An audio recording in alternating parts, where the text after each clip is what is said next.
Chapter 101, Automatic Shotgun. After returning to the boxing gym, a drizzle began to fall. The glossy tiles of the green brick house seemed much cleaner and brighter in the rain threads. When the gloomy rain persisted, it was the perfect time for a medicinal soak. Liu Yao entered a state of sitting in oblivion atop of Liao Qi's back in the bath barrel. His state at that moment was paradoxical, having to abandon the physical form and consciousness, forgetting the body, while also needing to precisely remember this spiritual sensation. It was a good while before he left that state, and Liu Yao let out a sigh. My spirit refinement has indeed improved. I can now observe my enemies in a completely focused state at 0.4 times speed. But I wonder when I will be able to sit in oblivion. Without any hints or standards, and not knowing how far he had already come, he could only continue refining alone. No wonder it was called spirit refinement. After musing about the difficulties of spirit refinement, he then repaid Liao Qi by massaging her with techniques from the Art of the Dragon Slayer manual. Under the massage of Liu Yao, Liao Qi hummed comfortably, feeling an incomparable sense of satisfaction in her organs and bones, warmer and cozier than a medicinal soak, and eventually, she fell asleep.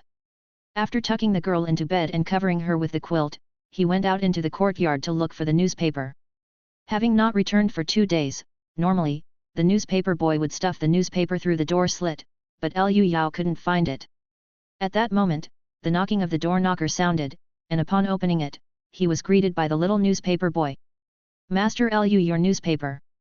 It's going to rain, and I was afraid it might get soggy, so I've been carrying it with me." "All right, thank you." Liu Yao took the newspaper with a friendly smile. Noting the boy's expectant look, he realized he hadn't brought any steamed buns. Just as he was about to fetch some from the kitchen, Liao Ya had already brought them over. Standing under the eaves, the newspaper boy devoured the dry, hard buns ravenously, then bowed and was about to leave. Liu Yao noticed that the boy was wearing a brand new peaked cap and casually complimented, "Nice hat." The newspaper boy grinned and said, "My sister bought it for me, she's gone to work in the concession." As Liu Yao flipped through the newspaper, he replied offhandedly, "Recently, the Einheit concession area has been hiring, there's been an ad in the paper for 3 days straight. That's where my sister went, we'll never go hungry again." "Master Liu, I'm off." The newspaper boy tucked the paper into his chest and ran off quickly. Liu Yao had finished reading the newspaper, nothing particularly new, just the usual denunciation of the foreign powers. Lately, the xenophobic sentiment among the people is extremely high, blaming all their current hardships on foreigners. Liu Yao sighed, thought for a moment that there was nothing pressing to do here, and decided it was a good time to go back to Earth to resupply. It so happened that in Earth Hungsha country, it had also just finished raining. After the rain, the scent of rotting plants in the jungle was masked, and the air was unusually fresh. Liu Yao took out his phone to discern his direction and began walking opposite to the border line. This time, his main mission was to acquire .50 caliber bullets. It was exhilarating to dismantle the Heilong gang's buildings, but he had nearly run out of ammunition. The bullets shouldn't be hard to find. Last time he had wiped out a military troop that was pillaging a village, just needed to locate their camp. Once entering the focused state, his hearing became extremely sensitive, and he quickly picked up faint sounds of gunfire in the air. Following the sound of gunfire, he effortlessly found the military camp. The camp housed a few thousand soldiers, with no intention to conceal their presence.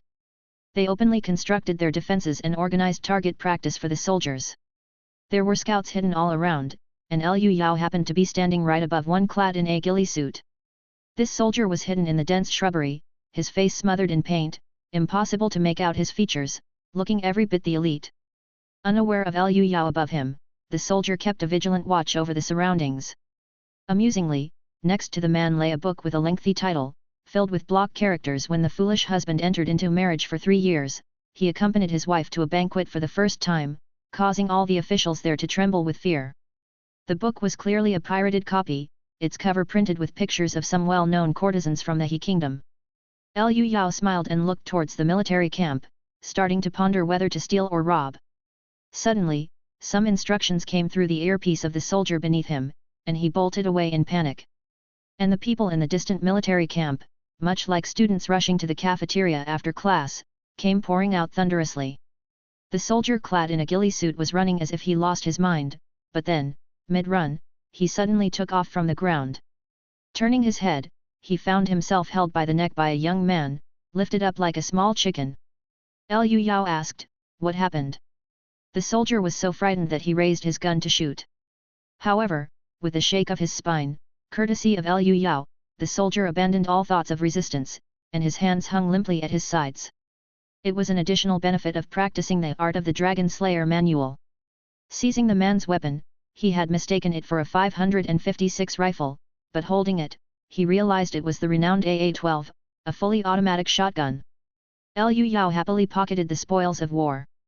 The soldier he had caught seemed very desperate, struggling, he yelled in the awkward Xia language. "Let me go. 2 days ago, a rocket accidentally hit Xia country territory. Xia country's artillery is going to remove all military facilities at the border, and this place is within the firing range." Liu Yao didn't quite understand. "We are a good 40 or 50 kilometers from the border, such a far place." He was mid-sentence when he suddenly heard an increasingly sharp whoosh sound coming from afar. It was the sound of cannonballs in flight. He tossed aside the soldier in front of him and took off running, staying close to the ground using the newly learned Eve Dragon stake. Violent explosions followed right behind, with the shockwave carrying countless debris in hot pursuit. Fortunately, Liu Yao had already reached a safe area and climbed a large tree to watch the modern cannons wash the ground. He saw countless cannonballs, large as thighs, falling upon the military camp. Each explosion could turn everything within a 60-meter diameter into dust. Livestock, buildings, vehicles all torn asunder. Before long, the barrage ceased. The military camp had turned into a scorched earth pocked with craters, which, if filled with water, could serve as small ponds. From above, the once dense jungle suddenly had a bald patch. In the beginning, Liu Yao watched with great interest and admiration, saying, "This is how you wash the ground with cannons. Otherworldly cannons can only kick up dust." But as he saw the military camp utterly destroyed, he became devastated. "Ah, my ammunition!" At that moment, Liu Yao noticed 3 overturned trucks at the edge of the military camp. He immediately leapt down from the tree and went over to try his luck. The trucks had been flipped countless times by the blast wave, the driver's innards had turned to liquid and oozed out, stone dead long ago. The first truck was full of canned goods, the second had many wooden weapon crates. Liu Yao opened one and saw it lined with straw, all filled with AA-12s, and countless rounds of ammunition. This automatic shotgun was manufactured by the Star Alliance nation, specifically designed for use in the jungle. During the Vietnam War, Star Alliance nation's military was often ambushed by AK-wielding monkeys who would suddenly pop out from trees, tunnels, and bushes, catching them off guard. Thus, the AA-12 was born. Its main purpose was when ambushed by monkeys, one could discharge a rapid, widespread volley, directly spraying their faces. This should have been the military-issued weapon, and now it had all fallen into the hands of Liu Yao. He jauntily climbed onto the third truck to check, but unfortunately, it also contained canned goods. No matter, having these automatic shotguns was good enough. Just as he was about to pack them up and leave, countless cars suddenly appeared in the distance, all with people of the same mindset as his, coming to scavenge the battlefield. Pickup trucks, Wulinghongguang minivans, you name it, most had machine guns mounted on them, the bullet chains looking quite tempting. Chapter 102, Battle Armor Design Completed. At that moment, Liu Yao was trying to ride a flipped truck to carry away the items he wanted. After these people arrived, they just started shooting without a word. Liu Yao was both shocked and furious, fearing they would damage his belongings. He grabbed an AA-12, crouched down, and used the Eve Dragon stake technique to dash into the bushes. The enemy lost their target and began searching while cursing in Angsha language, randomly firing into the vegetation. Meanwhile, Liu Yao, like a gecko, had already snuck up on them through the underbrush and suddenly opened fire. The AA-12 used number 12 buckshot, blasting out 9 steel pellets. A flesh and blood body hit by a shot would immediately have a hole the size of a teacup and be flung away from the ground. And the most excessive thing was, this gun was fully automatic. It could fire 5 rounds a second. After emptying a magazine of 12 rounds, 12 unfortunate souls flew out covered in blood, the surrounding vegetation turned sanguine, and the field was filled with wails. These men were just militia quality, not even finding where the enemy was as their comrades continuously exploded with large holes and fell dead. Before Liu Yao could even reload, they panicked and began to flee, screaming in terror. Close-range power is not bad, more flexible than a machine gun. Liu Yao appraised the weapon in his hand and did not bother with the fleeing enemies, hurriedly searching for .50 caliber ammunition. The Star Alliance country waged wars everywhere and would sell off their equipment on site after battles to facilitate budget approvals from their Congress. Thus, the southern border countries had a lot of Star Alliance equipment, and the Browning machine gun was one such item, making .50 caliber ammunition not hard to find. After a thorough search, he found a total of 10 boxes, enough to last for a while. Liu Yao lifted 300 kilograms of materials onto a Wuling Hongguang van and drove towards the border. He also took out his mobile phone to inquire about 2 other matters. First, he called Li Lei, and the girl picked up instantly. Liu Yao, I was just about to look for you, the laboratory has started up. That was quick. You all have worked hard. Yes, my old man is really dedicated. Have you gone abroad? I'm busy in Angsha country. Please keep a close eye on the lab for me, and make sure the products come out soon. Okay, don't worry, the balance and harmony of the formula you provided is normal, and extraction isn't difficult. When will you come back? A month or so, I'm not sure exactly. Okay, I'll pick you up at the airport when the time comes. The two chatted for a few more moments and then hung up the phone. Even without seeing her, Liu Yao could feel the girl's enthusiasm. Next, Liu Yao called Zhaoya to ask about the progress of his battle armor design. Zhaoya answered the call and immediately reported the progress to her client father. Liu Yao, the design for your battle armor is ready. I'll send the data to you. The exterior is composite armor, the outermost layer is boron carbide ceramic, the second layer is MIL 46100 armor steel. Both of these materials are used for main battle tank armors, the third layer is Kevlar bulletproof fiber. The average armor thickness is 3 cm. The design is fully enclosed, with some arm blades, fist spikes, and other game-like designs. The total weight is 220 kilograms. Liu Yao stopped the car, carefully reviewing the data sent to him. The design was good, combining elements from Fallout and the Warhammer series, controlled and dominating at first glance, it seemed like a killing machine. Liu Yao expressed his satisfaction. Zhao sister, I'm very pleased. Just one small request: plate the arm blades and fist spikes with silver. That's easy. I calculated the cost, it would be 200,000 per set, can you accept that? It's acceptable, it's just for fun. Could you arrange for the factory under your department to directly manufacture 3 of them? Liu Yao finished speaking and immediately transferred 900,000 to Zhaoya, the extra amount being for the design fee. Since both sides were familiar with each other, Zhaoya did not stand on ceremony. You really are a generous client, unlike most who need to revise things 10 or 8 times. This is just a prototype, we'll have to make more in the future. Sister Zhao, please also help me keep an eye on the follow-up matters.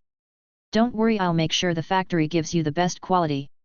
Pleasure doing business, and say hi to brother Li and Yinyo for me. After hanging up the phone, Liu Yao found a secluded forest and returned to the other world. By now, he had become very skilled at opening the dimensional door, able to summon a green, swirling portal with a simple gesture of his hand.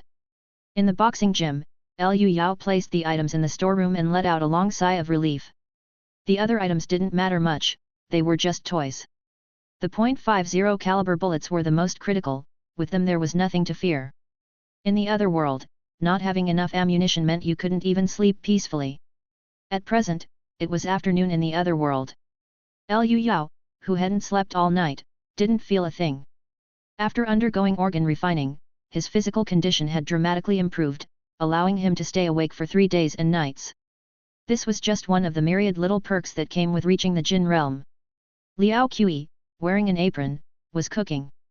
When she saw her dear one return, she immediately threw herself into his arms, joyfully saying, "You came back so fast this time, only 1 day.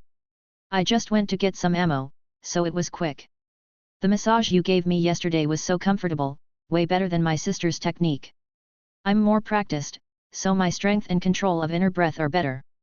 If you like it, I can massage you every day." Liao Qi happily agreed, loving the warm feeling throughout her body whenever her beloved's fingers brushed over the key points along her spine. While holding the girl and chatting for a while, Liaoya also heard noises and came over, curiously fiddling with the AA-12 she picked up from the ground. Liu Yao took the 2 girls to the courtyard for a test fire, and amid the roaring sounds, wood chips flew as the wooden stake was filled with a dense array of small steel balls. After firing, Liaoya gave her opinion, the power is mediocre. It's very lethal against ordinary people, but if it's against martial artists, the penetration of the steel balls is too low. Anyone in the marrow cleansing realm would be able to resist it. She was right, martial artists feared large caliber, high-powered ammunition. As shotguns lack rifling, their penetration is generally weak, making it difficult to inflict serious damage on armored targets. However, Liu Yao had a special use for it. He took a 12-gauge shotgun shell, tore off the top, and poured out the steel balls inside. What do you say to replacing the steel balls with silver beads to kill vampires? The 2 vampires we've killed before had unpredictable movements, making close combat quite tough, but with this, we wouldn't be afraid anymore. The shotgun is an efficient close-range weapon, which is what it was designed for. The sisters were stunned upon hearing this, with Liao Qi hesitantly saying, "Isn't that just like the homemade bombs you made before? They work well, but they cost too much silver." Liaoya also said, "You made 3 before, and there are still 2 left." Liu Yao waved his hand dismissively, "As long as it works. We will definitely encounter western demon beasts in the future. I need to go home and get some silver beads to load into these shells." Unable to persuade him, the 2 sisters didn't press the issue any further. Suddenly, Liaoya asked, "Right. At the Princess Manor, you said there was something important to tell me." Liu Yao looked at Liao Qi with a smile, "Haven't you told your senior sister yet?" Liao Qi giggled, "No, I was afraid it would scare her. I was waiting for you to come back so we could tell her together." Liaoya grew even more curious, her eyebrows furrowing, "What's going on, exactly?" Liao Qi took a deep breath, reached into her neckline, and pulled out the golden piglet pendant. Chapter 103, Yes, it is gold. The little golden pig was dazzling in the sunlight, exceptionally pleasing to the eye. Liaoya, stunned, walked over, really touched it, and then withdrew her hand as if electrocuted. In her eyes was first confusion, then shock, disbelief, and finally, her whole body started trembling with excitement. "This? Could this be?" Liu Yao nodded, "Yes, it is gold." Liaoya carefully took the pendant and gently kneaded it, as if afraid to break it. "This is the legendary gold, which has rarely appeared since the days of immortal Qin, an essential for the Jin realm indestructible golden body." Liaoya, barely breathing, stared at Liu Yao and whispered, "Junior brother, did you bring this?" Liu Yao nodded, yes." Liaoya, upon hearing this, felt dizzy and disoriented from the overwhelming joy and excitement. This meant she had a chance to ascend to the pinnacle of the martial path and enjoy the most beautiful scenery in the mortal realm. It was also a long-held wish. Seeing Master Liao about to snatch it, Liu Yao quickly stepped forward to support her. "I'm fine. In today's world, gold is scarce, and countless wealthy families and nobles cannot obtain it. I originally thought there was no hope." Liaoya quickly composed herself and then attempted to remove the golden pig from her sister's neck. Liao Qi held it firmly, protesting, "What are you doing? This is the love token that Liu Yao gave me." Liaoya said softly, "Be good, sister will keep it for you." Her tone was like that of a parent cajoling a child with New Year's money. Liao Qi emphatically refused, clutching the pendant tightly, "No need, I can keep it safe myself." Liaoya said earnestly, "This item is too precious, you absolutely cannot lose it." Liao Qi made a face, "I have my ways, hiding it securely." Liaoya asked, "What can you do? This is not a joking matter." Liao Qi did not wait for her sister to finish speaking and started to undo the buttons at her neckline. The young lady patted her Tenzong point and said proudly, "Absolutely foolproof." Liaoya. The Tenzong point of a woman who practices martial arts is exceptionally elastic and forceful, and is also highly sensitive to touch, plus it's situated right where the body's central meridians intersect, indeed the most protected spot. Liu Yao found nothing unusual, as he already knew Liao Qi was hiding it there, and stepped forward, "Senior sister, don't worry, I have brought one for you as well." Liaoya, tucking her hair behind her ear, nodded gently, her beautiful eyes gazing at Liu Yao, her tone was gentle and tinged with curiosity, "Thank you, junior brother. You really are amazing." Liu Yao smiled, "This is nothing, there will be even more amazing things. You all just wait." The news of the gold gave the 3 of them a strong boost, and they practiced their martial arts with even more vigor. Although it was an era of chaos, they had managed to carve out a brief peace with the weapons of earth, allowing them to cultivate without any distractions. Liu Yao was now wholly focused on entering the organ refining 5 organs resonance realm. Once in this realm, the organs become more robust, providing not only more inner breath but also granting the martial artist tremendous explosive power. Liaoya and the others had the ability to burst the air with a raise of their hands, a power of this realm. To achieve this, one needed great strength and a sudden surge of fierceness. At the moment, Liu Yao was slowly executing the Liao family fist, specially designed for the cultivation of the organ refining realm. Using complex movements combined with a unique breathing technique, it stimulated inner breath to train the 5 organs. Ordinary people often struggled with insufficient blood and inner breath during this cultivation, but Liu Yao was the exact opposite. He had eaten too many good things and his spiritual energy was abundant, now he only needed to consider how to refine it for his own use. Various tonics from the other world were indispensable in martial practice, especially in the early stage where the progress with or without tonics was worlds apart. Back then, Liaoya had also relied on the help of the medicine decocting machine to quickly enter the 5 organs resonance realm. Liu Yao slowly finished a set of punches, drew his arms to his kidneys side to regulate his breath, and at the same time, attempted to stimulate the 5 organs resonance. There was a sound from within his body resembling the starting of a car in winter, kh. It churned a few times but ultimately failed to ignite. Liu Yao didn't try again. Still lacking some heat, mustn't be impatient. Breaking through in the martial path was not a matter of simply having enough experience points and hearing a ding sound. It was a slow process of bodily transformation that required caution and patience. He glanced at the grandfather clock in the main hall, it was 5 p.m., time for the newspapers to be delivered. Indeed, within minutes the door knocker sounded. Liu Yao went to open the door with a steamed bun in hand, which Liao Qi had wrapped at noon, leaving a large one especially for the young paperboy.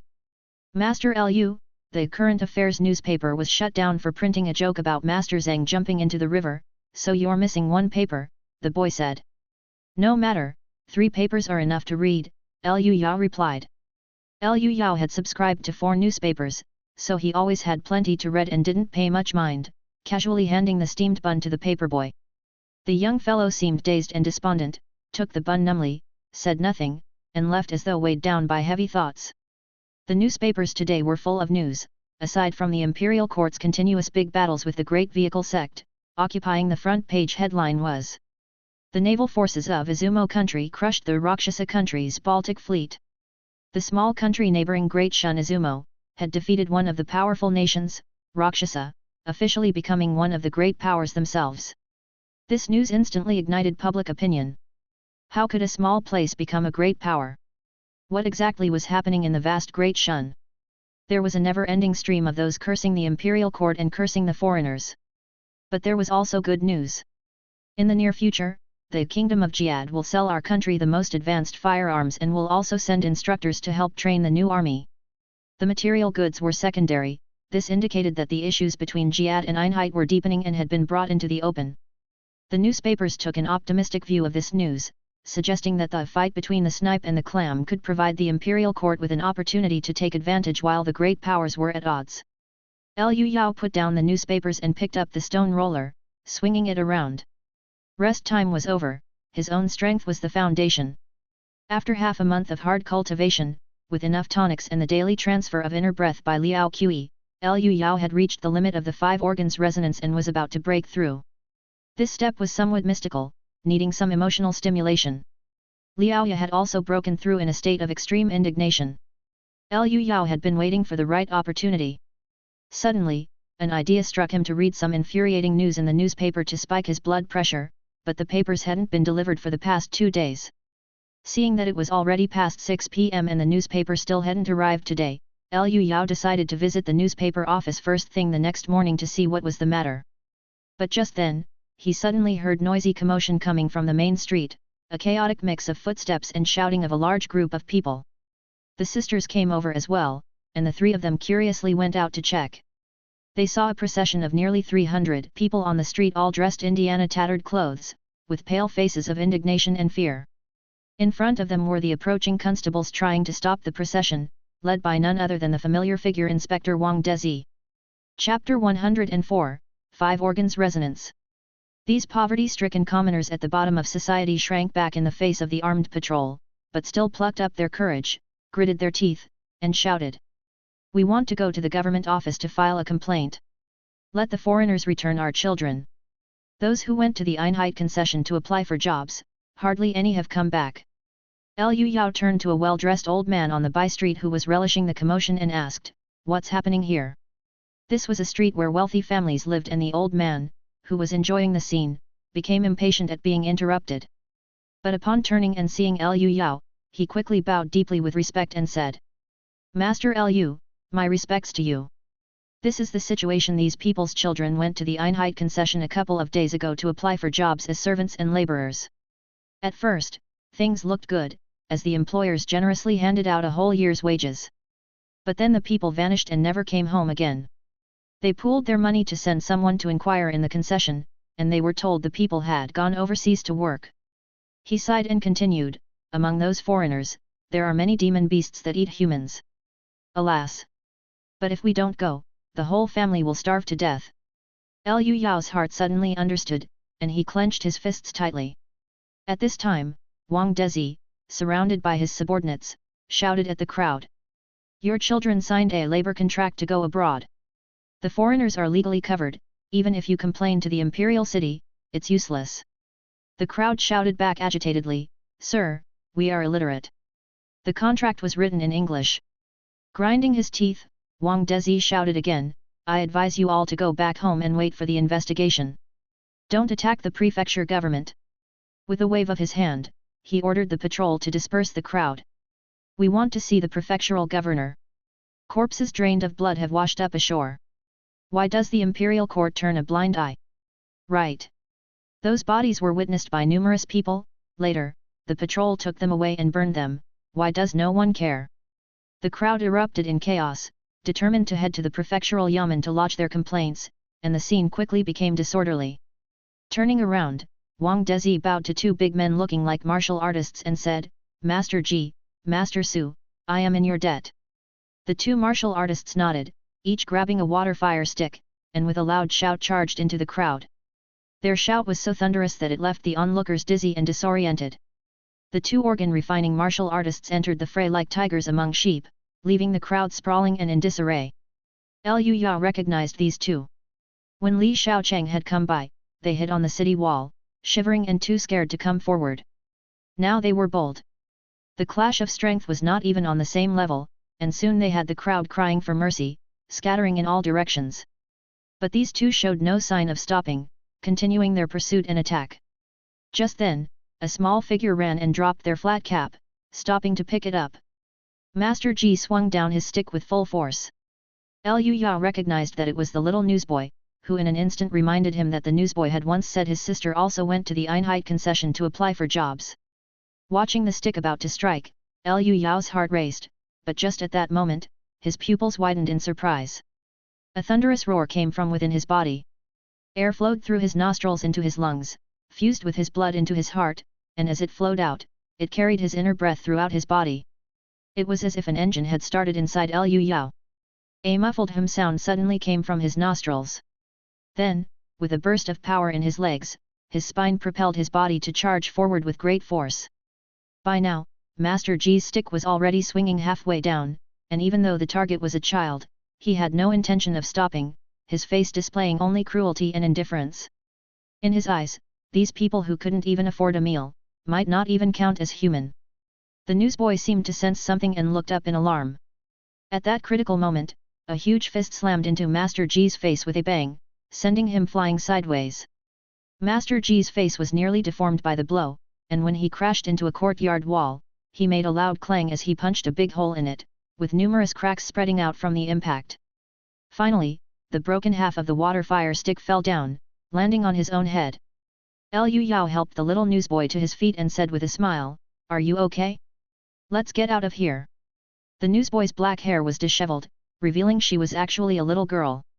Usually thin and small, and dressed in old clothes, it had been hard to tell. She quickly stuffed her hair into her hat, adjusted it properly, bowed to Liu Yao, and then ran off with the crowd. The two sisters came running over happily, their mouths full of tiny white teeth as they laughed. Junior brother Liu Yao, Have your 5 organs resonated? Liu Yao nodded, yes, I've finally caught up with Liao Qi. Liao Ya patted his shoulder, satisfied, not bad at all. Your next step is to achieve the resonance of the 6 bowels. Don't slack off. Don't worry, senior sister, Liu Yao responded, full of excitement from the surging power within him. At this point, Inspector Wang and Master Su lifted the unconscious Master Ji, showing no intention of troubling Liu Yao. Instead, they repeatedly bowed and smiled apologetically. This man couldn't recognize a great man when he saw one. Master Liu, please don't stoop to his level. Once he wakes up, I'll make sure to teach him a lesson. Seeing Liu Yao nod, they quickly left, carrying Master Ji away. Only the old man who had been watching the commotion was about to cry. The wall with a new hole was part of his home. Liu Yao casually tossed him a silver bean and then returned home with the 2 sisters. In the courtyard of the boxing gym, Liu Yao forcefully swung his fist, creating a loud boom as he shattered the air. Then he lifted the stone roller and swung it around, feeling it was much lighter than before. After that, he coiled his legs and suddenly leaped up, reaching a height of 10 meters. Explore more at MVL. Liao Ya explained, only with the 5 organs resonance can you harness the true strength of organ refining. After resonating the 6 bowels, you'll be even more formidable, with a strength of 3000 jin. Unable to resist, Liu Yao jumped a few more times, enjoying the sensation of being free from gravity. The courtyard was full of deep footprints and scattered dirt. Liao Ya reminded him again, when fighting someone, never leave the ground without good reason. Once you lose the support of the earth, you're like water without lilies or a tree without roots, a sitting duck. The opponent has countless ways to target you. Liu Yao nodded repeatedly, carefully filing away his senior sister's teachings. Then, whispering to Liao Qi, he said, now that we're at the same level, you can't pass your inner breath to me anymore. Liao Qi giggled behind her hand, when you can reverse push it back to me, that's when I'll stop. Just then, the door knocker sounded. Liu Yao opened it to find the little newsboy. It was because of her that he'd achieved the 5 organs resonance today. Liu Yao felt they shared a kind of destiny. Just as he was about to inquire about her visit, the newsboy kneeled on the ground, crying, Master Liu, I'm willing to sell myself into servitude, please save my sister. I've begged many martial arts schools, but no one is willing to help. Liu Yao sighed, don't cry, tell me what happened clearly. The foreigners have imprisoned many boys and girls for a blood feast. The newsboy sobbed, children from poor families all work outside, and a friend who shines shoes in the concession heard the news. My sister must be inside, please save her. Chapter 105, Initial Test of Battle Armor. Adults are never wary of children, and some of the shoeshine boys in the concession can speak foreign languages. They overheard some information by chance. The newspaper boy sniffled and said uneasily, on the 15th of this month, at the full moon, on the top floor of Richard Hotel, a blood feast that consumes humans will be held. Liu Yao was silent for a long time and muttered to himself, that's tomorrow night. Blood feast, which means there will be many vampires at the banquet. No one spoke, just quietly watching him. After a long while, Liu Yao asked the newspaper boy, we've known each other for so long, yet I still don't know your name. My name is Sua Arya. The newspaper boy shrank back, his eyes filled with a pleading look, Master Liu, I can sign a contract with you to be at your service, to work like an ox or a horse. Enjoy new stories from MVL. No need, Liu Yao said as he ruffled Arya's malnourished yellowish-black hair, you go home. Leave the rest to me. Master Liu, you promise? Arya looked at Liu Yao with surprise and joy, tears welling up in her eyes as she wept with happiness, I will definitely work like an ox or a horse to repay you. I said it's not necessary. It's getting late, you should head home. Then, I'll go gather some more information. Arya bowed and, wiping her tears, turned and ran. She had knelt at 11 martial arts schools, and finally, someone was willing to help. Master Liu was awesome today, he would surely rescue her sister. After the little girl left, Liu Yao spoke indifferently, a bit rash, but if I don't do anything about it, I'll feel suffocated and ill at ease. Liao Qi grabbed her beloved's arm and asked with a smile, in cases like this if you can intervene, you should. You definitely have a plan, spill it. Liao Ya didn't speak, just earnestly looked at her junior brother, waiting for instructions. Liu Yao clasped Liao Qi's hand and said, it's good that you can read. Go check the newspaper and bookstores for information related to vampires. Especially the news during the civil war in Minas, where a vampire prince was slaughtered, right? Liao Qi answered sweetly, leave it to me. Liao Ya's beautiful eyes awaited Liu Yao's assignment. After some thought, Liu Yao said, Sister, you scout out Richard Hotel, and the rest can wait until I get back. I need to go home for my battle armor. Battle armor. The two sisters were thrilled. Liu Yao had mentioned bringing the armor before, and they had been looking forward to it for a long time. All martial artists love armor. Compared to fancy dresses, the two girls preferred being armed. Next, the two sisters immediately set out to carry out their tasks. Liu Yao returned to Earth after unlocking the door to the storage room of the boxing gym. In the jungle, he ran at full speed back to his home country while making a phone call to Zhao Feng.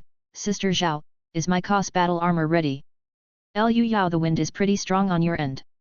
It's just been finished, should I send it by courier? Haha, I'm running. Just send it to the 573 warehouse on the north outskirts of Qingcheng. Okay, I'll get in touch with them for you. Oh, by the way, the factory said, if you're going to make more in the future, they can knock off 50,000 since they have the molds ready. Sure, thanks Sister Zhao. Don't mention it. A client as generous as you, I've got to treat well. I made a pretty good commission on this order. Next time you're over here, I'll make sure you have a good time. After exchanging pleasantries and hanging up the phone, Liu Yao continued to run and also booked the earliest flight on his phone, and bought a lot of silver online. Silver ingots weighing 100 kilograms, 2,000 taels, there are also 10 kilograms of silver beads for making jewelry. These items were likewise delivered to his rented warehouse. After putting away his phone, he focused on hurrying on his way. His speed surged sharply as he borrowed force from tree trunks to leap through the forest, swiftly returning to Ruhi City via the border. Upon his return, he happened to see a convoy of truck-mounted 155mm howitzers on the highway, which must have been the artillery responsible for destroying the camp earlier. The sight of a single shell creating a small pond had left a deep impression on Liu Yao, and he looked at these big guns with envy. I wonder if subtle sense of the heart would allow me to operate modern artillery. If it could, I'd be able to kill from tens of kilometers away. Swallowing his saliva, he hailed a taxi to rush to the airport, needing to take care of the immediate matters first. When he got off the plane it was only 4 a.m., and he didn't have the heart to call Li Lei to pick him up, so he took a taxi to the warehouse himself. After busying himself for a while, Liu Yao looked at the 3 large wooden crates in the warehouse with a relieved smile. The battle armor was enclosed within these nailed wooden boxes, and Liu Yao, using his bare hands, tore off the boards piece by piece and, after removing countless pieces of foam plastic, finally saw their true forms.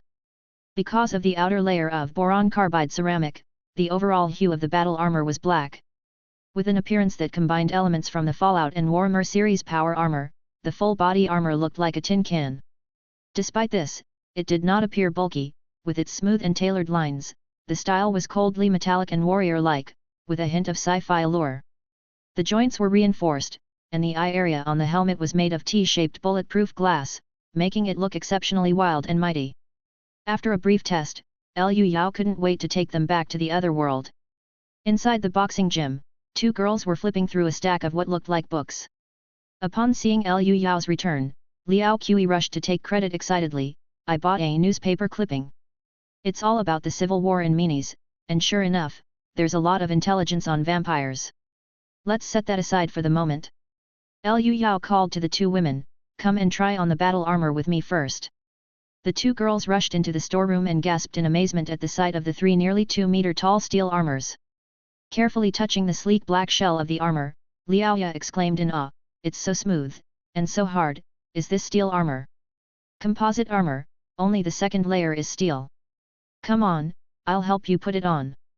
Liu Yao went behind the armor, opened a few slots, and the back of the armor split open with a large cross-shaped gap. Climb in from here, you need to take your shoes off. He helped Liao Qi take off her shoes, holding her snowy feet to assist her into the armor. Once you're used to it, you can put it on yourself. Just twist these slots on the back. With a thud, Liao Qi was already up and moving in the armor. The clanking footsteps sounded impressive. The feet of the armor were layered in a covering design, enhancing both protection and stability. The girl swung her fist with a whoosh, excitedly exclaiming, "Wow, I feel so safe. I feel invincible." Liaoya was eager to take off her shoes too, but was too shy to let her junior brother touch her feet, so she followed Liao Qi's lead and climbed in. Liu Yao hurried over to help adjust her slots. Soon, Liaoya was also thrilled, moving a few times, then with thud thud thud of heavy footsteps, she leaped more than a meter off the ground into the courtyard. The ground shook with the loud, dull thump of her landing, as though a compacting machine was in use, causing the whole ground to tremble. The girl's crisp and excited voice came from inside the armor, "It works so well. So agile." Liu Yao was somewhat speechless, wearing 220 kilograms of armor, still looking like you're ready to play basketball. The marrow cleansing realm is even more inhuman than organ refining. Liao Qi clenched her steel fist with a creaking sound, her tone filled with earnest passion. "Liu Yao, what do we do next? Dress up in this and charge into the demon beast's lair?" "Pretty much." Liu Yao pulled out a plastic bag full of glittering silver beads and said, "Next, we need to make some silver bullets." Chapter 106, Fear and Despair. Legendary vampire hunter Lincoln had collected all the nation's silverware to make bullets and cannonballs, and only then did he defeat the vampires of the south. The firearms used by the Northern Army were exactly these double-barreled shotguns. Liu Yao flipped through the Civil War newspaper clippings that Liao Qi had bought, which included a black and white photograph of human soldiers all holding S-686. Silver bullets must remain inside the vampire's body to achieve maximum effect. Vampires' bodies are not robust, and regular bullets will pass through. However, shotgun pellets are different, as they will stay inside the vampire's body and completely kill them. Afterward, Liu Yao handed a bag of shiny silver beads to Liao Qi and said, "With the battle armor, defense won't be a problem. Now we need to increase our firepower. Let's make silver bullets together." The sisters nodded, and the three of them got busy. They opened up the tops of the number 12 bullets, poured out the steel balls inside, and replaced them with silver beads. While working, Liaoya reported on the situation she had scoped out. Richard Hotel is located by the Sur River, and the banquet hall is on the top floor. Tonight it's booked by the Opium Company's newly appointed manager Miss Carden, who is entertaining guests. Then she added, somewhat frustrated, "That's all I know. They wouldn't let me in because I was not dressed properly." "No problem, we'll make our way in openly in just a moment." Liu Yao nodded slightly, his hands continuing to work, crafting silver shotgun pellets. After using up all 10 kilograms of silver beads, they each had about 80 rounds ready. By now it was evening, and Liu Yao looked up at the sky, saying, "It's time to go to the feast."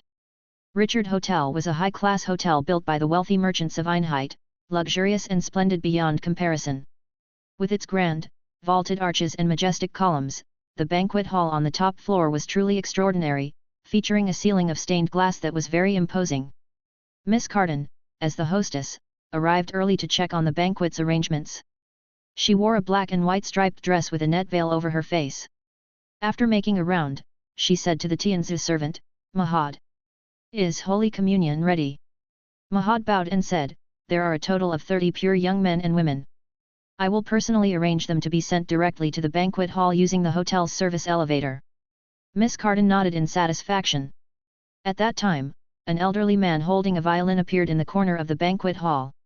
His eyes were all white, seemingly blind, playing the violin as if no one else was around. Mahad commented, "He is blind and deaf, perfect for playing beautiful music to enhance the mood while the masters dine."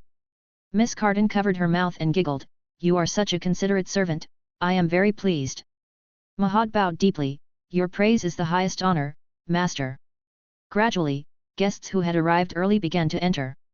Miss Carden elegantly went up to greet them, raising her right hand and saying, "Mr. Guise, welcome to the event." Guise was a tall man with long hair, with a fancy rapier at his hip.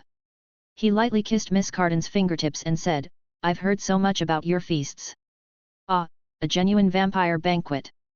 By the way, any tender young boys? You'll be satisfied, Mr. Guise." As the two were talking, another man dressed in a captain's uniform arrived and also performed the hand-kissing greeting, saying, "Miss Carden, I've been drifting at sea for half a year, and as soon as I landed, I heard about your feast, a true blessing from the Lord. I'm quite eager to start." The man's throat was pulsing, and his fangs were already peeking out. Miss Carden laughed, No need to hurry, the guests will all be arriving shortly. The ones coming were all important partners of the opium company, including mercenaries and armed merchants. Although they were dressed finely in suits and appeared respectable, they all carried a strong scent of blood and death. At this time and age, those who journeyed to the east for adventure were nothing but a bunch of armed robbers.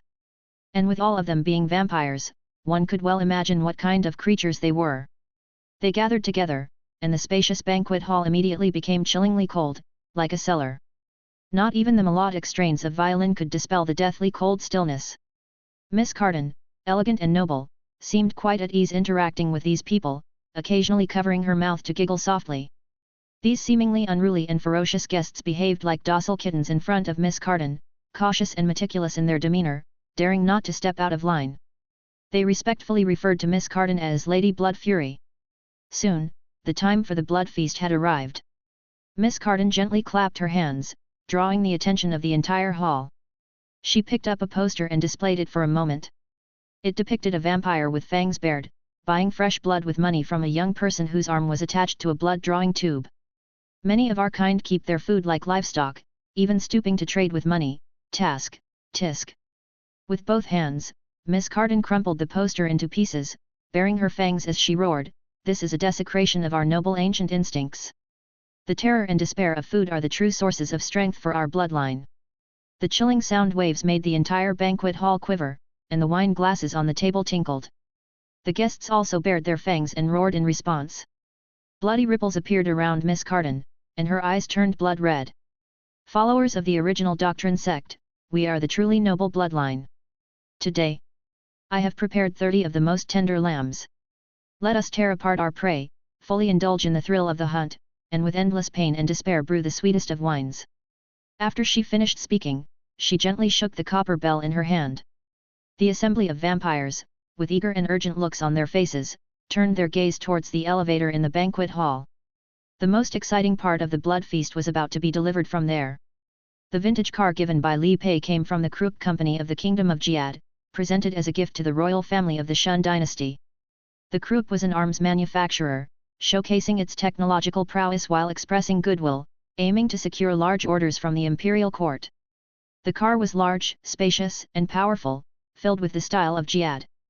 However, it was struggling a bit at the moment, with the engine making a huge noise, all 4 tires being pushed to their limits. The originally spacious interior became cramped because it was filled with 3 2-meter-tall humanoid armors. At 11 o'clock at night, the streets were deserted, with only an occasional vintage car passing by. The moment the 3 disembarked, the entire car immediately rose half a foot. Liao Ye, not minding the weight of the battle armor, took a .50 caliber machine gun from the trunk and slung it over her back. Liu Yao and Liao Qi found it a bit heavy, so they only carried AA-12s. The 3 then made their way to the Richard Hotel's main entrance with heavy steps. At this moment, 5 patrolling police officers came around the street corner, a team on the night patrol. They were dumbstruck at the sight of the 3 formidable battle armors, with the cigarettes in their mouths dropping to the ground. The youngest of the patrolling officers reached for the brass whistle on his chest, about to blow it. The sharp whistle would have called for reinforcements. But he was slapped to the ground by an older colleague. "If you want to die, don't drag us with you." The officers quickly stood facing the wall, not daring to glance toward Liu Yao and company, motionless. The young officer who was knocked to the ground had just stood up when a colleague grabbed his neck and pressed his face against the wall. "Don't look." Liu Yao and her sisters boldly approached the Richard Hotel main entrance, which sported a sign that read, "We do not accommodate those who are not properly dressed." The 3 of them smashed down the entire door and entered the hotel. The front desk manager and a few waitstaff looked on, agape, then quickly lowered their heads, pretending they hadn't seen anything. There was no panic or screaming as Liu Yao had imagined. Born in troubled times, one must follow these rules to live longer. Do not ask what you should not ask, do not see what you should not see, do not hear what you should not hear. Liu Yao led the way, with her sisters, towards the freight elevator that went directly to the top floor banquet hall. Chapter 107, Praise of Love. Liu Yao was riding the other world's elevator for the first time. The Richard Hotel had a total of 4 floors, and this spacious elevator could go straight to the banquet hall on the top floor. When a banquet was held, as soon as the elevator doors opened, countless attendants carrying platters would gracefully deliver fine food and exquisite wine. But this time, what was to be delivered were 3 humanoid tanks. The old-fashioned elevator was slow. Liu Yao idly tapped his metallic fingers click-clack on his firearms while casually chatting. The newspaper clipping says that vampires are ranked by strength as prince, duke, marquis, viscount, and baron. This woman named Cardin, who believes in the cruel original doctrine sect, has a liking for little girls and has caused a number of tragedies in the New World. She's been given the nickname Bloodstorm. Not favored by the royal family, she hasn't been granted a title, but she possesses the strength of a viscount level, equivalent to a blood exchange warrior. Liu Yao's voice, slightly distorted, came from his battle armor. Vampires of the same rank generally outperform martial artists by a wide margin because of their various bizarre methods. That's why I made the vampire happy eggs, don't hold back later, just shoot them all up. No sooner had the sound of his voice faded than a ding signaled the arrival of the elevator. A faintly elegant violin melody came through, and Liu Yao sneered, "Ode to love? These demon beasts really know how to enjoy themselves, eating humans while listening to music." In the midst of romantic melodies reminiscent of lovers' entwinement, the elevator doors opened. Several vampires, as if on cue, turned their heads in expectation, only for their eager expressions to freeze on their faces. Stepping out were 3 humanoid tanks moving with heavy steps. Within a second, 3 AA-12 automatic shotguns opened fire, and countless silver beads poured down like a torrential rain upon everyone present. Liao Qi hit a vampire wearing a captain's dress uniform. The demon beast let out an earth-shattering scream.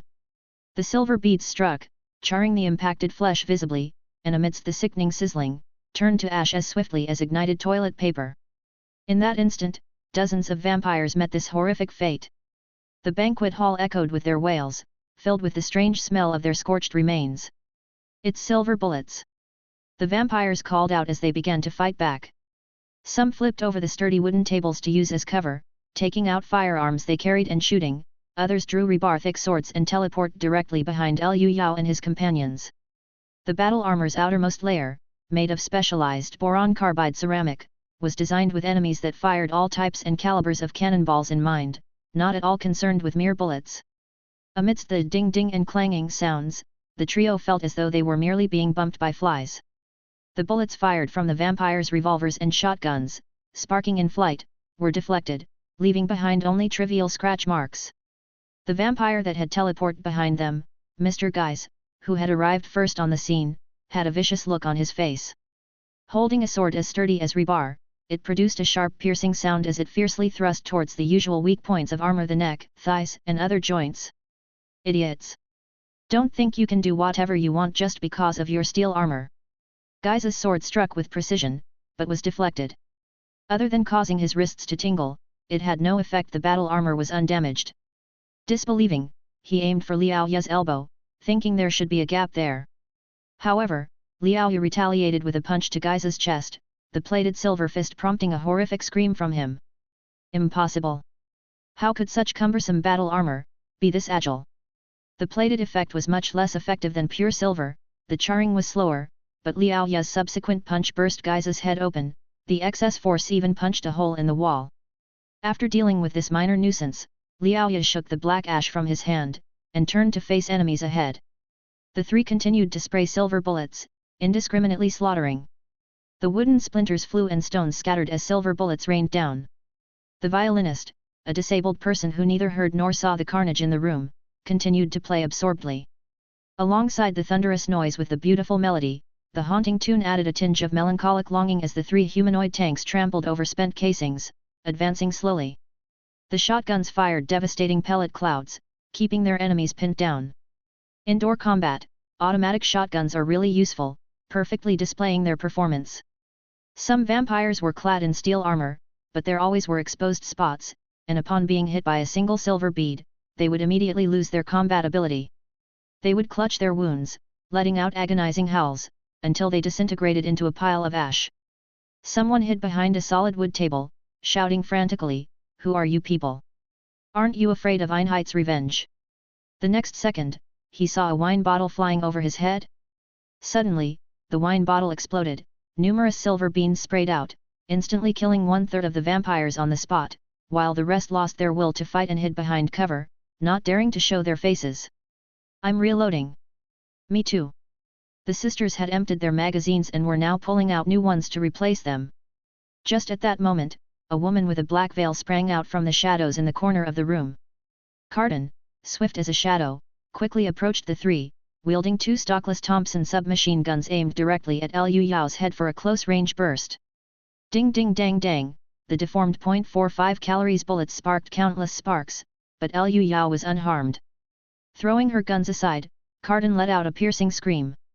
The sound waves spread rapidly, it was actually an area effect spell. And there was more. Carden stretched out a hand towards Liu Yao and clenched her fist tightly, trying to drain his blood. Her other hand condensed a blood-red energy into an arrow shape and shot it towards him. It turned out Carden had only fired her guns at the beginning to buy time for casting the three spells that followed. She had long realized that the battle armor was extremely robust, firearms were useless against it. Unfortunately for her, the three spells were also utterly useless. The sound wave only made the three of them step back half a step. The blood extraction was blocked by strange steel and earth and did not take effect. As for the corrosive blood-red arrows, boron carbide ceramic had strong stability and excellent resistance to corrosion. The blood-red arrows exploded on Liu Yao, only scorching a few small pits into the floor, leaving the battle armor completely unscathed. What kind of battle armor is this? Who are you people? Carden, having exhausted all her tricks to no avail, showed a shocked expression, then attempted to flee relying on her speed. She turned into a black shadow, accelerating to nearly 100 meters per second, rushing towards the main entrance.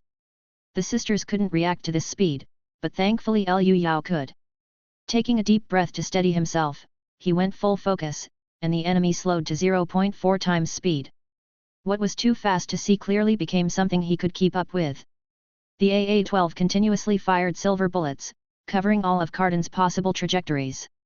She was performing high-speed serpentine maneuvers, moving too fast to see, but the area-saturating spray of bullets left her with no option, forcing her to take several hits. The female vampire let out a piercing scream as she fell to the ground, her wounds cauterizing and smoking but not fatal, as her resistance to silver was much higher than the previous vampires. Liu Yao grabbed her by the neck and lifted her up while one-handedly reloading his AA-12. Carden's fingers turned into sharp claws, frantically trying to tear into Liu Yao's steel arm, but other than making some noise, it caused no harm. You lowly vermin! How dare you! How dare you hurt me! I am the daughter of the Churchill family. At this moment, her once elegant and confident demeanor was gone, her clothes disheveled, and her body covered with slowly spreading burn marks. Faintly, it seemed as if countless young girls gathered around, all of them unfortunate souls whose blood she had drained. The face of the girl patched up with rags was the clearest of all. Liu Yao had finished reloading, pointing the shotgun's muzzle at Carden's head, and said, "My lady, I had a blast at your party." With that, a spray of silver bullets blew off her head, a 12-gauge shell casing was ejected, clattering noisily as it hit the floor. The old man, both blind and deaf, was still blissfully performing, the music entering a finale with complex emotions. Chapter 108, Someone should have taken care of it long ago. Outside the hotel, the patrol team that first encountered Liu Yao and his companions was hiding in a dark corner, discussing their strategy. The oldest patrolman lit a cigarette and said indifferently, "We'll just stay here and wait for the tough guys to leave before blowing the whistle. We can just deal with it perfunctorily." The other four had no objections. Those three tin cans obviously weren't ordinary people, and they felt it was better not to get involved. The old patrolman exhaled 2 streams of smoke from his nostrils and sighed, "There's bound to be big trouble, we're going to be busy afterwards." As soon as he finished speaking, a cacophony of crackling and booming noises erupted from the hotel's top-floor banquet hall, which was bustling with activity. Soon after, a window suddenly shattered, and a foreigner with fangs leaned out and shouted, "Help!" He was shouting while trying to jump through the window, but the next second, a large hole the size of a bowl suddenly appeared in his chest. The foreigner let out a blood-curdling scream and fell down. The wound was charred and smoking. When he hit the ground, he had already turned into a heap of ashes. The patrolman retreated further into the shadows, and the old patrolman whispered in shock, "The people who reserved the upper floor are from the Opium Company. Were those 3 tough guys here to kill Western demon beasts? And this is within the concession territory. Good riddance," said the young patrolman who had been slapped earlier. He looked at the banquet hall, where the light from the fire kept flashing, his face flushed with excitement, these western demon beasts have been lawless for too long, someone should have dealt with them. The old patrolman gave him a glare and admonished in a low voice, "You'd better hold your tongue." At that moment, the shrill sound of a whistle could be faintly heard. The worried young patrolman said, "The concession territory's military police are coming. The heroes need to retreat quickly." Newspaper girl Sui Arya arrived outside the hotel early on, clenching her teeth as she looked up at the top floor. In her eyes, Master Lu was battling a demon beast, and she couldn't just stand by and watch, she had to find some way to help. Just then, a skinny boy with an unusually large head came over, carrying a shoulder pole and whispered, "Little when I was delivering vegetables to the hotel, I saw lots of Tianzu men pushing a large cage covered with black cloth, it looked very suspicious." Arya quickly asked, "Where is it?" The boy pointed with the shoulder pole and replied, "It's at the hotel's back door, the one that leads to the kitchen." Upon hearing that, Arya immediately ran to the spot. She sneaked into the spacious Western-style kitchen at the back door of the hotel and saw a big cage covered with black cloth placed at the freight elevator entrance. Seeing no one around, she tiptoed over, pulled off the black cloth for a look, and indeed, the cage was filled with youthful boys and girls. All were under the age of 13, dressed in white robes, and had a triangular symbol carved onto their foreheads with a blade, at the center of which was an eerie eye. Their limbs were bound within the cage, cramped together, and their mouths were tied, emitting anxious muffled cries at the sight of Sui Arya. Arya tried to open the cage, but it was made of metal. Just as Arya was pondering how to signal Lu Yao, she heard the cries of these boys and girls become more urgent. Looking up, she didn't know when, but a towering Tianzu man had appeared behind her. Arya was only 1.3 meters tall, while the Tianzu man was close to 1.9 meters tall. One of his legs was thicker than her entire body. The Master's Holy Communion must not be disturbed. This man was Cardin's servant Mahad, and he was about to send the young boys and girls to the banquet hall through the freight elevator. Mahad had the strength of the bone-tempering realm, and he reached out with his fan-sized hand to grab her. But Arya was cunning, zigzagging between the cabinets, and Mahad couldn't catch her immediately. Enraged, he flipped the kitchen's cabinets and other obstacles, even hurling them at Arya. Due to the substantial physical difference between them, it only took a few minutes before Arya was hit by a cabinet and fell to the ground, unable to get up. Mahad grabbed Arya by the neck, lifted her up, and after taking a sniff, he said satisfactorily, "The master would not mind an extra tender lamb." As he leaned in with his nose, Arya suddenly pulled out a Western-style kitchen knife she had just picked up and stabbed towards his eye. Although Mahad managed to dodge in time, a wound was still slashed across his face. He threw the 2-year-old girl to the ground and roared, "My face!" He was originally a lowly commoner of Tianzu, who turned his life around by serving a vampire master. If there were scars on his face, he would be abandoned by his master. Such a consequence was unacceptable to him. Furious, he stepped on the 2-year-old's head and started to exert pressure, aiming to crush it. Just then, the elevator rang with a ding, and someone came down. In the banquet hall, the battle had reached its end. The shells of the number 12 buckshot continuously dropped to the ground with traces of blue smoke, clanging noisily. Lu Yao killed a vampire trying to escape through a window with a shot, then aimed the gun at the remaining enemies. These western demon beasts had lost their will to fight, some even surrendered. "We surrender. According to the international law of armed combat, you cannot harm us anymore." "International law? You've been eating people and still talk about that." Lu Yao showed no sign of stopping, as in the midst of the melodious violin sounds, he, along with the 2 sisters, killed off all of these demon beasts. By now, the once grand banquet hall had been reduced to ruins, scattered with spent shells and building debris, the air laden with the smell of gunpowder and burning. They casually cleaned up the battlefield, the violinist who was a human was left alone, and the 3 of them paid him no mind. Liao Qi picked up a pigeon egg-sized ruby that Cardin had dropped and said, 30 vampires, but only 10 gems have been found, not every one of them drops this stuff. Lu Yao indifferently said, "It might be related to their strength.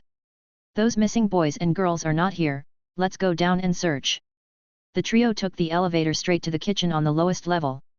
The elderly performer put down his violin and watched them with his pale eyes as they departed. As soon as the elevator doors opened, they saw a Tianzu man stepping on the 2-year-old's face. Upon seeing 3 humanoid tanks exit the elevator, Mahad's expression went blank. "My master! What have you done to my mistress?" Killed her. Liu Yao's genuine steel fist sent the man's teeth flying, then he helped the 2-year-old up and even picked up her cap and placed it back on her head. The 2-year-old could not speak, only pointing incessantly at a cage. Liao Ya stepped forward, and amid the grating screech sound, tore open the metal cage to rescue the children inside. The 2-year-old looked over several times, not seeing her own sister. She grabbed a familiar-looking boy and asked, "Where is my sister?" As soon as the boy removed the rope that had been tied around his mouth, he looked at the 2-year-old with a complicated expression and said, "Your sister. She was taken away by this guy and never came back." The 2-year-old let go of the boy's hand and slumped to the ground, her eyes void of any spirit. Liu Yao sighed, walked over to Mahad, raised his foot armored with metal leaves, and placed it on the man's chest, slowly exerting force. Mahad desperately screamed and hammered with his fists, but that metal foot pressed down firmly, his chest slowly caving in, the sound of bones breaking echoed, and blood gushed from his mouth and nose. Just as Liu Yao was about to crush the man to death, the 2-year-old stood up, approached with a kitchen knife. Liu Yao ceased applying force with his foot, leaving the final blow to her. "Ah!" the 2-year-old screamed, stabbing the knife into Mahad's eye, but the force was too weak to be fatal. Liu Yao hammered on the knife handle, driving it deep until even the tip pierced into the ground. The 2-year-old let go of the knife and fell to the ground, sobbing uncontrollably while Liu Yao gently stroked her thin, small back to console her. Looking at these imprisoned boys and girls, he always felt the symbols on their foreheads looked familiar, but couldn't recall where he had seen them. Chapter 109, Starkey's Confusion. The commotion in the banquet hall had countless people stopping to watch. They didn't dare to approach and stood far away, pointing and gossiping about the hotel. Others ran up to the surrounding buildings to get a better view, finding the perspective from up high to be excellent. Seeing the foreigner drop and disintegrate into ash, the crowd cheered enthusiastically, treating the event as just another exciting spectacle. But when numerous teenagers ran out of the hotel, people exchanged uneasy glances, sensing that something was amiss. At this time, the shrill whistles outside the hotel were ceaseless as numerous colonial police officers with towels wrapped around their heads rushed over. They jumped off trucks and encircled the area. Raising their bolt-action rifles, without a word, they fired at the children who had just escaped from the monster's grasp. The crowd let out cries of shock and curses, "These damn assassins!" Luckily, 3 figures wearing full-body battle armor appeared, stepping in front. Even from a distance, sparks could be seen flying, the colonial police's guns completely ineffective. Then they operated the machine guns fixed to their trucks, which also proved useless. Then, one of the armored figures pulled out an even larger, thicker and longer gun from behind and opened fire on the police. Amidst the deafening sound like that of jackhammer construction, the muzzle swept from left to right.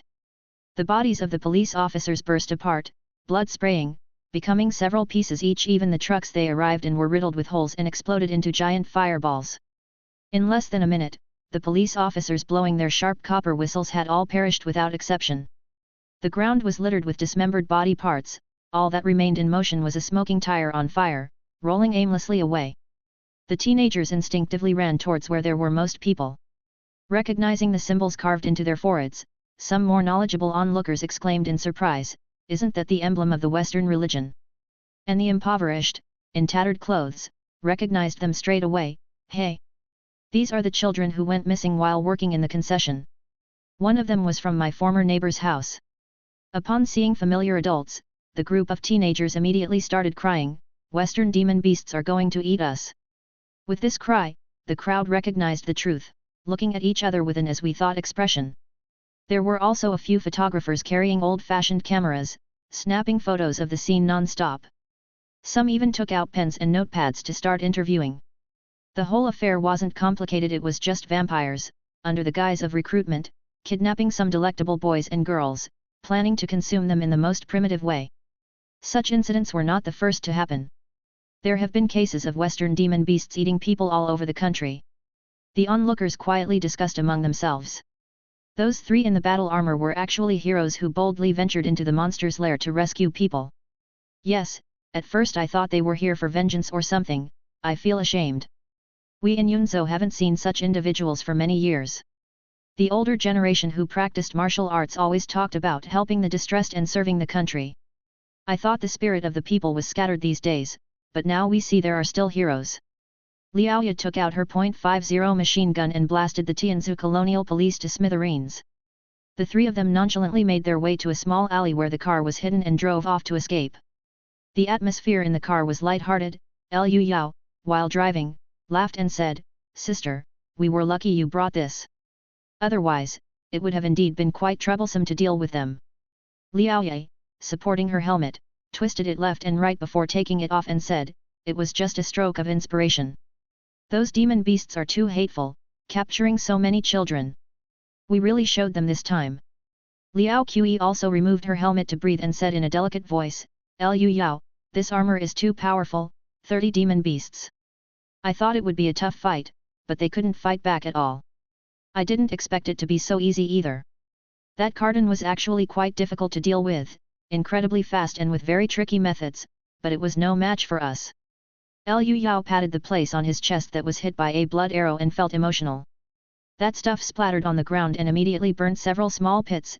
It was lucky that the battle armor used a spare no-expense design approach. Liaoya spoke up, "It's just too expensive. We shot out 16 pounds of silver, and that's not even counting your homemade bomb. No ordinary person would be willing to squander like that." Liao Qi patted the not-so-abundant ammunition on her body, laughed, and said, "When I started shooting, my hands were shaking, because that's silver spraying out. Later on, I got used to it and couldn't stop my hands, shooting out way too much. Actually, the last few enemies could have been dealt with using this curved blade on my arm." As she spoke, she triggered a switch, and the silvery arm blade sprang out. Liaoya also popped out her arm blade and admired, "With this armor, we're not even afraid to face blood exchange warriors head-on. We could even arm wrestle with innate martial artists." At this, Liu Yao asked curiously, "Yunzhou is also a big place, how come I haven't seen any innate martial artists?" Liao Qi hurried to answer, "I know this. The imperial court lost the war and signed a treaty. One of the terms is that at each trading port, without permission, no martial artist above the innate realm is allowed to enter." Liaoya added, "That's right. Top-tier forces entering someone else's territory without permission is seen as declaring war, and it's the same all over the world." "I see," Liu Yao nodded in agreement. At that time, they were passing by a church. The church was impressive, with its pointed roof and red walls, and one could faintly hear the bell tower ringing. The symbol at the very top of the church was exactly the same as the one carved on the foreheads of those children, a triangle with an eye in the middle. A church of the Western religion, no wonder that symbol looked familiar. Liu Yao said casually, "I remember reading in the newspaper that the full name of the Western religion is Pantheism Church, and it has many adherents among Westerners and demon worshippers. They've also been growing their flock in the Shun dynasty lately, resulting in that Hong Ronkan of the Grand Vehicle sect." As he spoke, Liu Yao suddenly braked the car with one foot, his face filled with shock. The two sisters quickly asked, "What's wrong? What happened?" "It's nothing." After fumbling with a few words and continuing to drive, Liu Yao's mind was anything but calm. He suddenly remembered why he found the symbol so familiar. His star key looked exactly like that before it entered his body. The star key was a triangle with an eye in the middle. "The star key, the earth antique that Zhang Xin obtained to harm me, is identical to the holy emblem of a religion from the other world. A coincidence? Find your next read at MVL." All the way home, Liu Yao was somewhat silent, pondering over this matter. Not until he got into bed to rest, with Liao Qi already mounting him, did he snap back to reality. The girl asked with concern, "You're worried about something?" "It's nothing, just a small question, I'll figure it out on my own." Liu Yao shook his head and decided to put aside his doubts for the time being, hugged the delicate and fair body tightly in his arms, and enjoyed the bliss before him. The two began a carp stance competition to test their waist strength. With Liao Qi's body tensed tightly, she intermittently said, "No matter what it is, my sister and I will always support you." Chapter 110, Aftermath. The blood feast incident had made the headlines of major newspapers the very next day. Whether it was among the public or in political circles, even abroad, it was the subject of discussion. The public was indignant, full of admiration for the hero who had saved people. Abroad, it was merely seen as entertainment. To them, devouring a few colonized natives was a moderate scandal at best, nothing to fuss over. But the problem was, 30 vampires had died. And one of them was a high-ranking Viscount-level vampire. Moreover, the vampires, known for their speed and mysterious ways, were all wiped out, not a single one escaped. Countless people were shocked by the attackers' strength, speculating wildly about what kind of power the opium company had offended. At that moment, Li Pei leaned her ample bosom on the table, her fingers tapping continuously on the investigation report. Initially, she suspected that it was the doing of Liu Yao and his two companions, but 30 vampires, including the notorious Cardin Churchill. Even with steel armor, the three of them don't have that kind of strength. Armor isn't omnipotent. Faced with such a massive gap in realms, no external object is useful. What's more, to annihilate 30 vampires without any damage, at least 3, or even 4 blood exchange warriors would be needed. Just to deal with Cardin alone would require 2 blood exchange warriors.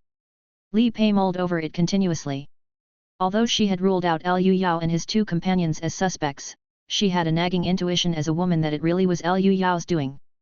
But upon careful consideration, it seemed impossible.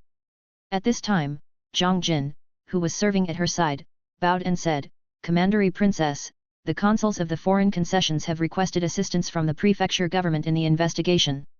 The prefecture government has pushed the matter onto the National Martial Arts Association. What should we do? Please instruct us." "What should we do?" Li Pei sneered, "It's simple. Screen the domestic opium planters, report those with the power to mobilize 3 blood exchange warriors as engaged in a conflict of interests, let them fight like dogs." In the current Shun dynasty opium market, domestic and imported products held their ground side by side.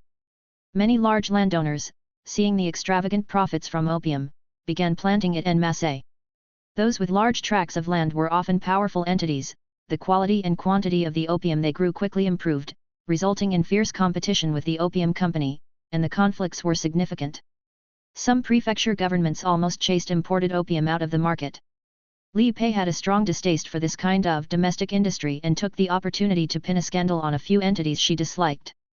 In the boxing gym, the two sisters were wiping their battle armor with silk scarves. Liaoya breathed on her armor and then carefully wiped it with the scarf, leaving not a speck of dust. Liao Qi caressed a scratch on the armor back and forth, looking somewhat distressed. The battle armor had become the beloved item for both women, they wished they could sleep with it in their arms. Liu Yao had studied the pantheism church from the other world but found nothing special about it. It was a typical religion that worshipped deities, very much like the one on earth. In worlds with supernatural powers, clergy also possess divine arts but are gradually being surpassed by technology. Liu Yao, sensing the star key in his mind, felt that there was more to this matter. "When I return to Earth, I'll ask Zhang Xin where he bought this." Right then, the sound of a door knocker echoed. When Liu Yao opened the door, it was indeed Sua Arya.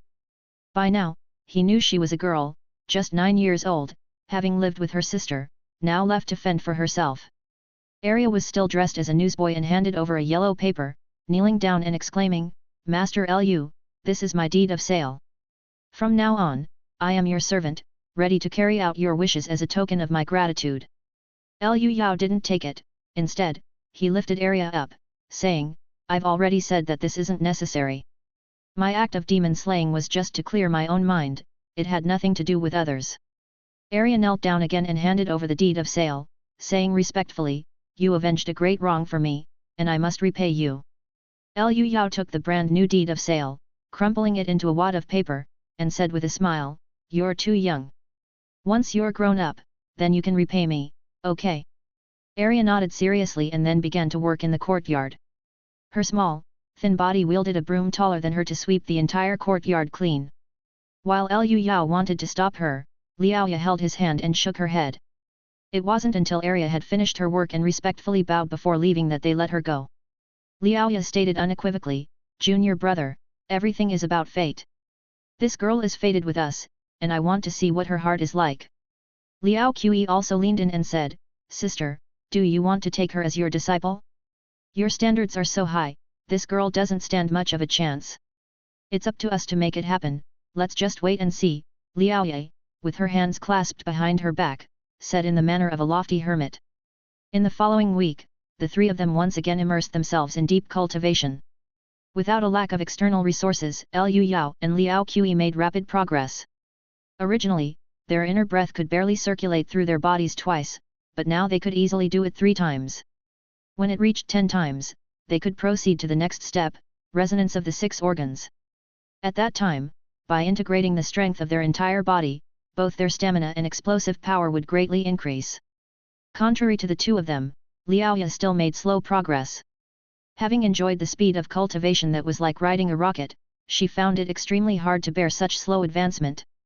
At that moment, she saw her junior brother practicing his breathing exercises, each cycle taking nearly 3 minutes, his inner breath significantly thicker than before. Liaoya was conflicted. She wanted her junior brother to use the Art of the Dragon Slayer manual to massage her. Knowing that her junior brother had feelings for her, she should have, in principle, kept her distance. But the Art of the Dragon Slayer manual was too important, especially for the stimulation and refining of aperture points. Read new chapters at MVL. Thousands of years ago, ancestors had already discovered many special points on the human body, named aperture points. External stimulation of these points could strengthen the body and treat diseases, but if inner breath was used, it could exponentially increase the speed of cultivation. Forget it, I'll remind my junior brother properly, and if he takes any excessive actions, I'll scold him. With this thought, Liaoya made up her mind, junior brother, come here. Inside the room, Liaoya lay on the bed, her pretty face stern, junior brother, you must be meticulous with the massage, don't get distracted. Otherwise, I will have to call on the rules of our sect. Don't worry, senior sister. My inner breath has thickened quite a bit, I can try resonating the viscera, tendons, and aperture points now, Liu Ya replied. Taking a deep breath, he entered a state of calm and instantly pressed alternatingly on the various main points along Liaoya's smooth back. This technique was already close to the perfection of the manual. Liaoya felt both the reflex area of her spleen and the tendons and bones of her spine heat up simultaneously. A surge of vigor and inner breath flooded in, instantly connecting and causing all the areas to resonate together. She felt nothing but relaxation, and after relaxation, came extreme comfort. It was as if an itch that had lingered for a long time was suddenly and thoroughly scratched. Liaoya couldn't help but let out a small cry like a kitten's yowl, then hurriedly covered her mouth. But Liu Yao's fingers did not stop, continually resonating the reflex zones connected to the entire spine, making it impossible for Liaoya to endure. She had to bite on a towel, and eventually, she even blissfully zoned out for a moment. When she came back to her senses, she found that her body was warm all over, the massage was nearing its end, and her junior brother was tending to the Huiyang point. In the midst of that warm and comfortable sensation, Liaoya suddenly realized with a shock, she was sweating too much, but it seemed it was not just sweat. She reacted swiftly, hastily opening all her pores to sweat profusely. This way, her entire body was drenched, and it wouldn't be obvious that certain parts were more so. Fortunately, her junior brother did not repeat his previous indiscretion and stopped the massage after completing the full routine. Suppressing her embarrassment, Liaoya breezily dressed, nodded to express her thanks, and as soon as she stepped out the door, she dashed back to her room and started to clean up with a wash basin. The massage had been very exhausting for Liu Yao. He rested and regulated his breathing for a while before he could recover his strength, not having the energy to ponder further. Feeling something sticky and uncoordinated on his hands, he casually wiped them on his body and then pulled out a backpack filled with jewels. He had found quite a few jewels in the after cleanup of annihilating both the Heilong gang and Cardin's people. The Heilong gang's share was mostly jade items, while Cardin and his men had many platinum ornaments inset with precious stones. Having accumulated this many, it was time to return to Earth to sell them off. Chapter 111, It has become a wealthy household again. Liu Yao packed what he needed to bring and knocked on Liaoya's door, wanting to say goodbye to his senior sister before leaving. But Liaoya didn't open the door and shouted from inside, "Junior brother, is there something you need?" She was squatting in a wooden basin, cleaning herself, and became even more certain that what she had felt earlier was not sweat. Overcome with shyness, her pretty face turned beet red when she suddenly heard Liu Yao knocking on the door. Hearing the sound of splashing water through the door, Liu Yao didn't think much of it, and just called out, "Senior sister, I'm going home for a bit, just wanted to let you know." "Okay, come back soon," said Liaoya, knowing she was in no condition to see anyone, so she bid farewell to her junior brother through the door. The moment Liu Yao turned to leave, Liaoya stopped him, "Junior brother, wait a moment." "Hey! That gold, don't forget." Liu Yao chuckled inwardly but responded seriously, "Don't worry, I won't forget, I'll definitely bring it for you." Experience more tales on MVL Earth. Liu Yao, with a single shoulder bag, strolled out of the airport terminal leisurely as the men and women around him snuck glances at him. A few girls whispered among themselves, "What a hunk! Such a good figure and temperament. His skin is also so fine. I'm going to ask for his contact info." As one bold girl smiled and approached to strike up a conversation, Li Lei already came up to meet Liu Yao, and they left together, laughing and talking. The girl stuck out her tongue and went back to her friends, joking around a bit, her face showing a hint of regret. Once in the car, Liu Yao took out a piece of natural bezoar and 50 grams of musk and handed them to Li Lei. The young lady casually looked at them and transferred 1 million over. As Liu Yao looked at the prompt for money received, he felt calm. To ordinary people, this was a lot of money, but for him, it was just something he brought along the way. The beautiful jade and gemstones in his backpack were no different. "Let's go to the International Jewelry Trading Center," Liu Yao said. "Is everything going smoothly in the lab?" "Very smoothly, the R&D is progressing well. The old man says your prescription is working much better than we expected." Li Lei frequently checked Liu Yao through the rear view mirror, feeling that he had grown more robust and had an indescribable sharpness about him. Moreover, each additional glance at him made her body heat up involuntarily. Liu Yao casually brought up, "I feel a bit embarrassed always troubling you, maybe I should just buy a car." "No." Li Lei interrupted him hastily, "I have a lot of free time. I can be your driver anytime." After finishing, she realized she had been too eager and fell silent. Liu Yao smiled, and they continued the ride without another word. Soon, they arrived at the International Jewelry Trading Center. Although the International Fashion Culture Industry Expo had already come to a perfect close, this was still the most influential and busiest jewelry market in Xia country, and it was still teeming with people at that moment. Qi Kuya took the jangling single-shoulder bag from Liu Yao. Although they had partnered many times, she was still amazed at such grand jewelry trades that cleared out in a single sale. However, she firmly remembered the principle "mind your own business" once said by Elder Master Qi. She inquired about nothing and focused solely on running a legal business, everything else was none of her concern. Unzipping the backpack, Qi Kuya's eyes were wide with amazement because there were nearly 20 boxes inside, far more than ever before. She laid them all out in a row, bracelets, pendants, jade hairpins, and even a gui. There were all kinds of items, all taken from the Sea Dragon Gang General Hall, and of high quality. And it wasn't just these items, there were also 4 gemstones, 2 each of blue and green. These were ornaments worn by vampires, glinting with beautiful luster. Qi Kuya took a deep breath and said with a trembling voice, "Boss Liu, I can't handle this merchandise on my own, I need to call my great-uncle over." Liu Yao had no objections. Qi Kuya forgot to call her grandfather, but as soon as Elder Master Qi heard it was Liu Yao and that there were many fine items, he came extremely quickly. At 95 years old, he still moved briskly with the aid of a walking stick, looking around 70 at a glance. After arriving, he went straight for the jade artifacts on the table. This time even he had to use a portable microscope to examine them closely. After a long while, he picked out 2 pieces and set them aside. Jade gui, the ancient nobility's dining ware. With dragon head-shaped handles and a 3-legged beast swallowing form, although it's jade, it exudes the majestic and stately aura of bronze ware, a great testament to the craftsman's skill. It's also an antique, worth 5 million.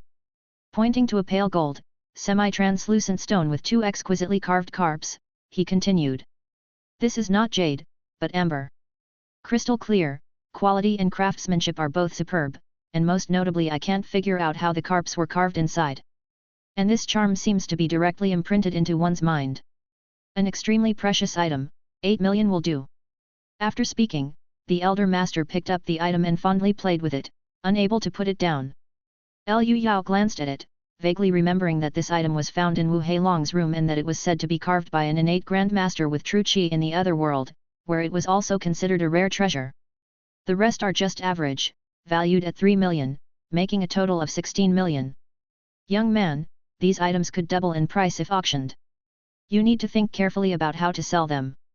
Liu Yao decisively said, no auction, I'll sell them directly. The elder master nodded, that's fine.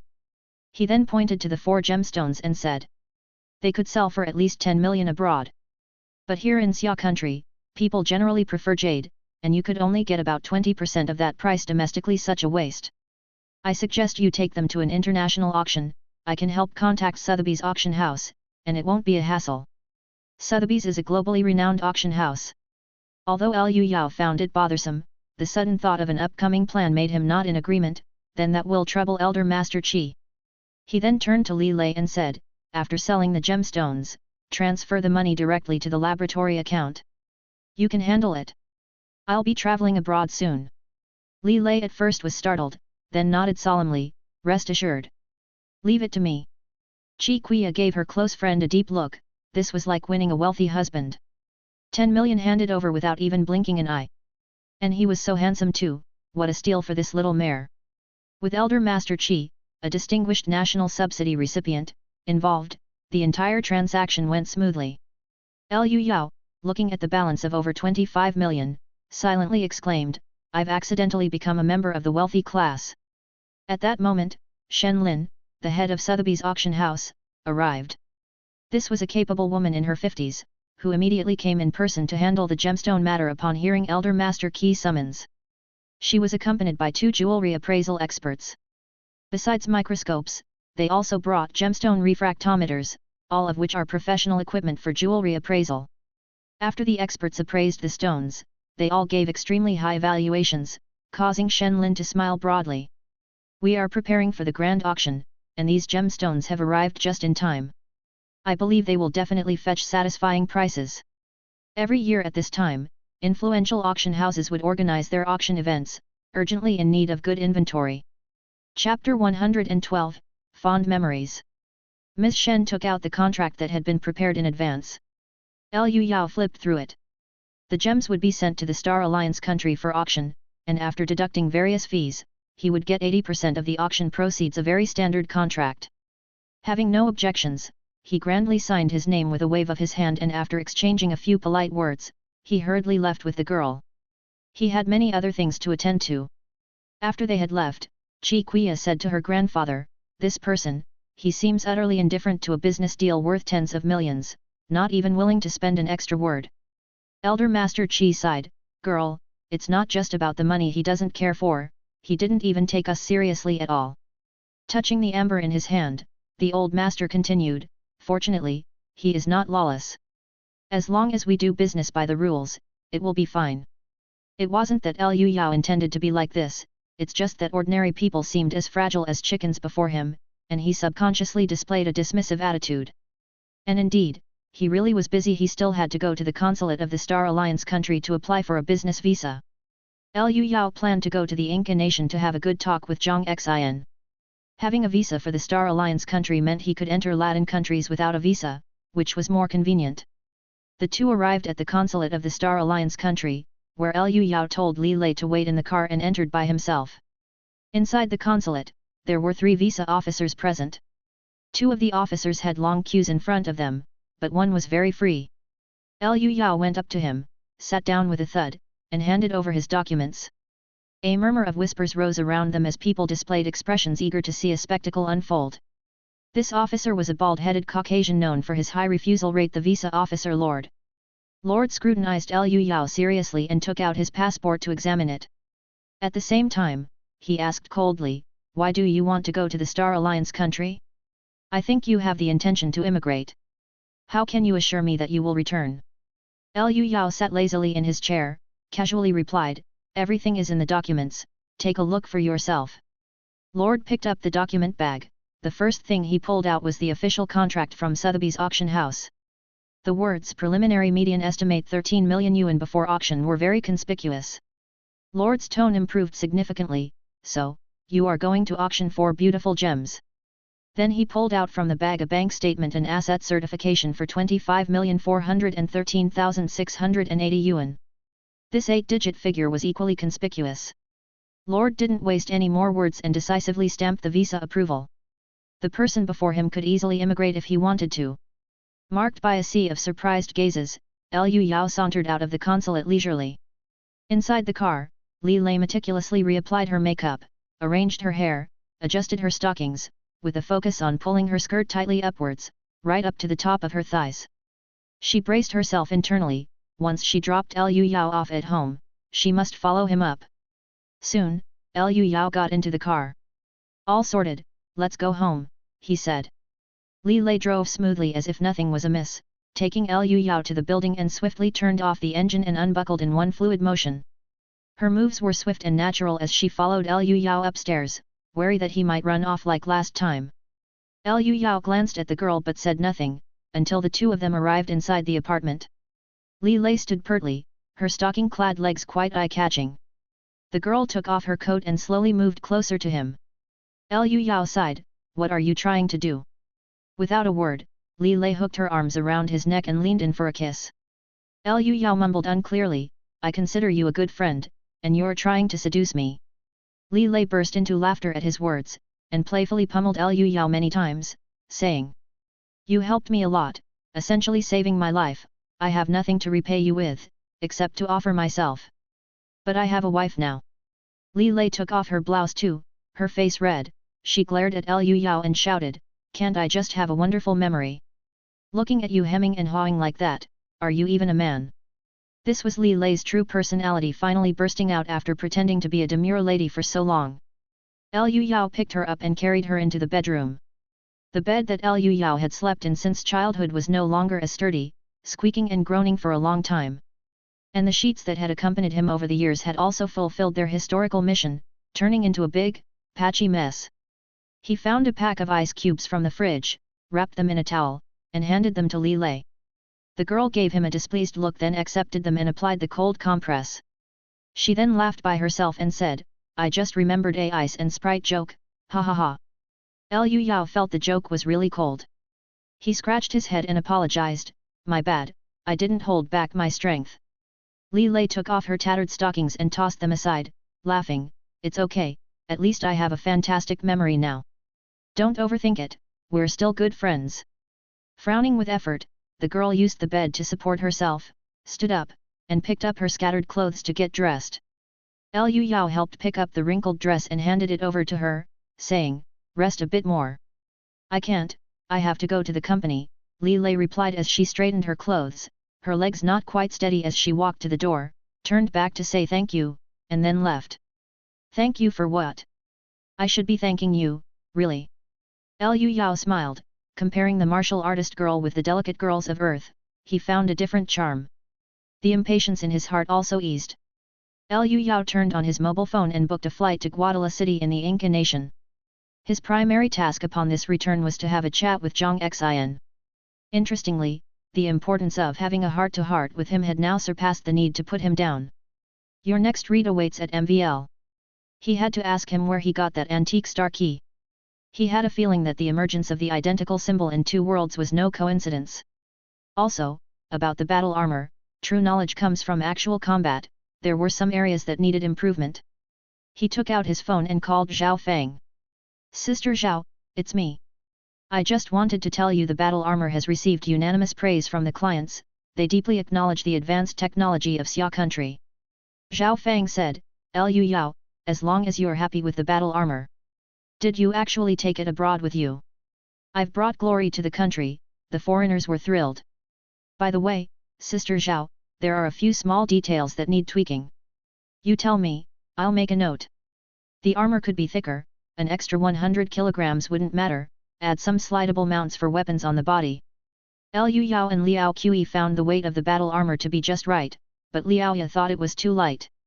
"Might as well make a thicker version." Zhao Feng agreed, "Okay, I'll change the design drawing." "Your call is well timed, I was about to go on a business trip to Yakolun. Sister-in-law is going abroad. Our country is helping with the coal-to-oil project over there, and a few people from our department need to go, I've been chosen. Yakolun is a member nation of the former Steel Alliance. Just treat it like a trip for fun." After exchanging a few more courtesies, Liu Yao hung up the phone. Packing his belongings casually, he prepared to travel thousands of miles to meet the long-absent Zhang Xin. Chapter 113, Exotic Mountains and Rivers. Liu Yao bought a pair of sunglasses and put them on, effectively shielding his eyes that shone like stars, blocking the harassment of the encroaching swarm of admirers. Until the plane landed and he exited the airport, he no longer felt the thirsty gazes of the women. The climate in Guadala City was warm and dry, Having undergone several colonial periods, the streets boasted a variety of architectural styles, with every nation that had controlled maritime supremacy leaving its mark here. The place had exotic charm, making it a nice spot to visit, but the only drawback was its poor public safety. In the exotic mountains and rivers, Liu Yao, as an Asian, stood out conspicuously.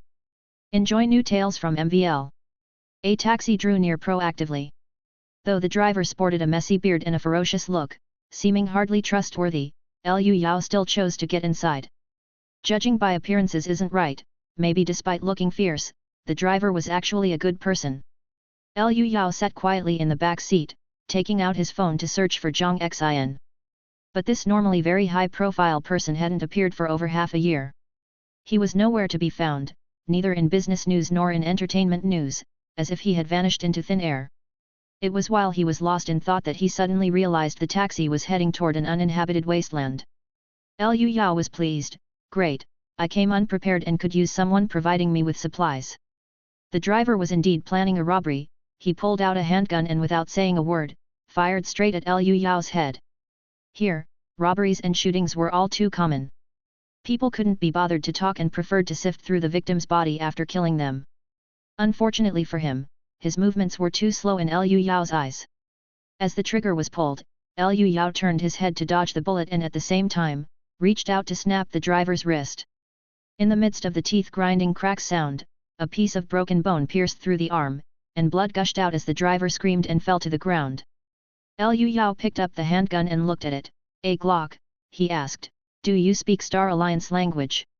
The driver was shouting something in Frankian, clearly not understanding Star Alliance language. Liu Yao calmly activated the real-time translation app on his phone, and just as the driver screamed out, the phone emitted a stiff electronic voice with the translation.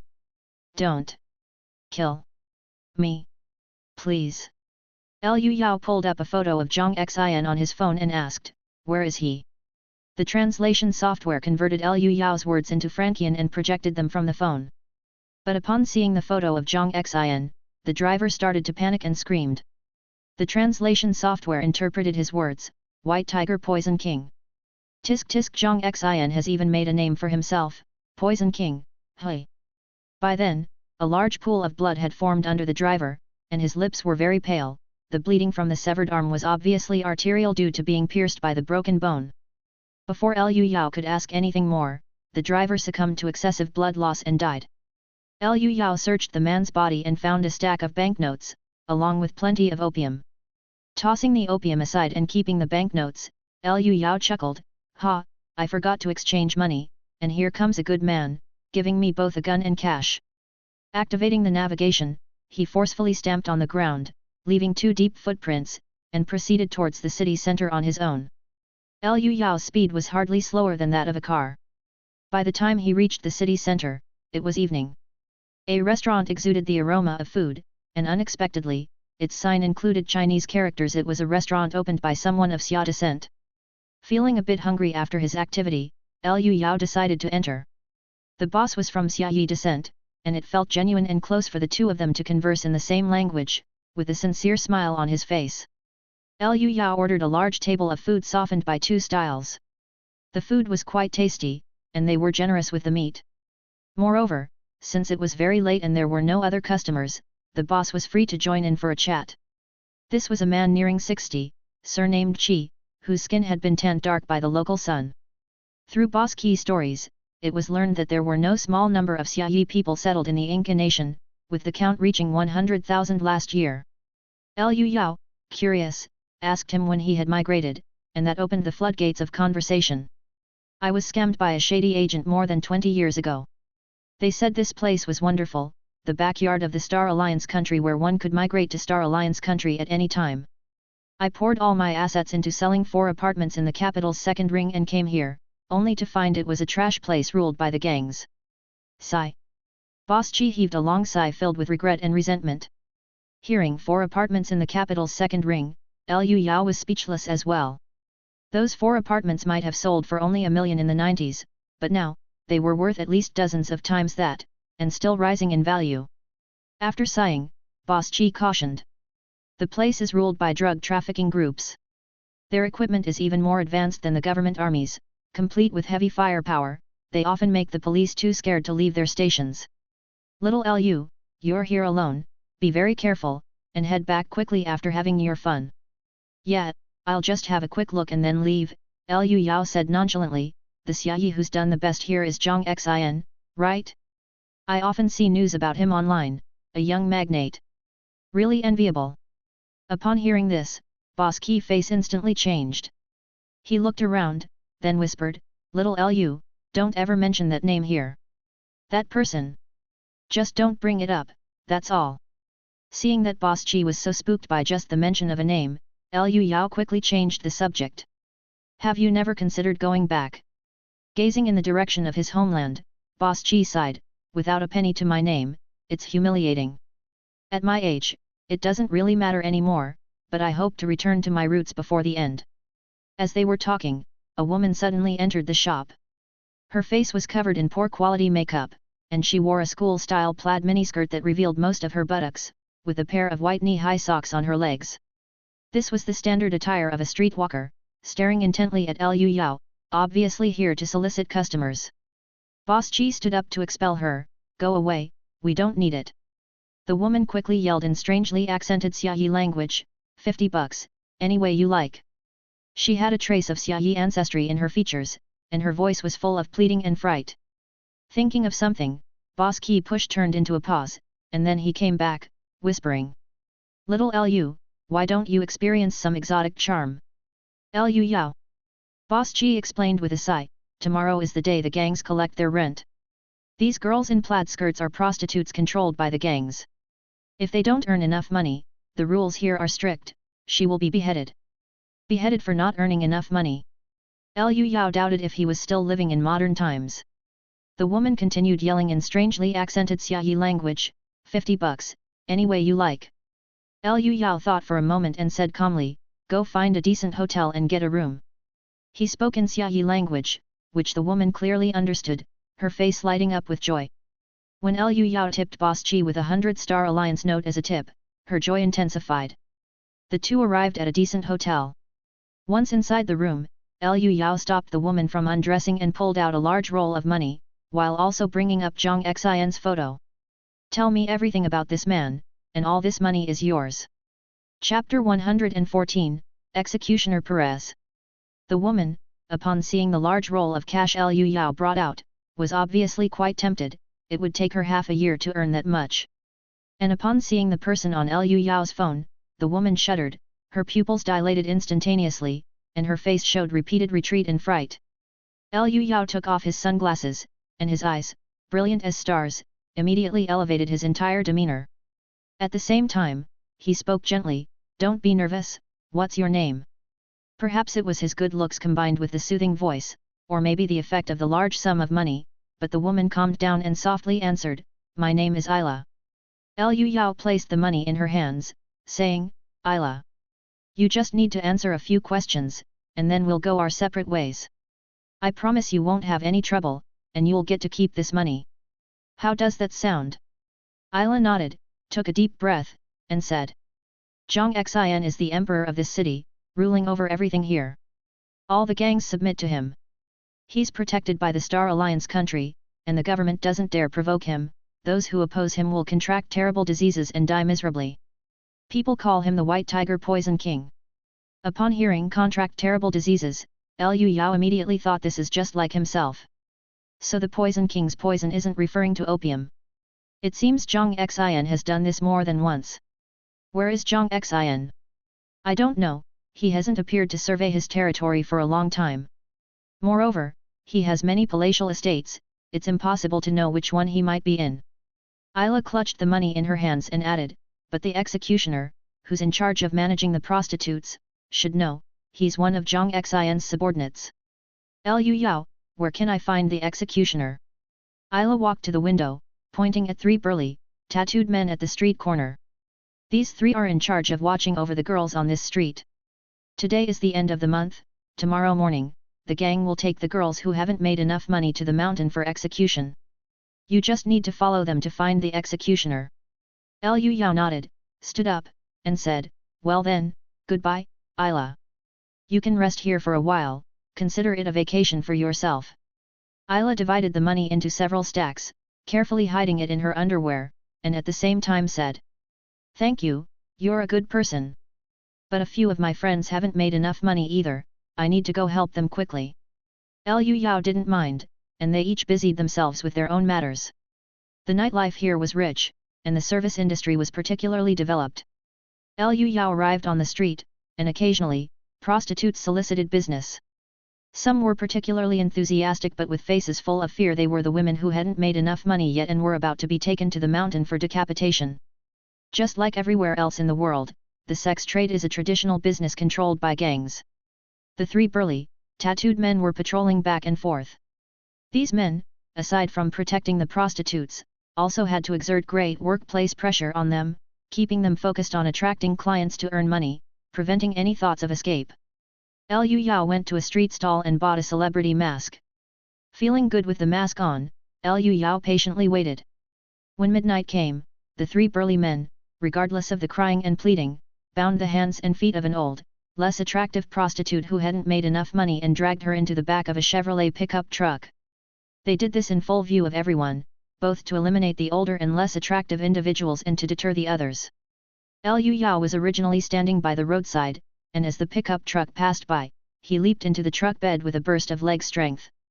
At this moment, the woman was still struggling and screaming in terror, and the three men sitting in the truck were smoking away, paying no attention at all, and were completely unaware that they had an extra passenger. The car drove for nearly an hour to reach a small hill with beautiful scenery. Already, more than a dozen vehicles were parked here, and over 30 fierce-looking brutes brought out 8 women. Some of these women were panicked, begging for mercy, while others had resigned themselves. Controlled by the gangs, day after day earning money with their bodies, death seemed a release from their hopeless lives. They pointed their shoes towards their hometown and knelt down obediently. In the legends of Latin America, a headless person cannot find their way home, they must use the tips of their shoes to point out the path. As soon as Liu Yao got out of the car, his brow furrowed deeply. The hillside, blooming with little flowers, was covered beneath with headless remains. There were also many wild dogs and vultures waiting in the distance, having grown accustomed to feasting here each month. And Liu Yao noticed that among the women about to be beheaded was Isla. She had been beaten beyond recognition and could only lie on the ground waiting for decapitation. Liu Yao was still puzzled, hadn't he given her money? Executioner Perez, responsible for managing the prostitutes of Guadalajara City. He was massive, with extremely developed muscles, carrying a large machete as if it weighed nothing, and a huge silver revolver holstered at his waist. Perez came here to behead only out of personal preference. At the moment, he hummed a tune as he approached the kneeling women, ready to start his work, when suddenly he noticed a president walking over from where their cars were parked. Everyone saw this person wearing a ridiculous mask and drew their guns, cursing and shouting. This president of the Star Alliance had built a border wall after taking office and focused on cracking down on Inca nation immigrants, earning a terrible reputation there. With Liu Yao donning this mask, it was quite mocking. Read exclusive adventures at. But before their eyes, everything blurred, and the president had vanished. A sharp-eyed one shouted, "On the ground! He's crawling over!" Liu Yao employed Eve Dragon Stake, sprinting close to the ground, while his Glock fired simultaneously, emptying the 17 bullets in the magazine within 2 seconds. Enemies were practically at the same time spurting blood, with most of them only just having disengaged the safety on their weapons when they were shot and fell to the ground. A few with quicker reactions did fire their guns, brandishing axe, but with Eve Dragon Stake, Liu Yao was merely a foot tall as he skittered across the ground at high speed, and in the blink of an eye, it was unclear where he had run off to. In the midst of chaos and frightened cries, the gangsters completely lost track of Liu Yao, firing wildly around them. Liu Yao dashed past a corpse and picked up a UMP-9 submachine gun, his spine acting like a giant spring as his body, propelled by Eve Dragon Stake, circled the crowd. The president with the UMP-9 fired wildly, casings flying out continuously. The enemies screamed loudly as new blood holes burst open in their bodies, and within seconds they were mega, leaving only Perez, the obvious one with the big machete, still standing. Perez, with the machete in one hand and a huge silver revolver in the other, fired repeatedly but couldn't even see where Liu Yao was, clicking as he ran out of bullets and tried to reload. In the blink of an eye, Liu Yao surged forward, grabbed the muscular man's neck, and hurled him against a pickup truck. The impact shattered the truck's window and he rebounded to the ground, where Perez lay unable to move from the pain. At that point, only a little over 2 minutes had passed since Liu Yao made his appearance. He picked up the beautiful silver revolver, saying with satisfaction, M500? Made for a big guy, eh? This was a firearm that shot .50 magnum rounds, capable of killing a rhinoceros with a single shot. Typical revolvers can hold 6 rounds, but because the bullets were so large, this one could only hold 5. Liu Yao immediately confiscated it, finding the weapon to be perfectly suited for self-defense in the other world. Chapter 115, Abnormal. Liu Yao untied the ropes that bound the pitiful women and signaled for them to leave. The women ran off in utter panic, not daring to look back. Only Isla squinted through her swollen eyes and looked at the man before her. "Mister, is that you?" Liu Yao removed his mask. "You okay? How did you get dragged into this?" Isla forced a miserable smile. "They found out I was hiding." Liu Yao said, "It's all right now, you should go. Find some money these guys carried and start a new life somewhere else." Isla nodded, then said, "The executioner only speaks Flemish, let me translate for you." At that moment, the burly, muscular man known as the executioner Perez was struggling to crawl on the ground. The opponent this time was not human. His body, weighing over 200 pounds, was tossed like a rabbit, flying 20 meters. As a fervent fitness enthusiast, Perez was very sensitive to strength and acutely aware of how terrifying Liu Yao was. Unfortunately, he had only managed to crawl less than 50 meters before his spine was stepped on. Liu Yao slowly applied pressure with his foot, while Isla squatted down to interrogate, "Where is your boss, Zhang Xin?" Perez flailed like a girl being tormented, continuously slapping at Liu Yao's leg, and bellowing out, "Do you have any idea who you've crossed? Zhang Xin will throw you into caustic soda and make a thick soup out of you."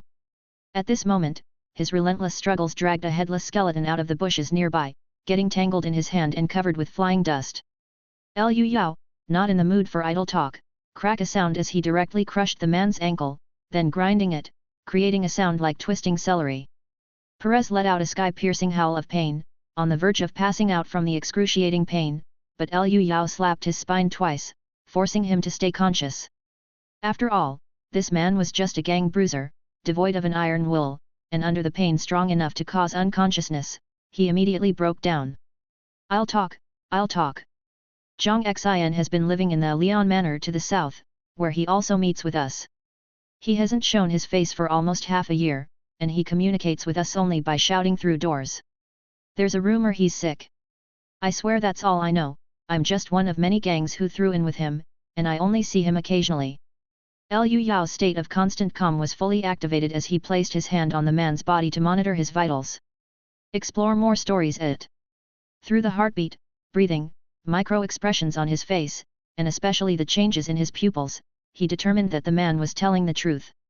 Not far away, a few vultures descended, and a number of wild dogs approached, all eyeing Perez. Liu Yao said to Isla, "Let's leave the final blow to these wild beasts." Isla nodded, and the two of them made their way to the parking area amid the executioner's wails and pleas. The gang members' cars were loaded with a lot of cash, from which Isla found 300,000 Star Alliance dollars. Liu Yao said, "Take this money and start a new life." Isla nodded, "All right, be careful yourself, what's happened here won't stay hidden for long." Watching her drive away in one of the cars, Liu Yao waved lightly, "Farewell, if fate allows it." On the southern edge of Guadalajara City, the picturesque and pleasant climate of Lake Chapala had attracted many powerful figures to build their mansions there.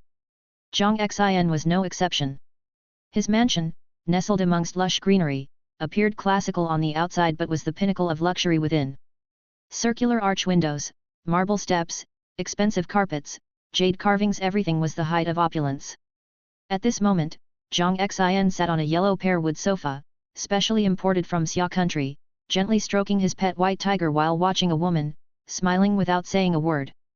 The woman had a cold expression and her figure and skin suggested she was a beauty, though the fact that she was blind in one eye greatly marred her appearance. Zhang Xin's vermilion lips parted to speak first.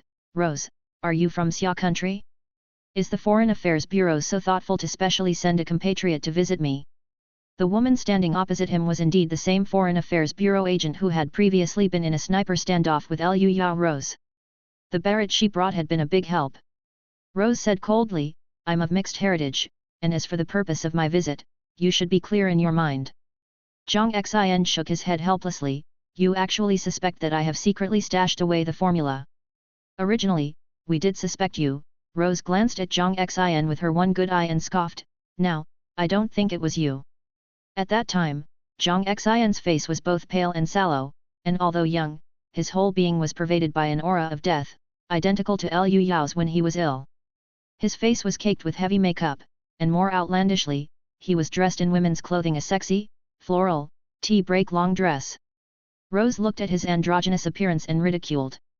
You like to poison with radioactive materials. But with long-term exposure, even the best protection isn't foolproof, and you've managed to contaminate yourself as well. It's my first time hearing about a man getting breast cancer, but does cancer make a person lose their mind? Zhang Xin stood up boldly and turned a circle, allowing the hem of his dress to billow. I've just come to terms with life and death and decided to be my most authentic self. Rose put away her expression, it seems, our side needs to find another partner who is mentally stable. Zhang Xin stopped spinning, his narrow eyes fixated on Rose, do you think I'm not up to the task with this appearance?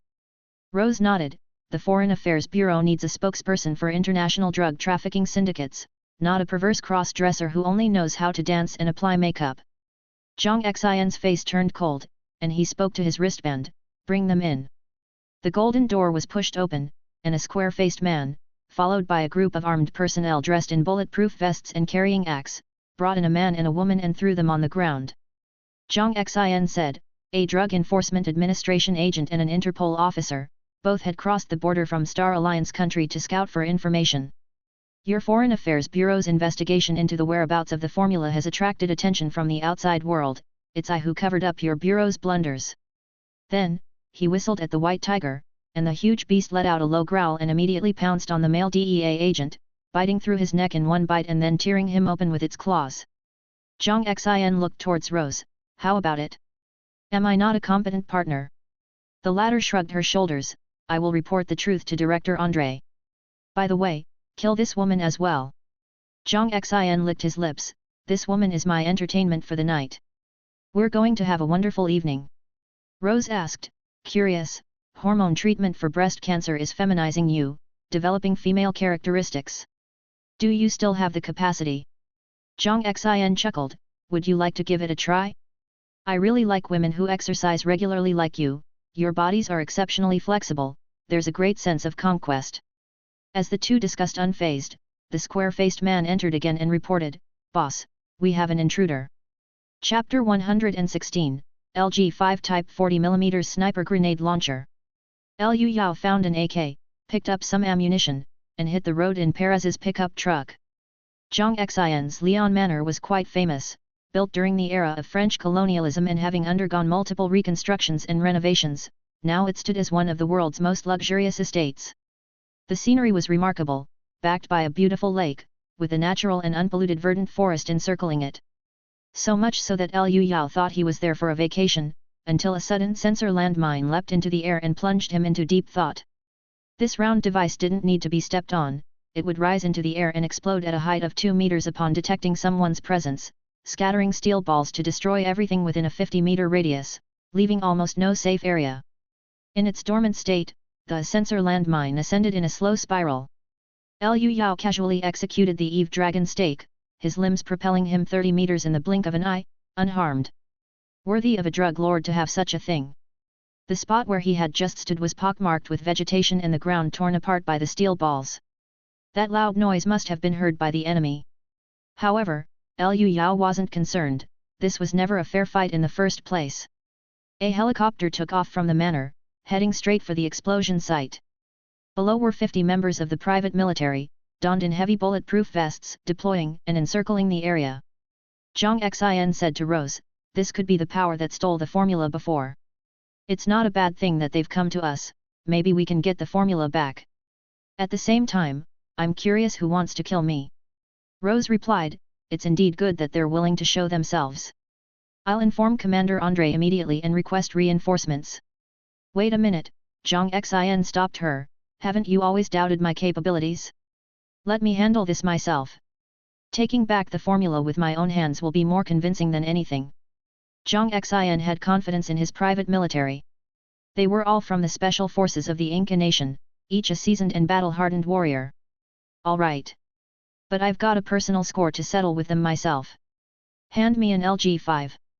A cold light flashed in Rose's one eye. The person coming might well be the murderer who killed her teammates and cost her an eye. Zhang Xin laughed, so you like it rough. This is Xia country's new grenade sniper. The first thing Liu Yao saw was the helicopter above him, and the crew spotted him as well. The crew immediately notified the guards to rush over. As the pilot saw Liu Yao aiming at him, he calmly said, "At 500 meters, that's beyond the effective range of an AK rifle." Before he could finish, several cracks appeared on the windshield from the 7.62 bullets. Had the glass not been bulletproof, the pilot would have been a goner.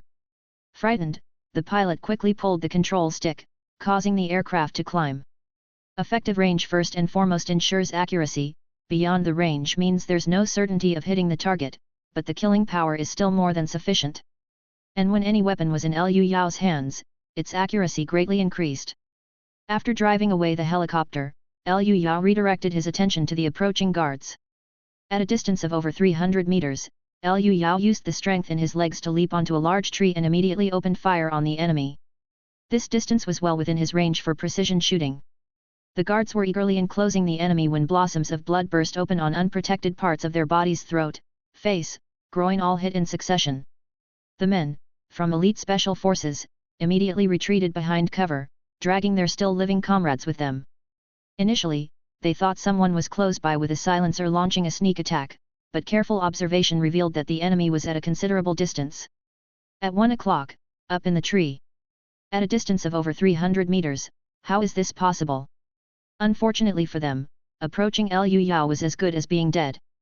Liu Yao's legs powered up, causing the entire tree to sway violently as he leapt forward with its aid.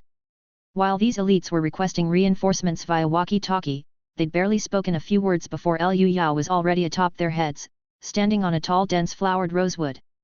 The distance was so close that their bulletproof vests were completely ineffective.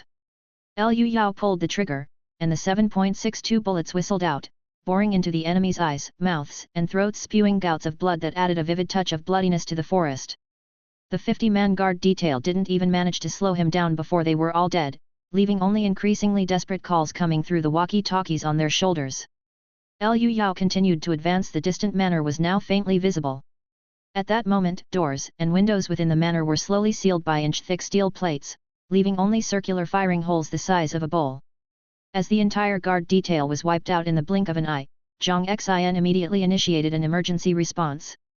The walls of this house were embedded with composite steel plates, resistant even to conventional missiles. At this moment, Zhang Xin yelled into his wristband, "Are you sure the enemy is alone?" According to the helicopter reports and the messages conveyed by the guards before they died, it does seem to be the case.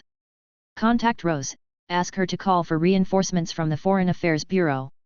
Okay, boss. Zhang Xin cut off the communication, and even with heavy makeup, his complexion looked terrible. How can there be only one? When Liu Yao arrived, what he saw was a steel fortress. Steel-plated defense with only a bowl-sized firing hole, attackers would have to sustain heavy casualties. And that wasn't all. On the rooftop was Rose, manning a grenade sniper LG5. This weapon might look like an anti-materiel sniper rifle, but it fired 40mm grenades. It combined the precision of a sniper rifle with the destructive power of a grenade. It didn't matter if the shots weren't exactly targeting Liu Yao, a grenade's explosion had a 20-meter range, enough to blast a target to death. Right then, Liu Yao was greeted by this very weapon. Suddenly feeling a chill down his spine, he quickly employed the Eve Dragon stake to dodge, just as the spot he had been standing in exploded into a shower of metal shards that pocked the ground with small craters. It wasn't over. The grenade sniper LG5 was semi-automatic. The next second, another round came flying. It was as if thunder roared from within Liu Yao. With a snort from his nostrils, he instantly shifted over 50 meters to the side. Liu Yao's Eve Dragon stake was already known for its high mobility, and with the sudden increase in explosive power from activating 5 organs resonance, he truly embodied the proverb of being still as a virgin, moving like thunder, capable of instantly moving 50 meters. Rose, watching from the rooftop, pressed down the shock in her heart. Is that even human? But as an experienced field agent with a history of killing, she knew she couldn't afford to be distracted by such thoughts. The grenade sniper LG-5 she was using had a 4-shot drum magazine, and it still contained two 40mm grenades. Rose aimed once more, her finger touching the trigger. Read new chapters it. She believed in her marksmanship, and she believed in this new weapon produced by Xia country. She was sure it would leave her opponent with no body left to recover. Chapter 117, Last Moment. Facing the powerful LG-5 grenade sniper, Liu Yao stimulated his 5 organs resonance and suddenly charged forward. At this distance of over 500 meters, the sniper only showed a tiny bit of himself, and Liu Yao was not confident he could hit him. He had to close the distance to within 300 meters, the closer the better. Rose took a deep breath, braced the stock against her numb shoulder, and when she pulled the trigger, a loud bang erupted. Even though she used a bipod, she was still jolted back by a foot. She calculated the lead and launched the grenade towards Liu Yao's immediate front. If Liu Yao kept running like this, he would end up in the very center of the explosion. But Liu Yao, in a calm state of focus, kept his eyes locked on the opposite side. At 0.4 times speed, many things that were previously difficult to accomplish were now possible. The moment the grenade sniper's muzzle flashed, Liu Yao pounced forward like a fierce tiger, leaping 40 meters at once, just in time to leave the exploding grenade behind him. Rose, drawing on years of field experience in killing, forcibly suppressed her shock and bitingly fired the last grenade. The grenade, with its orange-red tip, whistled out of the barrel, spinning rapidly and flying straight towards Liu Yao. By now, Liu Yao was only 300 meters from the enemy. Using the momentum, his legs pushed off with force and leaped up 10 meters in a single bound. Not only did he leave the explosion behind his back, but he also aimed mid-jump at the dumbfounded Rose. This is simply not human. Rose could no longer suppress the shock in her heart and cried out involuntarily. If Liu Yao's moving speed could still be explained away with excuses like wearing an exoskeleton or being injected with military stimulants. But this jumping ability of leaping 10 meters high was absolutely not something a human could achieve. Her sniper position was on the rooftop, which was very small and difficult to target.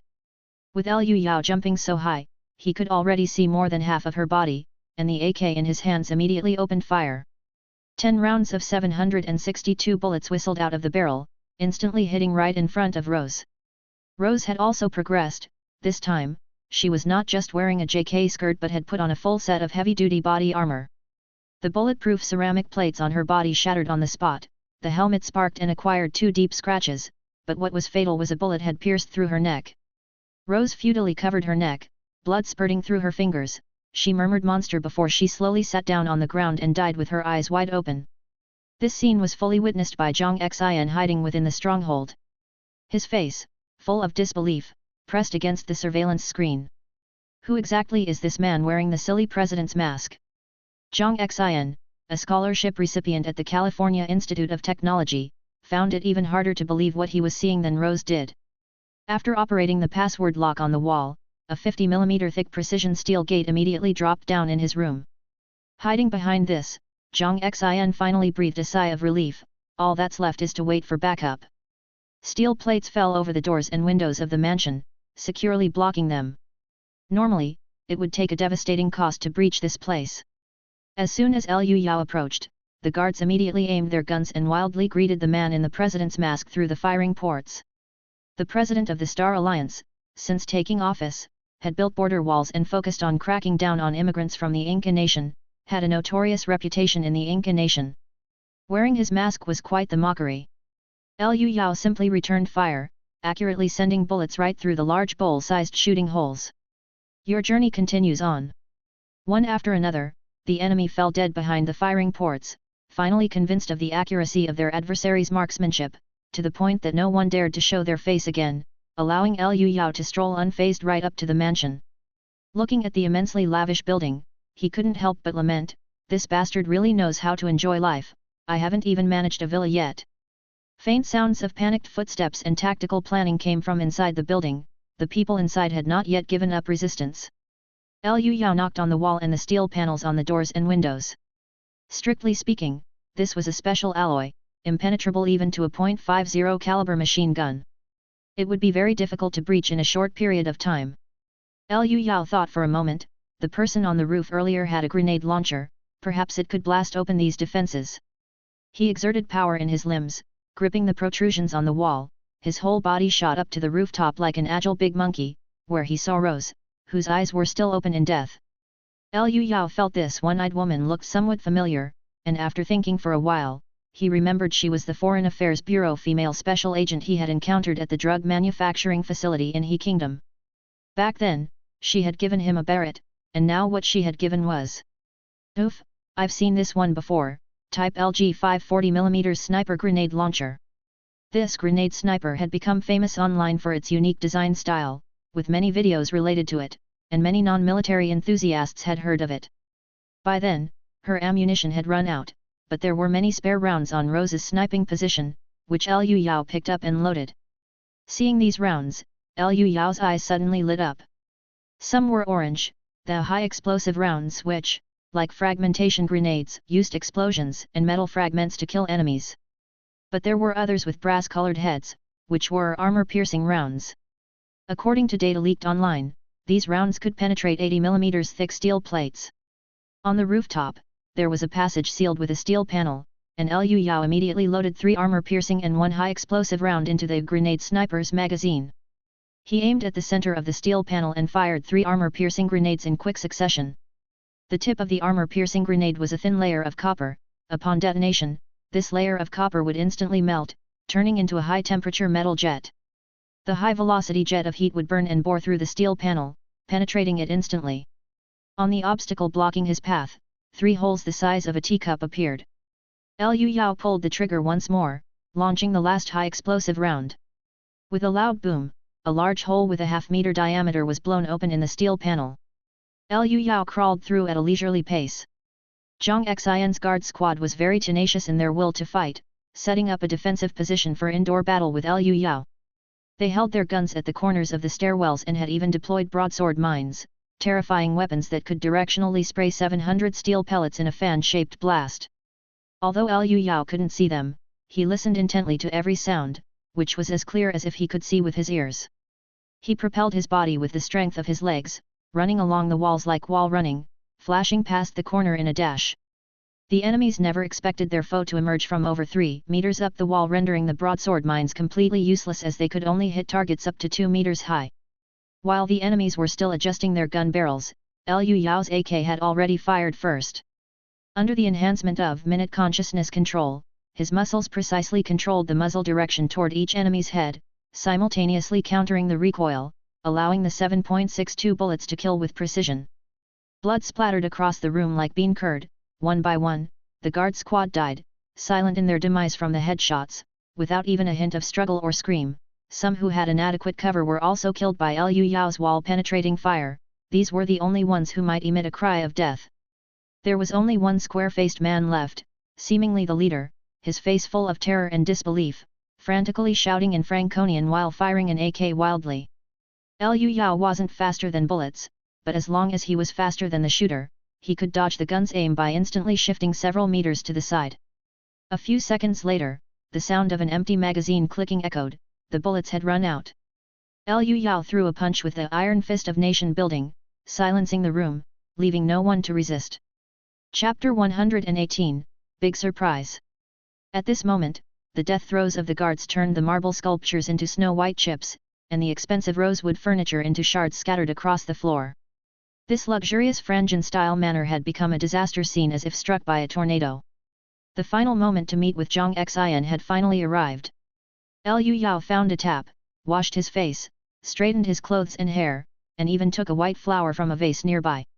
It meant nothing more than giving Zhang Xian a big surprise when he took off his hood later. Liu Yao carried the grenade sniper on his back, tucked an M500 at his waist, held an AK in his hands, and a small white flower was tucked into his chest. With a unique style, he arrived at the largest room of the Frangian-style manor, only to find it blocked by an even thicker steel plate. Liu Yao knocked on it, the sound muffled, nearly 50 millimeters thick. But no matter, he had plenty of resources at hand. He returned to where the fight had taken place, fetched the arranged C4 explosives. First, he used armor-piercing rounds from the grenade sniper to punch 4 holes in the steel plate, then slapped all 4 C4s onto them in one go. Liu Yao took cover around the corner and shot the pile of explosives that had been intended for him. With a colossal explosion, the whole building shook, and debris fell from the ceiling. Thankfully, the building didn't collapse because it was supported by steel reinforcements. Dusting off his clothes, he walked over with a light step to find a half-man-sized hole had been blown into the steel plate. Liu Yao took off his mask and stepped through, finding himself face to face with a heavily made-up drag queen in a long dress. Both exclaimed in unison, "Who are you?" "You're Liu Yao Zhang Xin." Liu Yao had thought that his now strong, well-built figure with a starry gaze would surely give Zhang Xin a huge fright, especially since he used to be on the brink of death, a gust of wind away from falling over. But what he never expected was that instead, Zhang Xin was the one who got a huge fright. Entering a heightened state of awareness with all senses open, Liu Yao suddenly laughed out loud, "Ha, you've got cancer yourself? The wicked will eventually bring about their own destruction." As someone who had been tormented by illness for many years, he was all too familiar with this condition, and he was certain that Zhang Xin had contracted some form of cancer. Zhang Xin, shocked, had a buzzing in his head, and despite previous speculations about the masked man's identity, he never considered that it would be Liu Yao the least likely person. Trembling, he pointed and said, "Your cancer cells had spread throughout your body, you should have been dead long ago." "Impossible. Absolutely impossible." After saying this, he pulled out a cross from his collar and began to draw a cross on his chest. Liu Yao shrugged, "Nothing is impossible. I was bitten by a spider while lying in my hospital bed, and afterward, I gained superpowers. I've seen Spider-Man, damn it." "Oh? The drug lord has time for movies." Liu Yao closed in unhurriedly, pressing Zhang Xin into a retreat until he was backed against a wall. "How did you become like this?" "I got breast cancer. Targeted medicines and hormone treatments turned me into this." "Cousin, you are so powerful now, let me off the hook. Look how miserable I am." As Zhang Xin spoke, distracting Liu Yao, he eyed a white tiger hidden in the shadow of the furniture. This white tiger was a Siberian tiger, 4 years old. Taken by Zhang Xin before it could even open its eyes, raised since it was a cub, it never left his side. Flush with adequate nutrition and trained by a professional animal tamer, it was significantly stronger than its wild counterparts, weighing 400 kilograms. It was the last line of defense that Zhang Xin trusted the most. Liu Yao revealed a kind smile, saying, "Well, I could spare you as a relative. But what's in it for me?"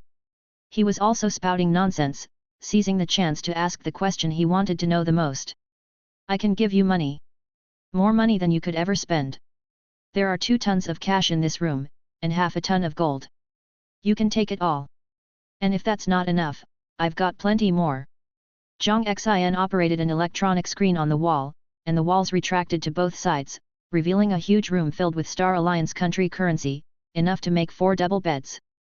There were also stacks of gold bricks half the height of a person, dazzling under the lights, blinding to the eye. Liu Yao chuckled, "Keeping so much cash at home? The motherland has already universalized mobile payments." It was while he focused on the gold that the white tiger, lurking in the shadows, made its move. Felines are all born masters of ambush, and the Siberian tiger is the largest existing feline species. In a single leap, the 400 kilograms beast covered a distance of 10 meters and pounced, letting out a roar at the same time. It was like an out-of-control truck honking and barreling toward you, the momentum extremely fierce. Ordinary people or animals would be scared into losing their ability to react, and then they'd be torn apart by sharp teeth and claws. But Liu Yao's face bore a mocking expression, and it was as though thunder rolled within him. Then he let out a hum from his nostrils, and with a swing of his arm, he threw a punch. This punch burst through the air with a bang, landing fiercely on the white tiger's huge head, beating it to the attack. The tiger's head was larger than Liu Yao's entire torso, and after being hit by that punch, half of its face caved in. The white tiger let out a mournful scream and flew sideways, crashing onto the ground with a thud. Protein is a miraculous thing, its composition and the structure of its polypeptide chains result in differing levels of strength. Liu Yao's strength was nearly equal to that of the white tiger, with both exerting forces around 1.5 tons overall. But he only weighed a quarter of the white tiger. This meant his muscle and bone efficiency far surpassed that of his opponent, hence why he could punch with force enough to burst through the air, something the tiger couldn't do.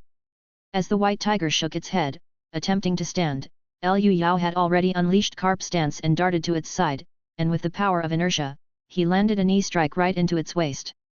The white tiger once again flew sideways and crashed into the wall, whimpering once before blood foamed from its mouth and nose, then it stopped moving. Liu Yao turned back to Zhang Xin, saying, "Is this your final card?" He found the idea of a pet that could fight for its owner quite interesting.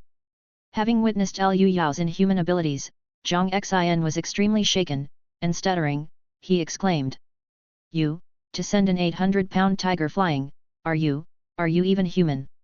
Liu Yao replied, "I'm actually an alien. As my home planet faced destruction, my parents sent me, still in my swaddling clothes, to Earth in a spaceship. Growing up, I discovered that sunbathing could make me stronger. Enough. Stop messing with me." Zhang Xin pulled out a handkerchief to cover his mouth as he coughed, taking quite some time to stop, then he looked up and said, "What do you really want to do? I have cancer now, you can't intimidate me." Liu Yao smiled and said, "Dear cousin, recount the antique scam from start to finish, and I'll give you a chance to live." Zhang Xin asked, "First tell me what sort of chance to live." Liu Yao pulled out his M500 revolver from his waist and said, "Out of respect for our family ties, I'll give you a chance at Russian roulette. Just one round. If you survive, I'll let you go, or I could just twist off your head. Choose one." Chapter 119, A Full Harvest. Facing Liu Yao's smirk, Zhang Xin had no other choice. But he hadn't given up hope yet. He had already sent a distress signal, someone would come to rescue him.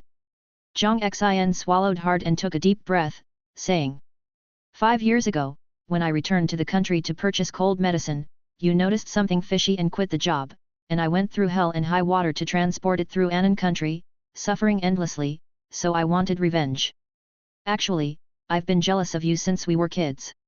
Why should you get to enjoy life under the care of our parents, while I could only complete my education with subsistence allowances? Luckily, the heavens granted me enough knowledge. That day, I bought a bunch of antiques at a charity auction. I didn't want this junk at all, but I had to spend the money for social networking and face. Then I thought of that genius method. I picked out something antique and mysterious, mixed in radioactive material, and gave it to you. You really liked it, ha ha ha."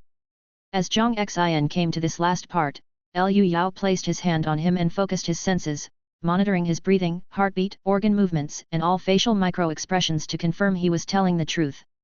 Liu Yao frowned and said, "So, you mean to say you bought that thing unintentionally, and gave it to me unintentionally? Where was this charity auction?" Zhang Xin said in a low voice, "I was still pursuing my PhD at the time, in Los Angeles." "Why do you ask this?" By now, he could tell that Liu Yao was very concerned about the source of the radioactive ornament he'd given, and an unbelievable guess formed in his mind. Liu Yao smiled and said, "I am what I am today thanks to the poison you gave me, it turned me into a Superman. Thank you so much, my dearest cousin. You've shown me a completely different world." "That's impossible. What are the odds? Earth is based on science." Zhang Xin, although aware, was completely unable to accept it emotionally. He had unwittingly become a lavish benefactor, handing over a golden finger. He roared, spittle flying, "I don't believe it. It's just an ordinary antique. How could it be a golden finger? This isn't a novel." Liu Yao shrugged his shoulders and said, "The fact is as it is, my main purpose for coming here wasn't to kill you, but to inquire about the origins of the golden finger. It's a pity you don't know either." He pulled out his M500 revolver and said, "All right, time for Russian roulette." Zhang Xin calmed himself and spoke earnestly. "Listen, cousin. There's no need for this. We can collaborate and make endless money together. The people of the Star Alliance country are funny, they abhor drinking yet are tolerant of opium consumption, the market is enormous. I will give you 50 billion, no, 100 billion every year. How about that?" Liu Yao patted Zhang Xin's cheek, straightened his dress for him, and whispered. "During these years, when I endured torture on the bed, you looked so happy. How could I let you go?" Zhang Xin spoke anxiously, "If you kill me, the Foreign Affairs Bureau won't let you go.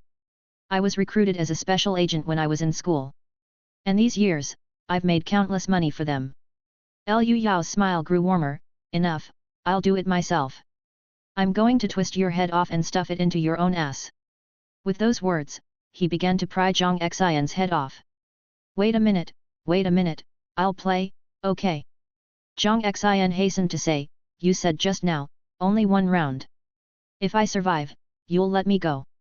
Liu Yao nodded, yes, just one round. If you survive, I'll let you go, word of honor. He emptied all of the bullets from the M500, leaving only one in the chamber, spun it rapidly, closed it, and handed the gun to Zhang Xian. Zhang Xian took the gun, held it against his own head, his whole body drenched in sweat, his eyes twitching without pulling the trigger for quite a while.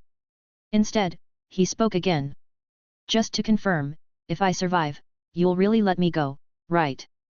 Liu Yao nodded solemnly, I am a person who values old ties, so I've given you this chance. You'd better take it. Zhang Xian took out a cross, prayed for a long time, and then made the sign of the cross over his chest. Then he picked up the M500 revolver and pressed it against his own temple, his face twisted with viciousness as he said, a 1 in 5 chance, I don't believe it. After speaking, he gritted his teeth and pulled the trigger. In the booming sound, most of his head was blown away. This gun really packs a punch. Liu Yao shrugged, picked up the M500, and reinserted it into his waistband. At 0.4x speed, he could easily manipulate the Russian roulette game, it was just for teasing Zhang Xian. Next, Liu Yao tore down the curtains to start packing the 2 tons of cash and half a ton of gold. This time he only accomplished the goal of killing Zhang Xian, since the origin of the golden finger was unclear, he had to settle for taking some stuff as compensation. He found 4 huge curtains and wrapped them into 4 big bundles, and then Liu Yao headed to the manor's parking lot. Here, all Zhang Xian's luxury cars were parked, at least 20 of them, with the keys still in the ignition, ready for their master to take them for a spin whenever he pleased. Liu Yao picked out a tall pickup truck with 6 wheels, bearing a red letter B as a logo. It was a custom vehicle, obviously capable of carrying a heavy load. Just as he was about to drive away, he discovered that right next to the garage was an arms cache. Many of the weapons had been removed by the guards, but what was left was exactly what Liu Yao wanted. There were .50 caliber machine guns, broadsword mines, and grenade snipers. The grenade snipers came in 2 versions, and the ones he had previously confiscated were the portable one-man version. However, those in the cache were the fixed-use heavy version, not only with longer barrels but also with a magazine capacity of 15 rounds. Ordinary people could only mount them on positions or vehicles, while Liu Yao could carry one around effortlessly. Like a busy little bee, he filled the back seat with .50 caliber ammunition and broadsword mines, and the passenger seat with a grenade sniper and its ammo. These were the guarantees for a stable life in the other world. After loading the weapons, Liu Yao drove the truck under the building to fetch the cash and gold when numerous Chevrolets and Ford pickups came rushing in, filled with loudly shouting armed militants. These were all gangs subjugated by Zhang Xian, summoned to rescue their leader, still unaware of Zhang Xian's death. There was also a Black Hawk helicopter approaching in the sky. Upon seeing Liu Yao's flashy pickup with 6 wheels, the militants were already preparing to open fire. Fearing they would damage his prized possessions, Liu Yao grabbed a grenade sniper and got out of the vehicle to fight. The heavy version of the grenade sniper was twice as heavy as the lightweight version, weighing over 30 kilograms, but for Liu Yao, it was as light as nothing. The tremendous recoil could be countered with just the strength of his hands, and he began firing high-explosive grenades at the approaching gang members. The gun was a great stress reliever, and with one shot, an entire vehicle would explode into a fireball, those on board either killed instantly by the blast or riddled with shrapnel like sieve-like water bags. Moreover, the grenade sniper had an extremely long range, and at this moment, its accuracy over 1 kilometer was no less than that of a Barrett. Liu Yao could even shoot grenades through the car windows to explode inside the vehicles. The militants' earlier clamor turned into horrified screams and wails, with the few remaining cars turning tail to flee hastily. Liu Yao fired again and again, with egg-sized shells flying out, and the orange-red grenades howled from the muzzle, chasing after the fleeing vehicles and sneaking in through the rear windows to explode. The Black Hawk helicopter, initially preparing to land nonchalantly, immediately climbed upon seeing the lively scene below. Liu Yao loaded a new magazine and with 3 shots blew up the Black Hawk helicopter midair into a fireball. The once formidable enemies were all obliterated now, the power of this Xia country made grenade sniper perfectly demonstrated. Liu Yao carried the 4 big bundles into the truck bed, leaving the manor engulfed in roaring flames behind, carrying away his abundant harvest. Chapter 120, Promise You Gold. 2 hours after Liu Yao left, a convoy of 5 black Chevrolet SUVs arrived at the estate. By then, the area was teeming with military police conducting a search, leading sniffer dogs through the ruins and forest. The dead bodies had all been removed, even those burnt to a crisp were not overlooked. Among them were the bodies of Zhang Xin and Rose, placed conspicuously for inspection. The scene was a hive of activity as a well-dressed Caucasian man stepped out of the vehicles, his hair and beard meticulously groomed, with 2 faint scars at the corners of his eyes. The busy people around him stopped their work and saluted respectfully the moment they saw him. This was Director West of the Foreign Affairs Bureau's External Operations Division.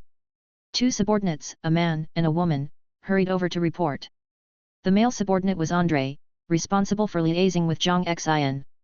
He too was dressed in a sharp suit and, after taking off his sunglasses, respectfully said, "The area within 10 kilometers of the estate has been thoroughly searched. The attackers exhibited precise marksmanship, not one of Zhang Xin's personal guards survived. We also lost 4 agents. The assailants set fire to the place upon leaving." Director West interrupted him, "Enough, I'm not interested in that. I want to know who the attackers were and whether they have any connection to the formula." André was at a loss for words, but fortunately, the female subordinate stepped forward in time. A satellite captured some footage. She took out a laptop, operated it for a while, and an image appeared. It was a satellite overhead view. Although the resolution was not very high, one could still make out someone wearing a mask of the president, slaughtering relentlessly, their corn husk-like hair extremely conspicuous.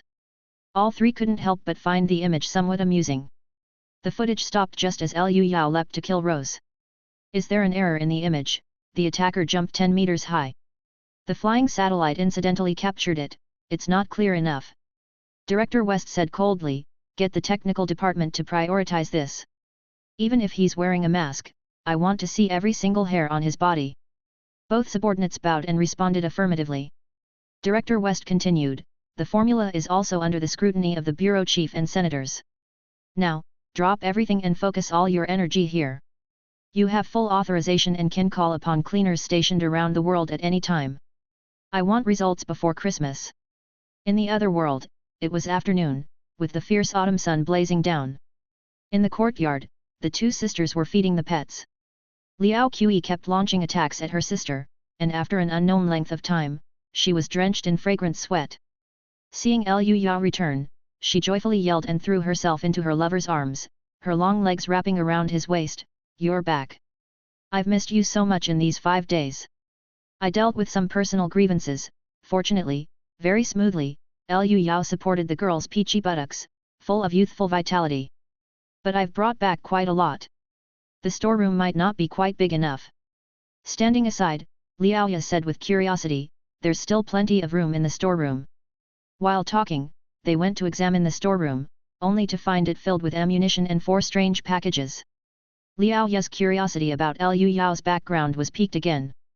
Her junior brother was mysteriously able to bring back a trove of good things without a sound. Some of the good things had writing on them, suggesting he might come from a powerful nation called Xia country.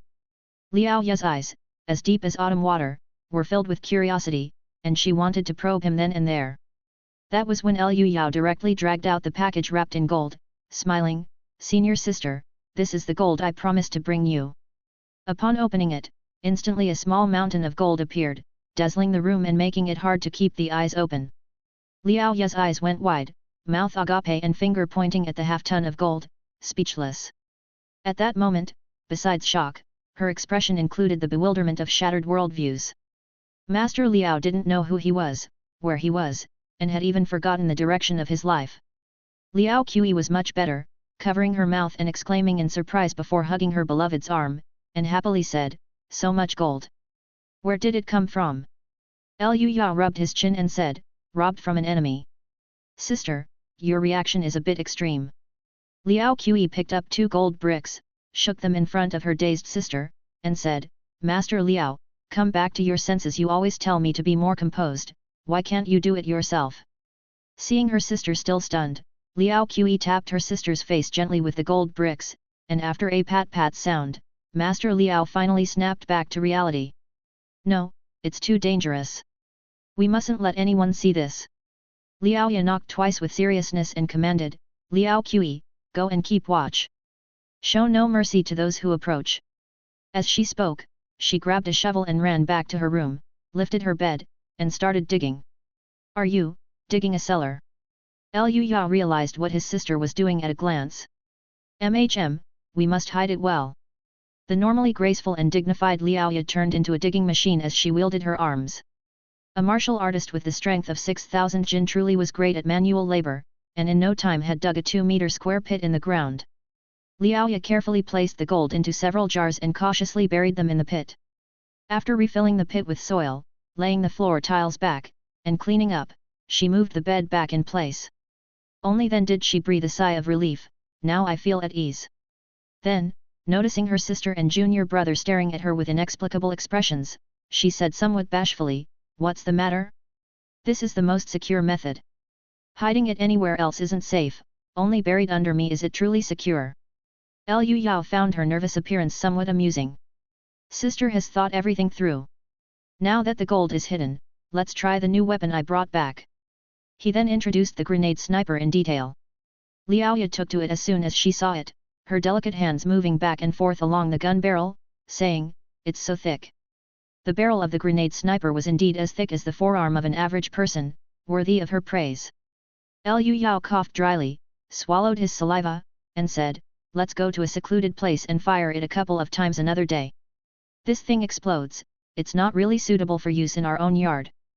The two sisters agreed, their curiosity piqued as they fiddled with the uniquely shaped grenade sniper, occasionally peering into the distance with the optical scope. Liu Yao started flipping through the newspaper he found. The headline that still dominated was the blood feast event that Liu Yao and his companions had caused. The repercussions of the incident had not yet subsided, with Einheitsunzo consul expressing dissatisfaction and condemnation on several public occasions, urging the imperial court to assist in the hunt for the culprits. At this moment, Su'er Yat came to deliver today's newspaper. The little girl took off her cap, bowed politely, placed the newspaper down, and picked up a broom to start cleaning. Liao Qi, sitting next to Liu Yao, whispered, "This girl comes to work every day, and our sister doesn't give her anything extra to eat. Let's see what she's like." It was hard enough for a 9-year-old to fend for herself every day, and coming to work on time, Su'er Yat's slim little figure exuded a thread of weariness. But Liu Yao knew this was the rule for accepting disciples in the martial arts school of Otherworld. If Su'er Yat proved herself, she would become a registered disciple of the martial arts school and would be taught some basic kung fu. After further rigorous tests and becoming a formal disciple, she could receive the true teachings. When Su'er Yat finished her work and was about to leave after bowing, she suddenly ran back with a shocked face, shouting, "Master Liu, there's a scary blind old man outside staring at this place." Liu Yao spoke gently, "Su'er Yat, don't be afraid, go inside." The sensible girl quickly ran into the house. Liu Yao reached for his waist and unlocked the safety on his M500. Liaoya and Liao Qi went into the house to don their battle armor and picked up a .50 machine gun. The modest martial arts gym instantly turned into a den of dragons and tigers, where even a blood exchange warrior in steel armor would be reduced to minced meat on the ground. At that moment, a paper crane flew into the courtyard, flapping its wings and landing on the stone table in front of Liu Yao. Chapter 121, The Blind Taoist Priest. The paper crane vaguely had characters on it, and upon opening it was revealed to be an invitation card. A formal invitation card is needed before a proper visit to let the host know the background of the visitor. The vigorous and forceful cursive on it read: "Greetings from all fellow cultivators of the Liao family fist. I am Zhou He of Wudang, who has undergone the blood exchange and spirit refinement of divine fetal breathing. A month ago, at Richard Restaurant, I chanced upon 3 individuals exterminating demons and saving people, an act which I greatly admire. I specially visit today and I hope you will not hesitate to grant me an audience." A few lines of casual conversation, but it is the standard invitation among martial artists, clearly stating the background, realm, and purpose of the visitor. Liaoya exclaimed in surprise, "This Zhou He Daoist priest, an ordained Daoist by the imperial court, and the prefectural governor's confidant, he is actually that blind old man who played the violin." Liu Yao was also curious about the spirit refinement expert from the other world, but security could not be compromised. He seriously said, "Then let's meet him, you two stay inside ready to act." The sisters nodded, pulling the huge bolt of the .50 caliber machine gun, and chambering around. Liu Yao opened the gate of the martial arts hall and called out loudly, "Daoist priest Zhou, please come in." An old man wearing a wide-brimmed hat and a checkered suit approached leisurely. His hair was salt and pepper, and his eyes were only white, making it apparent he was blind. But Liu Yao could clearly feel a wave of fluctuations sweep over his body. This unique appearance immediately reminded them this was the old man who performed the violin in the banquet hall. "I am Zhou He, and I apologize for the presumptuous visit. I hope you will forgive me. Please don't mention it. That day in the banquet hall, none of us realized that you were such an esteemed expert. We have been disrespectful." Daoist priest Zhou was very polite, and despite being blind, he carried himself with elegance and grace. Settling down comfortably, he took out a book wrapped in silk from his chest and placed it on the stone table, saying gravely, "It's rash of me to come like this. This is a spirit-refining method, my gift for this visit, please accept it with a smile." Liu Yao glanced at the book, titled Spring Breeze and Drunkenness, which turned out to be a secret manual for hypnotism. It allowed the wielder to infuse mind force into their speech and hypnotize those of weak will. The knowledge of spirit refinement has long been tightly guarded by the imperial court, major sects, and families, and its preciousness goes without saying. The value of this book far exceeds that of material wealth, making this gift extremely valuable. Despite receiving such a generous gift, Liu Yao remained composed and said loudly, "Thank you, Daoist priest, for your generous gift. But I can't accept a reward without having done any merit. May I ask the purpose of your visit?" Seeing that Liu Yao was unmoved, Zhou He also privately admired him, and with a cupped fist said, "This visit is firstly to thank you all for freeing me from the troubles of my inner demons. To be honest, on that day at the blood feast, I had the same intention as the young master, desiring to eliminate the demons. But unexpectedly, there were so many of them, and there was even a Cardin not weaker than me. When the demons were about to feast on humans, I was terribly conflicted about whether to act. Alas, I am ashamed to say, I ultimately did not overcome the fear of death." Zhou He pointed to his own eyes and continued. "When I was young and impetuous studying abroad, I had already suffered at the hands of Western demon beasts, having lost my eyes, ears, and the ability to speak. Now, I can only communicate with others by relying on spirit refinement. A seed of fear had been planted in my heart. Thus, for you to have cleared the court and sweep away the horde of demons, I truly cannot thank you enough, both on behalf of the common people and for myself. Please accept my bow." After speaking, he stood up, bowed solemnly with a cupped fist gesture, while Liu Yao quickly stepped aside saying, "I dare not accept." Only after speaking at length did they realize that the old Daoist did not have a tongue and was speaking solely through the vibrations of inner breath to assist phonation, leaving one to wonder what he had experienced in his earlier years. A cool breeze blew in, causing the Wutong tree in the courtyard to rustle. After taking his seat again, Liu Yao got straight to the point and asked, "Daoist priest, surely there is another matter that brings you here?" Zhou He sighed with a wry smile, saying, "Young Master Liu has a discerning eye, so I will speak frankly. I wish to purchase the blood core left behind after Cardin's death." At this, Liu Yao also became interested. At the time of Cardin's death, he had left behind a ruby the size of a duck egg. This object had been collected in abundance, and its purpose remained a mystery. "Daoist Zhou, what is the use of this blood core?" Zhou He replied, "In my divine land, demon beasts have demon cores, and the blood core is akin to the demon core of Western demon beasts, the essence of their being, which can be used in alchemy." He took out a jade vial and poured out a red pill the size of a longan. A strange scent wafted through the air, and Liu Yao realized he felt no particular craving, suggesting it wasn't a restorative pill. This is the wisdom spirit pill used to nurture spirit pets, as well as the cultivating origin pill, which people can also consume. Both require a demon beast's blood core to be made. Zhou He whistled, and though the sound wasn't loud, it carried an odd vibration that spread far. Shortly after, an immortal crane descended from the sky and landed beside him. The immortal crane was about 1.6 meters long with a wingspan of 2.4 meters, only slightly larger than its kin, but it appeared to be highly spiritual. When Zhou He reached out to touch it, impatience flashed in its eyes, but it patiently allowed the touch. Then, it pecked at the elixir and swallowed it. It called out twice as if it still wanted more, but Zhou He showed his empty hands and shook his head. The immortal crane then unfolded its wings and flew away without hesitation. Zhou He put away the porcelain vial and stroked his beard, saying, the Daoist seeks the blood core in hopes of advancing his spirit pet's level so that it can soon carry the Daoist into the sky and soar the heavens in human form.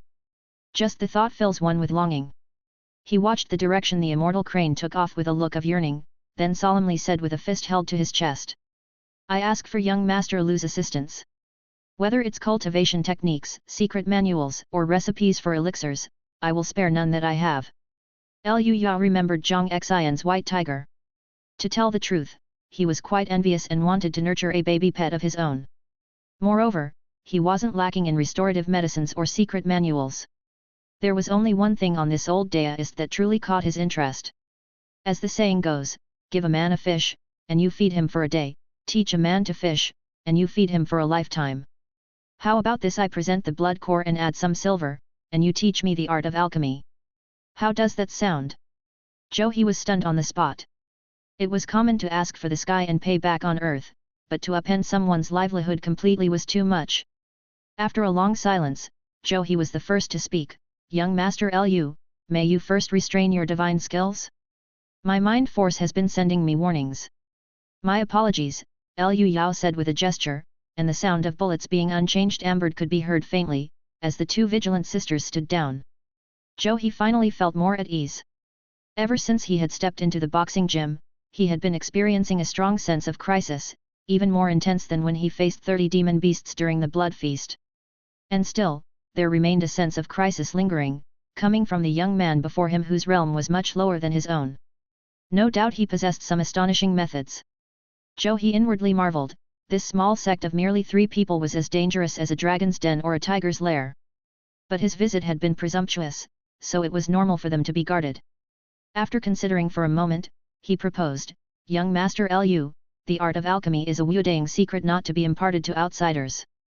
Instead, how about this, within 2 years, whenever you require, I can use the realm of spirit refinement of divine fetal breathing to help you reflect upon yourselves, clearly showing the internal changes in your bodies. Such assistance would be like having divine aid during cultivation. How does that sound? No sooner had he spoken than both sisters showed a lack of interest, for it was similar to the color ultrasound instrument that Liu Yao had brought. Liu Yao shook his head and said, we already have the assistance of a master, so we do not need to trouble Daoist Zhou. Zhou He wasn't particularly surprised. He had already learned Liu Yao was a wealthy man of overseas derivation who donated millions of jin of food. He had fired silver bullets at vampires as if money meant nothing. For such a figure to seek the aid of a spirit refinement of divine fetal breathing master for cultivation assistance was quite normal. In fact, Zhou He had come with good intentions. He had a very favorable impression of Liu Yao, sensing that the young man had a righteous heart and compassionate nature, willing to risk venturing into a lair of demons for a few children. This was a rare and precious quality among today's martial artists. Concerning what secret manuals or elixirs to offer in exchange, Zhou He was pondering this when Liu Yao suddenly said, Daoist Zhou, why not consider my offer before you decide? Chapter 122, Appointment at White Cloud Observatory. Upon hearing Liu Yao was willing to spend money to buy, Zhou He shook his head with a bitter smile, young Master Liu, it's not that I am stingy, but the secret teachings of my school must not be leaked. Liu Yao didn't speak, and without turning his head, he gestured one finger towards Liao Qi. After a short while, Liao Qi took off her battle armor and came over with a tray covered with a red cloth. She gracefully performed a full curtsy, placed the tray on the stone table, and removed the red cloth. In an instant, silver light shimmered, it was 1,000 taels of silver. That amount of silver was equivalent to 50 kilograms and merely amounted to 250,000 yuan on earth. But in the other world, it was no trifling sum. An official of the 9th grade would have a yearly salary of only 2 taels of silver. Even Liao Ye, who had previously received a generous stipend from the imperial court as a high-level talent, would earn but 3 to 4 taels after a year of hard work and risking her life. Zhou He picked up a silver ingot and squeezed it, his expression changing slightly.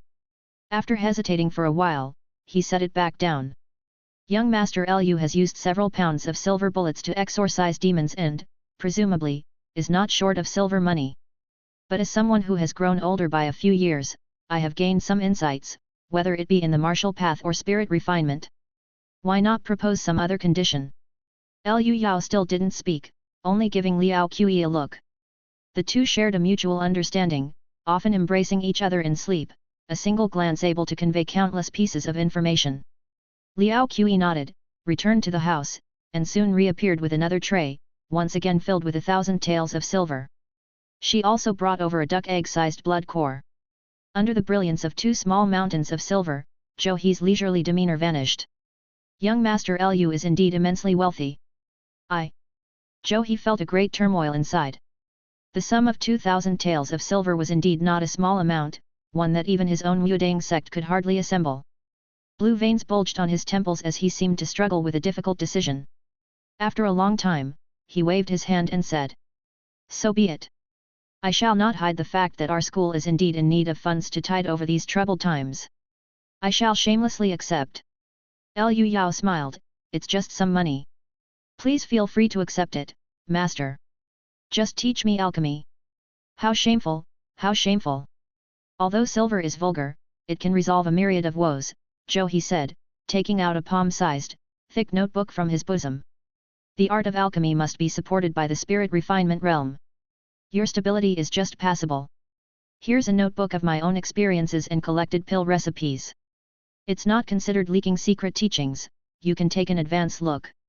In 7 days, visit my residence, and I will personally instruct you on the matters of alchemy." Lu Yao bowed, "Thank you, master." He took the notebook and flipped through it briefly. It was filled with dense, tiny characters, and the ink on the last few pages was still fresh, clearly just recorded. Zhou He picked up the duck egg-sized blood core and stroked his beard, pondering. Since the time of immortal Qin, monster beasts have gradually become extinct, and many prescriptions have also become ineffective, rendering high-level Western demon beast blood cores extremely rare. However, possessing such an item signifies that someone must have killed a high-ranking foreigner. I have always operated in the shadows, and thanks to young Master Lu's blessing, this is the first time I've seen such a grand spectacle. Tisk, tisk, a full 30 of them. Although it's satisfying, trouble is not small. The Yunzhou Consul has been making a fuss about this matter, something is not right."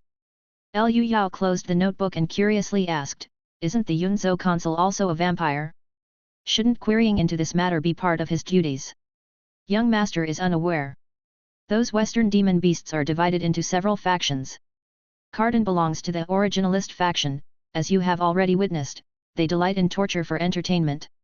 Whereas the Yunzhou Consul belongs to the secular faction, who, although also not commendable, prefers to rule and enslave through power and money. The two factions cannot see eye to eye and fighting among each other is not uncommon, let alone wasting efforts to inquire and investigate. Zhou He sighed and said, "If I'm not mistaken, Einheit must be planning something big." Lu Yao understood and said, "Are you referring to what the newspapers are saying, that the Westerners will invade amidst the chaos caused by the Great Vehicle sect?" Zhou He nodded, "Exactly. The former Ming dynasty also perished amidst domestic and foreign troubles. And chaotic times are also a catastrophe for the common people. I hope I'm wrong." After chatting for a while, it was getting late. As it was Zhou He's first visit, it wouldn't be appropriate for him to stay too long, so he stood up and took his leave. The demons from the West act atrociously on the land of the Divine Land, yet today's martial artists value their lives too much and are stingy in acting heroic. It's rare to meet someone like you, young master, who harbors righteousness. It's my pleasure to have made your acquaintance. I have a few friends who also cannot stand the Western demons. I will introduce them to you another day. For now, I shall take my leave. You flatter me, Taoist priest." Lu Yao quickly rose to see his visitor out, escorting the old priest to the door. After walking a few steps, Zhou He looked back and smiled, "Young Master Lu, if there is another blood feast like the last time, open 2 shots less, and you can call on a few blood exchange warriors to help." Lu Yao also smiled, "I prefer methods that are straightforward and decisive." Zhou He shook his head with a laugh, "Silver dissipates after killing a demon beast, which is such a waste. Young Master Lu, don't forget to visit my residence in 7 days. I've long heard of the great reputation of White Cloud Observatory, I will not miss the appointment. The entire Yunzhou knows about this patron living beside the Sur River at the White Cloud Observatory." Returning to the boxing gym, the two sisters gathered around. Liaoya expressed her surprise, "I did not expect that blind musician to actually be a master of spirit refinement of divine fetal breathing. Junior brother, you have a lot of nerve, alchemy is a secret art, and normally, asking for it would mean a fight to the death. Liu Yao shrugged, the old Taoist is spiritually perceptive and bore no ill will, and since he sought us out, I thought I'd give it a try. Liao Qi pouted with concern, all the silver you brought is gone. Liao Ya said, spending 2,000 silver ingots on the art of alchemy and the goodwill of a fetal breath powerhouse is not a loss. Next time, I will bring 10,000 silver ingots over, said Liu Yao as he took out a notebook and started reviewing it with the sisters. The notebook was thick and worn. The handwriting at the beginning was youthful, clearly written by Zhou He when he was younger. It explained simply what alchemy is: processing metals and minerals, refining medicinal herbs, transforming inner breath into immortal pills. The processing and refining methods were not difficult, being mostly about mixing the required alchemy materials in the correct proportions and heating them up. It should be about the same as a chef's standard, where moving effortlessly in a calm state is quite easy to achieve. The difficulty lied in the subsequent control of the inner breath, which not only required a robust inner breath but also great control to achieve various miraculous effects. But with the assistance of the spirit refinement realm, it was merely a matter of extra attention. Closing the notebook, Liu Yao's mind was already imagining what kind of pet to raise: a tiger, or a golden eagle. Liao Ye, however, was enchanted by the various immortal pills recorded in the notebook. As described, these pills had powerful effects and, once refined, could be carried and consumed at any time, unlike medicinal concoctions that need to be brewed fresh. The only drawback was they all required a demon core, or blood core. So many elixirs can be made just with a blood core. Junior brother, although we gave the largest one to Taoist Zhou, we still have many slightly smaller ones that can also be used for refinement. Everyone is looking forward to the visit to White Cloud Observatory in 7 days. Chapter 123, Everyone happens to be together. In the following days, Liu Yao devoted all his energy to spring breeze and drunkenness, given to him by Zhou He. The essence of the book was to infuse the power of the mind into one's voice, influencing those of weak will. At first glance, it seemed similar to hypnosis on earth, ineffective against those with a strong will, seemingly not that impressive. But you could beat an enemy until they were hanging by a thread, at which point their will would no longer be firm. A deeper implication was to guide spirit refining practitioners to explore more functions of mind force, to influence the material world with this intangible power, and to prepare for the fetal breath, and even the out-of-body realm. The book Zhou He had sent was thoughtfully chosen, making this old Taoist worthy of friendship. After reading for a while, Liao Qi ran over excitedly and invited her beloved to play the stone roller game together. A 500 jin stone roller, tossed back and forth between two people 10 meters apart, practiced receiving blows and deflecting force. Liao Qi threw the heavy stone roller with all her might. Liu Yao, still unaccustomed to the game, was pushed back a step, his arms numbing from the impact. After a few tosses, the girl reminded him, deflect the force, don't just brace against it with your body, let the force flow into the ground. Look at my movements. Upon catching the stone roller Liu Yao threw, Liao Qi slightly turned her body and stepped back, sinking into 2 small pits in the ground, and most of the stone's momentum went into the earth. Observing her movements with the body following the mind, Liu Yao tried twice and then mastered the technique, playing the game with Liao Qi more spiritedly. The huge stone roller flew back and forth in the air, filling the courtyard with the terrifying whir of wind. Passers-by in the street, on hearing the noise, hurriedly sped up to leave. The more chaotic the times, the less anyone dared to provoke those with martial power. After the practice, both were drenched in sweat, and Liao Qi leaned in to help Liu Yao wipe it off. The couple embraced each other, rubbing cheeks and laughing merrily. Liao Ye, watching this scene from her room, felt an inexplicable envy, sighing at her sister's fortune for picking up a perfect man on the street, with a smile that never left her face. While Master Liao was lost in his thoughts, Sui Arye, as usual, came to deliver the newspaper and clean the yard. Observing the thin, small figure, Liao Ya inwardly nodded her approval. Day in, day out, rain or shine, the young girl had been helping with chores to the best of her ability with a calm spirit. Admiring her temperament, in a few days' time, she considered accepting her as a nominal disciple, imparting some basic kung fu to see her subsequent progress. Liu Yao greeted Arye, picked up the newspaper, and flipped through it. The pages were filled with complaints about the worsening public safety. The prefecture government, which had recently suffered from famine, saw many martial artists come to Yunzhou to make a living, leading to a clear deterioration in public order. Fortunately, the National Martial Arts Association had prevented any major chaos from breaking out. However, a news piece tucked away in a corner caught the attention of Liu Yao. Mini's Federation's Lita Brothers Test Flyer number 1. The black and white illustration showed a strange plane with 2 layers of wings, flipped over by strong winds, but at least it circled the sky. Reading this news, Liu Yao realized the first real planes in the other world were about to emerge. Old Zhou's dream of soaring through the skies could be realized without having to rear an immortal crane, but riding a crane feels different than flying in a plane. He checked the date. Tomorrow was the day to visit White Cloud Observatory, so he needed to make some preparations.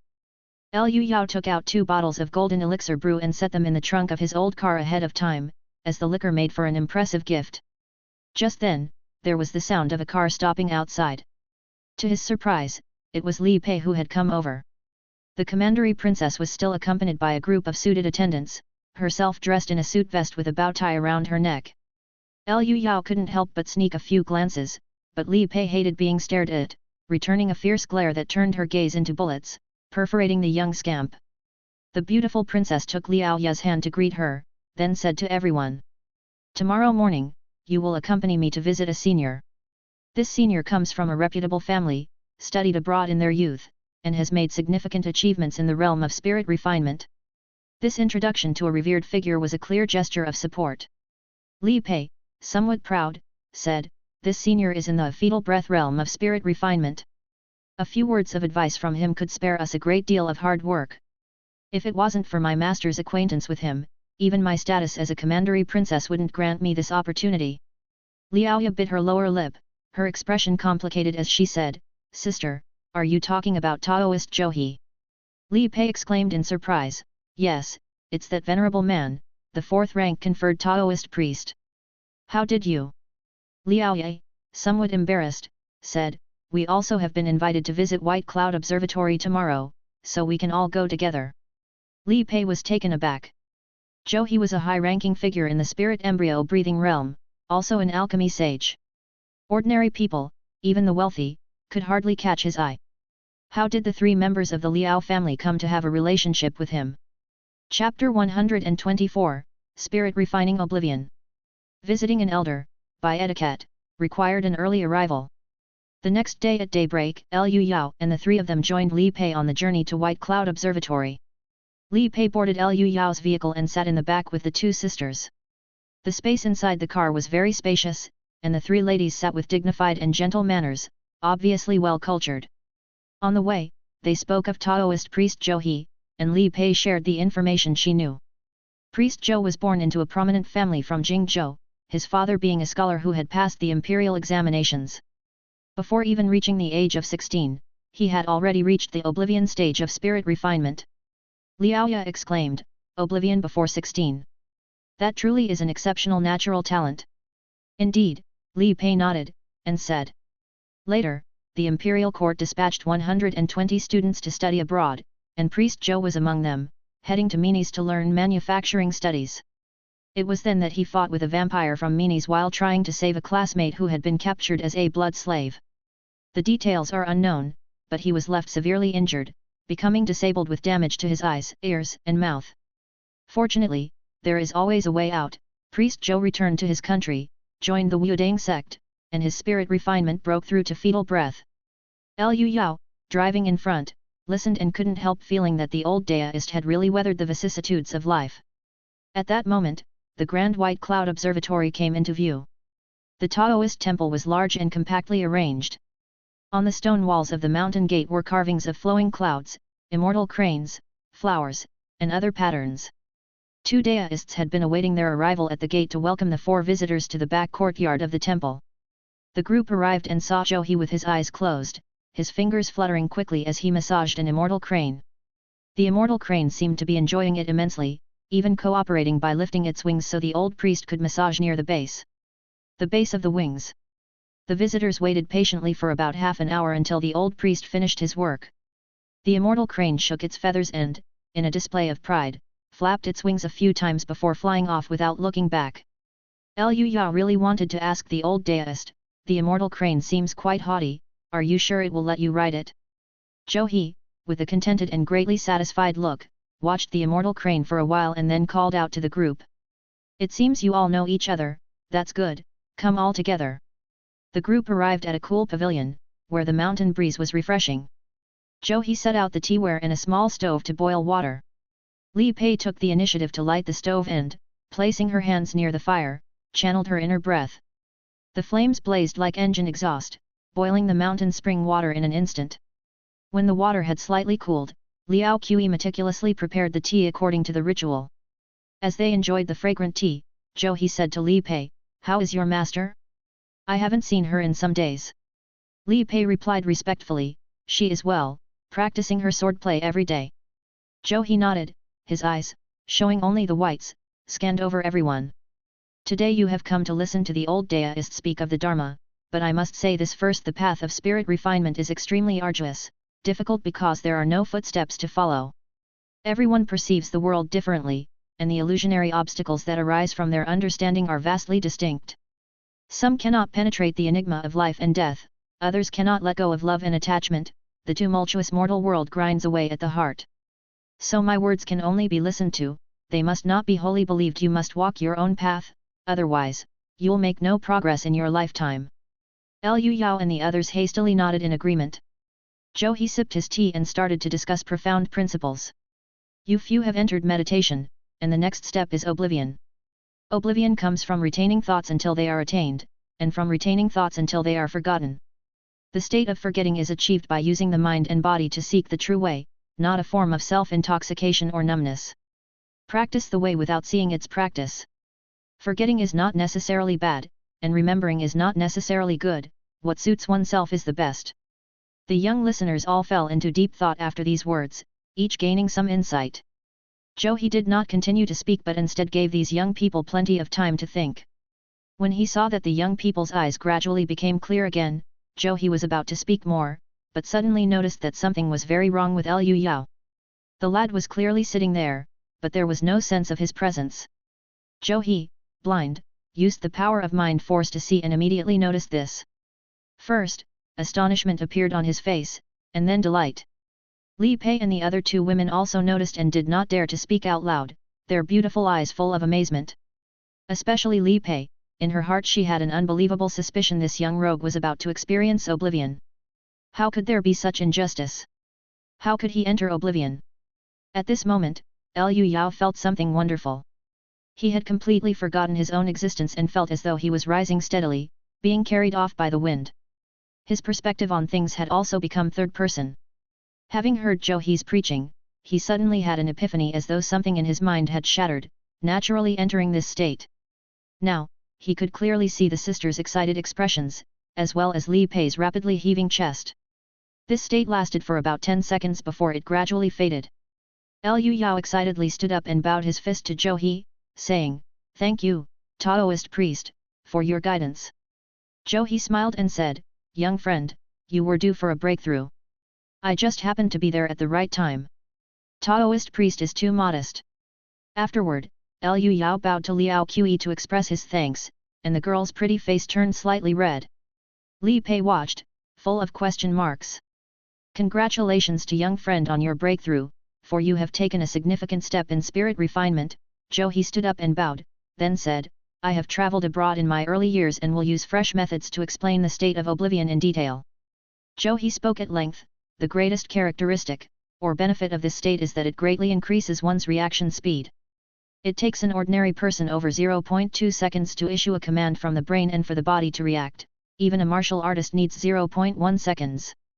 But in the state of oblivion, where divine soul integrates with the body, only 0.03 seconds are needed 3 times as fast. Along with this comes heightened senses, more precise control of the flow of qi and inner breath, and even the ability to precisely sense incoming cannonballs and so on. The specific details you will need to experience for yourself. The old Taoist spoke in detail. Liu Yao kept bowing his thanks and then began excitedly and curiously to control the flow of inner breath in his body. Originally, controlling inner breath was like bumper cars, crashing around if not careful. Now, with the super quick response time, it became like a sports car, moving exactly as intended. Seeing their junior brother's breakthrough, the two sisters were exceptionally joyful, while Li Pei's face was full of unwillingness, finding herself surpassed by this young rogue in the path of spirit refinement. But she quickly composed herself, thinking, this person has already become extremely talented in spirit refining oblivion, how can I bring him into my fold? Seeing that the young people had no intention of listening anymore, he lightly tapped the stone table with his fingers, the tap-tap sound instantly calming the soul, casting off impatience, and he then solemnly said. People often say that spirit refinement greatly aids the martial path, but that statement is not entirely correct. The martial path and spirit refinement are interdependent. As the saying goes, the spirit never leaves chi, and chi never leaves the spirit. To achieve something significant, one must cultivate both the mind and body completely, neither the practice of the martial path nor spirit refinement can be neglected. Be sure to remember this. The four people hurriedly made a serious bow in response. Thank you, Senior, for your guidance. Chapter 125, Explosive Stir-Fry Alchemy. The morning bell of the Taoist temple rang, echoing through the mountains. Li Pei took out his pocket watch, realizing it was time to take his leave.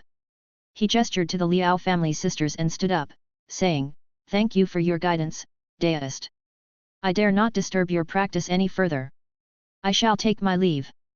He nodded, Go ahead. The three ladies performed a deep bow and walked out. Li Pei saw that Liu Yao was still sitting still. It turned out that even by the time they had reached the gates of White Cloud Observatory, the little rogue still had not come out. Liaoya stepped forward and said, Sister, let's go ahead. Liu Yao still needs to stay for a while. Li Pei asked curiously, Is he not coming with us? If he has something to ask, he can come again next time. Liaoya said, No, it's not that. Daoist Zhou wants to teach Liu Yao the art of alchemy. What? Alchemy? Li Pei was utterly astonished, with eyes and mouth wide open. Why would Daoist Zhou teach him? Alchemy was a core secret transmission of the Wudang sect. Among the thousands of true disciples of Wudang, only the sect leader and he knew this skill. Why would it be passed on to Liu Yao? Of course, Liaoya could not say it was because of the 2,000 silver, so she eloquently and politely said, Perhaps he admires Liu Yao. Li Pei quickly realized this was true, immediately calmed his mind, and smiled, Then you should take my carriage and leave first. It's rare to come out like this, we might as well have a good time. Shall we go to Four Seas Tower for a meal? Leaving the original carriage for Liu Yao, the three women departed in Li Pei's carriage. On the surface, Li Pei seemed composed, but his heart was creating massive waves. With the addition of spirit refining oblivion and the art of alchemy, I must have this man. Now I only know he's fond of women. But if I send him women, I will inevitably offend the Liao family sisters. Damn, what should I do? He led Liu Yao into the alchemy room. The arrangement inside the alchemy room was somewhat different from what Liu Yao had imagined. In addition to shelves filled with medicinal herbs and ore, there was a conspicuous large coal stove, upon which sat a big iron pot big enough to stew oneself in. He took out a dozen or so herbs and said, Metal and stone are cooked, herbs are refined, inner breath transforms into immortal pills. The essence of alchemy is just the miraculous reaction between high temperature, inner breath, and various materials. Watch carefully, this is the most fundamental method for crafting cultivating origin pills. The old Daoist opened the coal stove, heating the iron pot until it was red hot, then he crushed the herbs with his palms on the chopping board and put them all into the iron pot to stir-fry with his hands. After your spirit refining oblivion, you can control the circulation of inner breath more precisely, which is used for refining pills. Crafting cultivating origin pills should be a piece of cake for you. He used both palms to stimulate inner breath, zigzagging through the iron pot as the ingredients tumbled at high temperatures, with many impurities being shaken out. Liu Yao activated his oblivion state, and everything around him instantly slowed to 0.3x speed, becoming slower, and he firmly memorized each step and movement of He. About a quarter of an hour later, 4 fragrant pills appeared in his hand. Liu Yao took one and tasted it. A basic cultivating origin pill had medicinal power almost like that of 10-ingredient tonic soup, but the advantage was that it did not need to be cooked and could be eaten right away, convenient for travel. Then he tried it himself. High temperature, inner breath, the reaction between ingredients. First, crush the ingredients, put them into the high temperature iron pot, and stir-fry them with both palms as a spatula. The feeling was indeed rather similar to explosive stir-frying. Under the oblivion state, one can not only sensitively perceive the temperature and control the fire but also cleverly manipulate the palms to shake off impurities. Finally, precisely control the circulation of inner breath to cause incredible reactions between the herbs and ores. Such operations were utterly impossible for ordinary people, and only spirit refining experts could perfectly grasp the instantaneous changes of materials and refine them into pills. The pills made by Liu Yao, while not very pretty in shape, were nearly on par with Zhou He's in every other aspect. Zhou He tasted one, nodded with satisfaction. Alchemy, after all, is a craft, practice makes perfect. As long as you practice more, you will surely learn more complex pill recipes soon. Liu Yao laughed and said, Taoist priest, actually, the elixir I am most eager to refine is the wisdom spirit pill noted in your records for feeding spiritual beasts. Oh?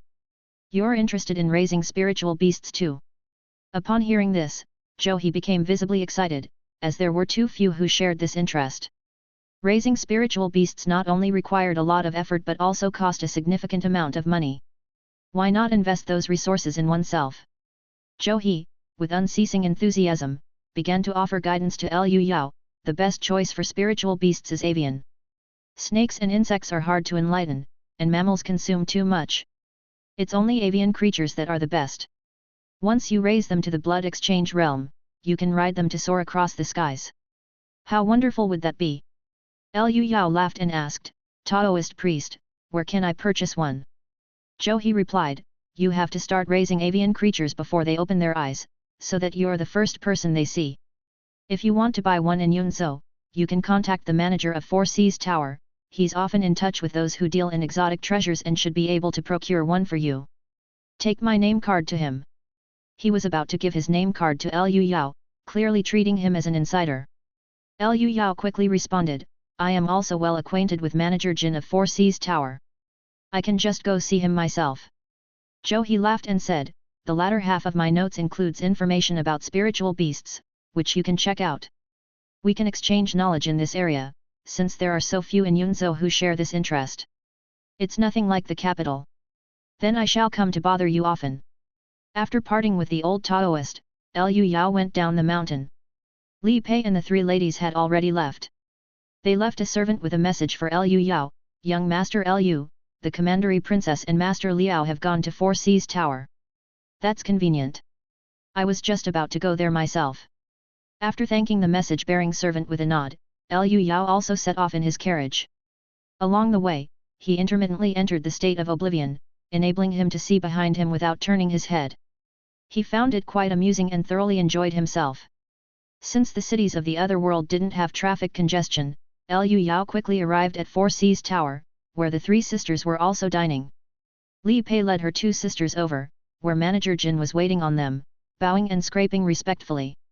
This place is well known for its medicinal cuisine, which is both delicious and effective. Today, I'll treat you, so don't be polite. Li Pei pulled Liaoya to their seats and urged the sisters to order. After thinking it over, Liaoya said, Sister, let me treat you today. You've always looked after me, allow me to express my thanks. Li Pei smiled about to refuse, but Liaoya had already instructed Manager Jin, the usual, please. Manager Jin clasped his hands, everything is hot on the stove, and after simmering for 3 days, the timing is just right. I'll serve the dishes immediately. With that, he went off to make the arrangements. In a short while, several waiters brought in dishes, singing out the names of the tiger's elbow, bear's paw and eagle's wings, all part of the medicinal cuisine. Li Pei casually remarked, do you come here often, younger sister? Before Liaoya could respond, Liao Qi interjected, Liu Yao has ordered meals here, we eat the medicinal cuisine every day. Li Pei was internally astonished and gained a more tangible understanding of Liu Yao's wealth. At the same time, she worried. He's in good terms with Taoist Zhou, definitely not lacking in cultivation techniques or elixirs, and he doesn't lack silver, nor does he crave power and influence. Could it really be that only a beauty trap would work? As she was pondering this, Liu Yao had already arrived. What a coincidence, you've also come to Four Seas Tower. I'm planning to raise a spiritual beast. Shall we choose one together? Chapter 126, Spiritual Sparrowhawk. Spirit Pets. Both sisters were full of curiosity, filled with anticipation. Raising spirit pets is akin to buying a private jet, many have heard of it but don't have a clear impression, only knowing that it's incredibly lavish, an endeavor only the wealthy nobility can afford. After all, ordinary people lack even the resources to cultivate themselves, how could they have the spare heart or money to raise a baby? Li Pei gently reminded, was it Taoist Master Zhou's suggestion to raise spirit pets? You may not lack silver, but spirit pets require consuming large amounts of wisdom spirit pills. You know what the main ingredient for these pills is, right? Wisdom spirit pills are either refined from demon cores or substituted with the blood core of Western demons, and neither is easy to procure. Liu Yao said confidently, thank you for the reminder, Commandery Princess, but I am quite interested in this and would like to give it a try. With over a dozen blood cores stored at home, there was no cause for worry. Li Pei nodded and said no more. Next, Liu Yao called for Manager Jin and stated his intention, I am looking to purchase a few spirit pets, does manager have any leads? Upon hearing this, Li Pei smiled wryly and shook her head. The supply of exotic treasures is the lifeline of Four Seas Tower, and any normal person daring to ask Manager Jin would surely be engaging in a bitter struggle to the death. However, having served meals for months, Manager Jin was well aware of Liu Yao's wealth and power. He was certain that this master who dined daily on medicinal dishes wouldn't be interested in his trivial offerings. Hence, he respectfully said, Master Liu, I do know a few mountain patrollers who trade in exotic treasures. But they have always supplied me with ingredients, and I'm not sure if they have brought any spirit pets suitable for raising. Perhaps I could call them over for you to ask personally. Mountain patrollers are martial artists who venture into deep forests to search for monster beasts and spiritual medicine. Rarity breeds value, and while this line of work is highly lucrative, it's also extremely dangerous. Then I'll have to trouble you, Manager Jin. Not at all, I'll make the arrangements right away, please wait a moment. Manager Jin scampered off in a hurry. Before long, he led 6 people over. These folks were split into 2 groups, with a man and a woman leading each. Both leaders were covered in the wear of travel, dressed in sturdy, concise attire, the man sporting a long braid and the woman wearing numerous small braids, a typical ethnic dress.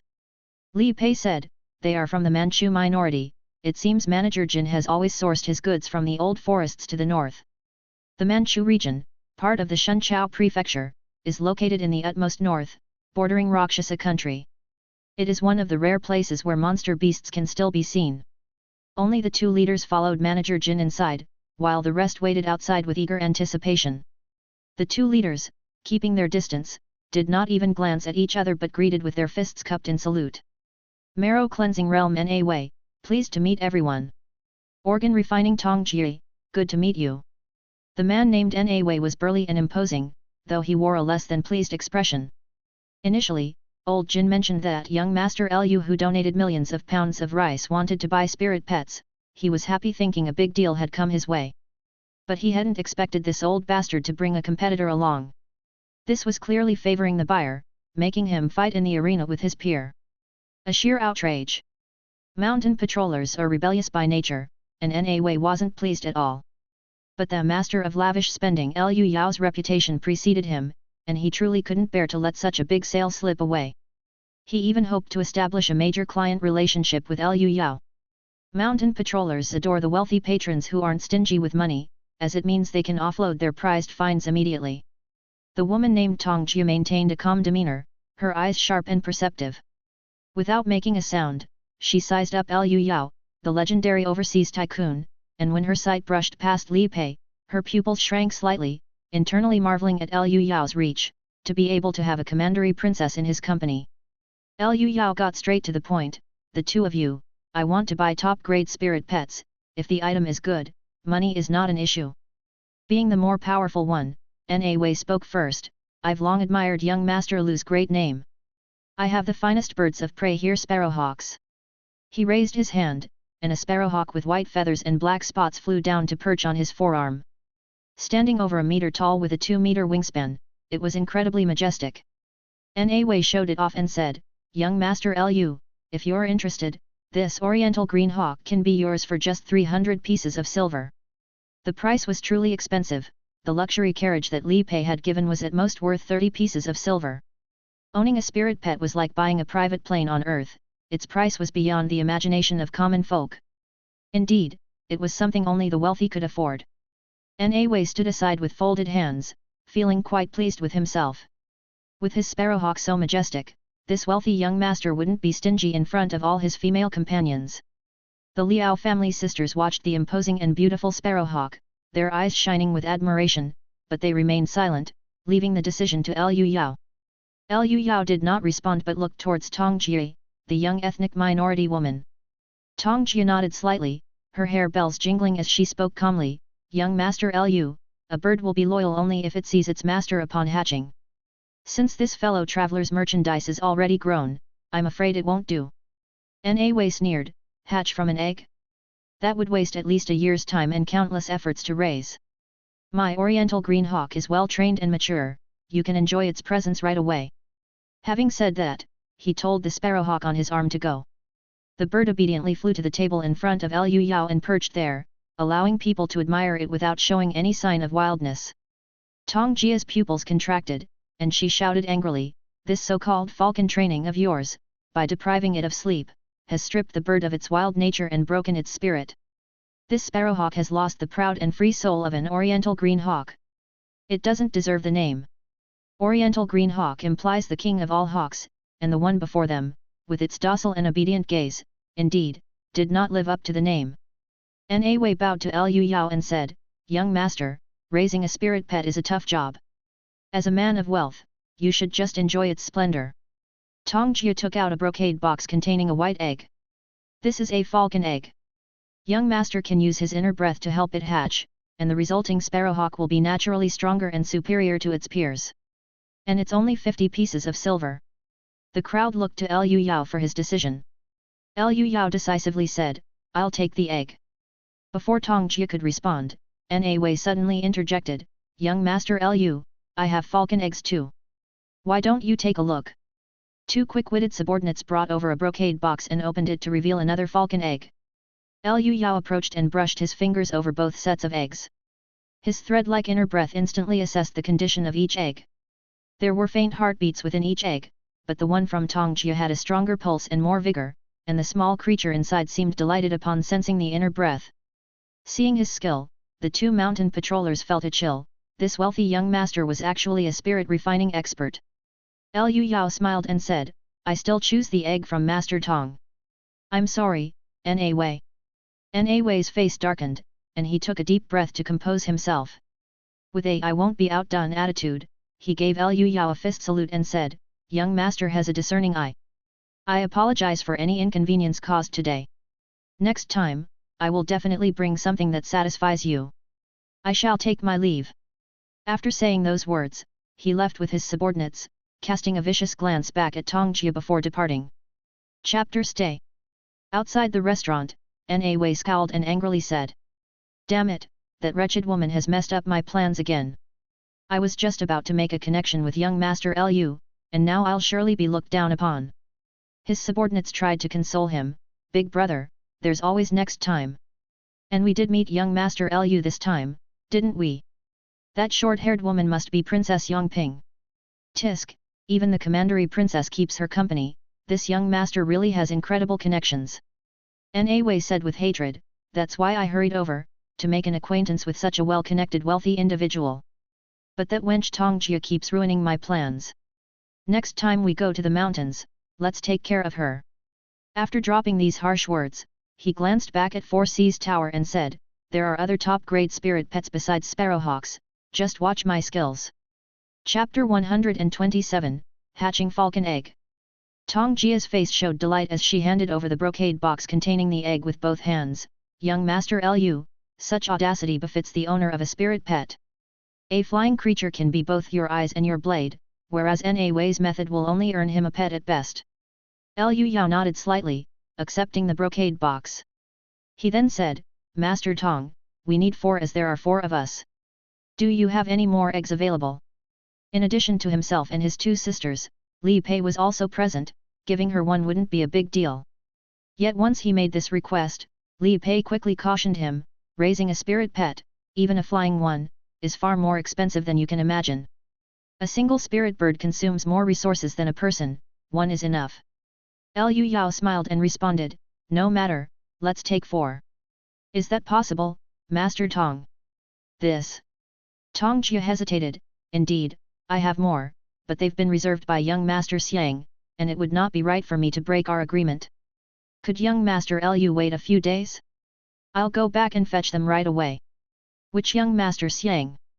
Li Pei's brows furrowed as she asked, is it Xiang Cheng? Chapter Explore. Tong Jia inwardly groaned, how could she forget the idiom a hen flying and eggs breaking?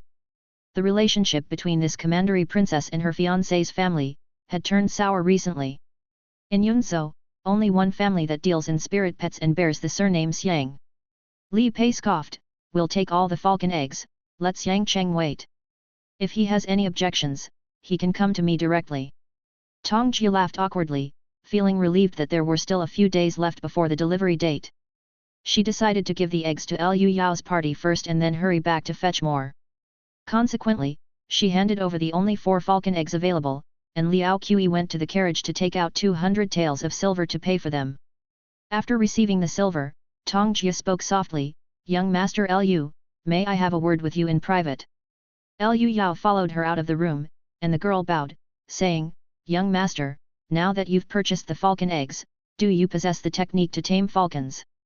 Although Liu Yao had the notes from Zhou he was not averse to obtaining another, more professional set of instructions. Thus, he said, if Master Tong has them, I'd like to purchase them as well. Tong Ji replied, not only do I possess the methods to tame falcons, but my Tong family's techniques are also renowned throughout the spirit pet community. However, our family's secret methods cannot be divulged lightly. If, she hesitantly whispered, if you can get me some firearms, I would be willing to gift them to you. Firearms? Yes. The imperial court strictly controls them, but I'm in urgent need of firearms for self-defense. Young master, the most dangerous thing in the wild forests are not the beasts, but people. The mountain patrollers, who spend long periods in the dangerous and chaotic wild forests, are lawless. Tong Jia vividly remembered the look Na Wei gave her before he left. She brandished the shotgun around her waist and said, firearms and ammunition like this are both acceptable. Young Master Lu's influence reaches the heavens, surely you have a way. Wait here, Liu Yao said, whispering a few words into Liao Qi's ear. She nodded, unfolded her figure, and leaped away. In just a few minutes, she returned carrying a large package. When Tong Jia opened it, she found 4 M1911 pistols and countless .45 bullets inside. Delighted, she skillfully checked the slide, trigger, and firing pin of one of the guns. Liu Yao's current adversaries were ruthless, and the M1911 was of little use to him. It was the perfect time to trade them for the falcon taming technique. Pleased with the simple, reliable, and robust large-caliber pistols, Tong Jia happily exchanged her family's secret taming technique. Young Master Liu is most generous. Today's transaction has been extremely smooth. In the future, if I come across good items, I'll seek you out first. We shall meet again. Liu Yao also bowed and smiled, we shall meet again. The girl cheerfully signaled her men and left, overjoyed. To the average martial artist, the M1911 is still quite practical, after all, those who fear bullets make up the majority. Not everyone is like Liu Yao, spending their days concerned with adversaries above the blood exchange realm. Inside 4C's tower, Li Pei graciously accepted the falcon egg, laughing, I've eaten and taken from you today, claiming quite the advantage from my sister. Liaoya spoke gently, sister, don't say that. Compared with what you have offered us, what is this trifle? Li Pei spoke again to Liu Yao, it looks like Taoist Zhou will have a few more fellow enthusiasts. Taoist Zhou will surely be overjoyed. Once our falcons hatch, let's go visit him together. After a few laughs, Li Pei took his leave, I'll be off first, come find me to chat and play when you have time. After bidding farewell to the commandery princess, the 3 of them couldn't wait to get back home. The 2 sisters, their faces flushed with excitement and their large eyes sparkling, stared unblinkingly at the falcon eggs. These were the legendary spirit pets. Only wealthy magnates and nobility could afford such luxuries. Going back a year, neither sister could have imagined that they would ever be able to raise spirit pets. Liu Yao took out Zhou He's notebook, which detailed alchemy in the first half and abruptly turned into a spirit bird's breeding manual in the latter half, perfectly witnessing the fall of a great alchemy master, a sight that inspired much sighing. At this stage, the task was quite simple, which was to infuse inner breath into the eggs, just a tiny bit would do. Each picked an egg to infuse. While in a state of sitting in forgetfulness, Liu Yao could clearly sense through his index finger that the tiny life inside the egg was yearning for and delighted by the inner breath. Just a minuscule infusion, and the vitality within surged tremendously. Inner breath was the essence of the 5 organs and the most basic energy of life. There was no flesh and blood life that wouldn't like it, making it the best catalyst for incubation. Concentrating his mind on his eyes, Liu Yao faintly saw a small black dot moving inside the shell, which were the eyes of the fledgling falcon. Like this, every 3 hours, he infused it once, and by evening time when he infused inner breath again, the 3 falcon eggs began trembling happily. The little lives inside had taken shape. The next morning, small cracks appeared on the surface of the 3 falcon eggs. They were about to hatch. After infusing them with inner breath, everything was left to nature. In his spare time, Liu Yao bought a kerosene stove and large iron pot, preparing to craft wisdom spirit pills in advance. This pill, besides enlightening spirit pets, could also enhance their physique. The pill recipe was complex and could only be crafted by someone in the sitting in forgetfulness realm. Liu Yao lit the kerosene stove and started with a pot of the most common cultivating origin pills as a warm-up.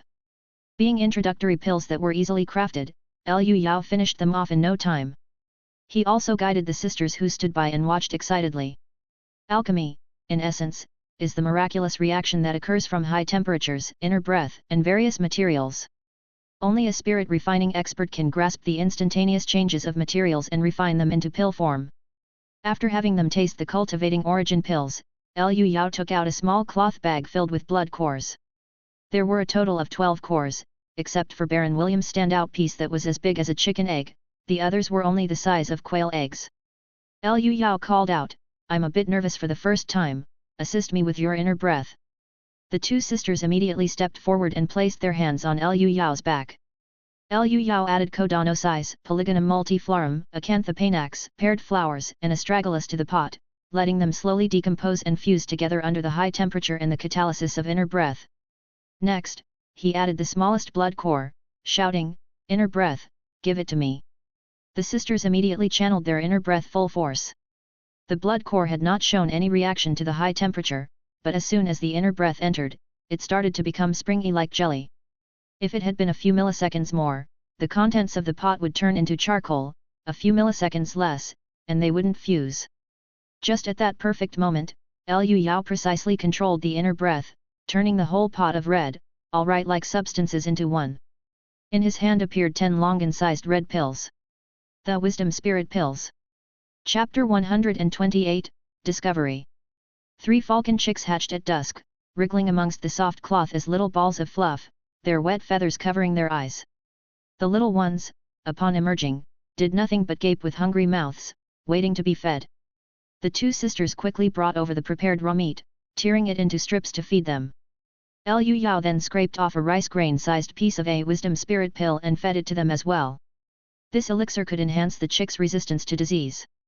After a while, the chicks' feathers dried, and there appeared 3 fluffy grey balls. Nourished by inner breath in the eggs, they were much sturdier than their peers, and they had already started to nudge each other, attempting to push their siblings out of the nest. In the wild, this behavior serves as training and a way to get more food. The sisters were incredibly fond of them, their faces brimming with joyful smiles as they gently played. Liu Yao flipped through the old Daoist's notes, reading that in the other world, wild beasts that had eaten some miraculous natural treasures or had sudden enlightenments, becoming capable of cultivating on their own, were collectively referred to as monster beasts. In ancient times, these were formidable enemies of mankind, capable of destroying cities and lands, and some could even transform into human forms to wreak havoc. After immortal Qin, they gradually became extinct for unknown reasons, and the chances of ordinary wild animals turning into monster beasts also dropped significantly. Now, only in the remote borderlands do a few remain, and those that could destroy cities and lands, those ancient unique breeds, have not been seen anymore. A spirit pet, on the other hand, is a wild beast that has been domesticated and trained by humans to cultivate. There is no fundamental difference between monster beasts and spirit pets, it's just a matter of allegiance. Anyway, as long as they reach the blood exchange realm, they can easily carry their masters and fly in the sky, displaying the grandeur of a cultivator. But this grandeur comes with a hefty price. There are 2 ways for a spirit pet to grow quickly. First is to spend a lot of money feasting on wisdom spirit pills and various supplements. What people can eat, spirit pets can eat. Second is to spend a lot of effort transferring inner breath to the spirit pet, massaging and pushing acupoints. Zhou He focuses on the latter. Liu Yao felt that he should stick to his forte of spending money. With ample nutrition and a continuous supply of wisdom spirit pills, the three little ones opened their eyes on the third day. Their wild counterparts would need 7 days to do so. The first thing they saw were the beaming faces of Liu Yao and the two sisters, overwhelmed with joy. The three falcon chicks flapped their small wings and used their heads to gently nuzzle the fingers of the three people to show affection. Liao Qi laughed heartily. Let's name them. Liao Ya wholeheartedly agreed, Junior brother, it's thanks to your blessing that we can raise spirit pets. You should do the honors. Liu Yao thought for a moment and said, let's call them Ji Xiang, Ru Yi, and Ping An. Liao Qi praised, what auspicious names. Liao Ya was a bit speechless as she had envisioned names like Star Flash or Lightning Speed, but then she thought that in these chaotic times, living a good life is what matters most. So she smiled and said, then mine will be called Ji Xiang. Liao Qi cooed, mine is Ru Yi, together we are Ji Xiang Ru Yi. And so, Liu Yao's was named Ping An. In the days that followed, Liu Yao spent some very comfortable days. Practicing martial arts daily, feeding the birds, and testing the depth of his relationship with the young women. Zhou He, having heard that Liu Yao had bought falcons, came to visit especially and offered many valuable tips. Liu Yao copied Tong Jia's method for taming falcons and shared it with the old deist, exchanging knowledge. The three young falcons, under meticulous care, had already shed their feathers once, but still looked like grey, disheveled, bald chickens, wobbling around on the ground, a fair distance away from soaring in the sky. However, their sharp beaks and talons faintly hinted at their future majesty as birds of prey. The young falcons were very familiar with the three people, Liu Yao, Liao Ye, and Liao Qi, perhaps accustomed to their inner breath, they were not afraid of humans and often nuzzled up affectionately. At this moment, Liu Yao was teasing Ping An's neck with his fingers, thinking that once these little ones grew up and developed some spiritual nature, they would be able to understand simple commands. Moreover, being domesticated meant their physical strength would far exceed that of their counterparts. Eventually, carrying 100 pounds of bombs like a bomber, the thought was quite amusing. After all, falcons possess some of the best flying techniques among raptors. While Liu Yao was lost in his playful thoughts, Liao Ya suddenly approached him, mustered her courage and said in a soft voice, Junior brother, let's use the Art of the Dragon Slayer manual on each other, shall we? A massage once a week was advisable, but it had been almost a month since the last time. Liao Ya was really too shy to ask, but the massage was too important, so she had to brazenly suggest mutual assistance. Liu Yao had no objections. Even if it wasn't just to indulge his craving for practicing the technique, assisting his senior sister in her cultivation was his undeniable duty. The two immediately went inside. Liao Ya had carefully chosen this moment, having arranged for her sister to go out and buy diesel ahead of time. She first gave Liu Yao a massage, a bit bashful, she said, my technique is far inferior to yours. Due to her lower spirit refinement realm, Liao Ya was barely satisfactory, far from Liu Yao's skill level. As Liu Yao was carefully feeling the small, fair hands pressing over his body, he quickly said, not at all, it's quite comfortable. Come on, it's my turn to massage you. Liao Ya lay on the bed and said softly, Junior brother, focus on massaging the Gao Huang and Xin Chu points, and don't press the wrong spots. Both of these places were at higher locations on the back, so it wouldn't be as embarrassing as last time. Liu Yao flexed his fingers confidently and said, don't worry, senior sister. I'm now in the realm of spirit refining oblivion. Every vital point will be attended to under the synchronized trembling of organs, sinews, and acupoints. Having said that, Liu Yao entered the oblivion state, channeling inner breath through all 10 fingers precisely as he pressed down. Back acupoints and reflex zones were stimulated almost simultaneously, which caused Liao Ya to let out a high-pitched, melodious scream that frightened the 3 young falcons playing merrily in the yard, making them topple over. Spirit refining oblivion was quick to respond and precise in control, clearly monitoring Liao Ya's body condition while adjusting the inner breath during the massage, perfectly utilizing the Art of the Dragon Slayer manual. Liao Ya felt her blood circulation speed up by threefold, and many spots that were difficult to cultivate suddenly became clear.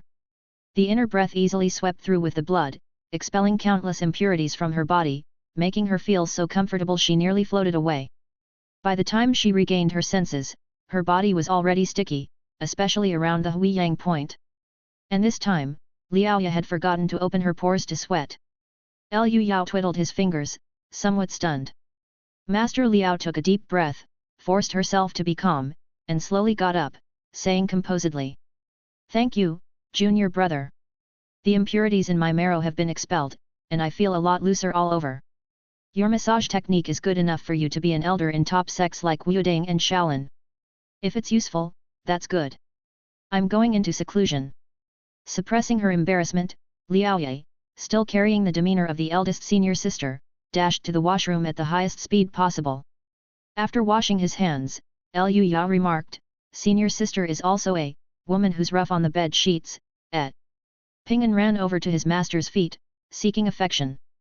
Liu Yao casually passed a wisp of inner breath to him, making him squirm in joy. Just then, a paper crane flew over the wall.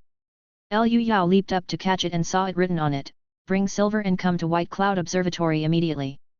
The old deist wants me to bring silver to White Cloud Observatory.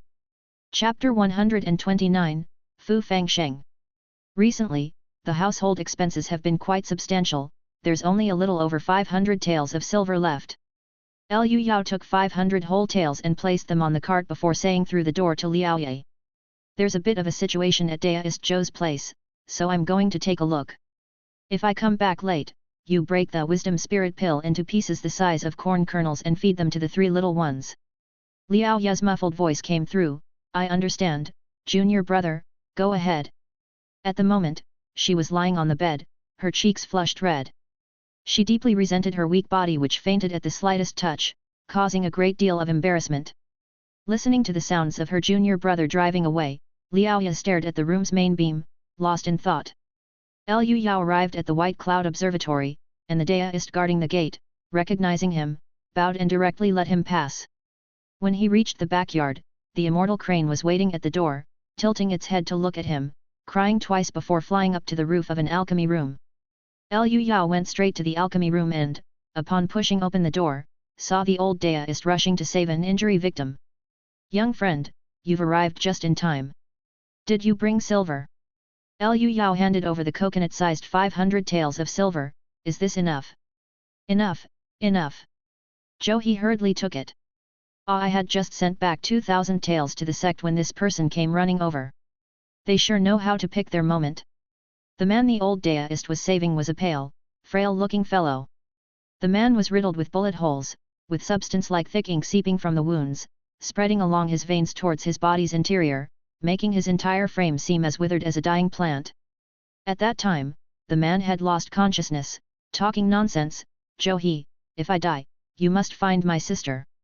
Quiet. Find her yourself. Zhou He pinched 2 fingers together and pecked, extracting a deformed bullet from one of the holes, a 7.7 mm caliber round from a Lewis machine gun. The man had taken more than a dozen shots, but the bullets had only pierced the skin before being trapped by his bones, as tough as refined steel. This person was clearly at the blood exchange realm.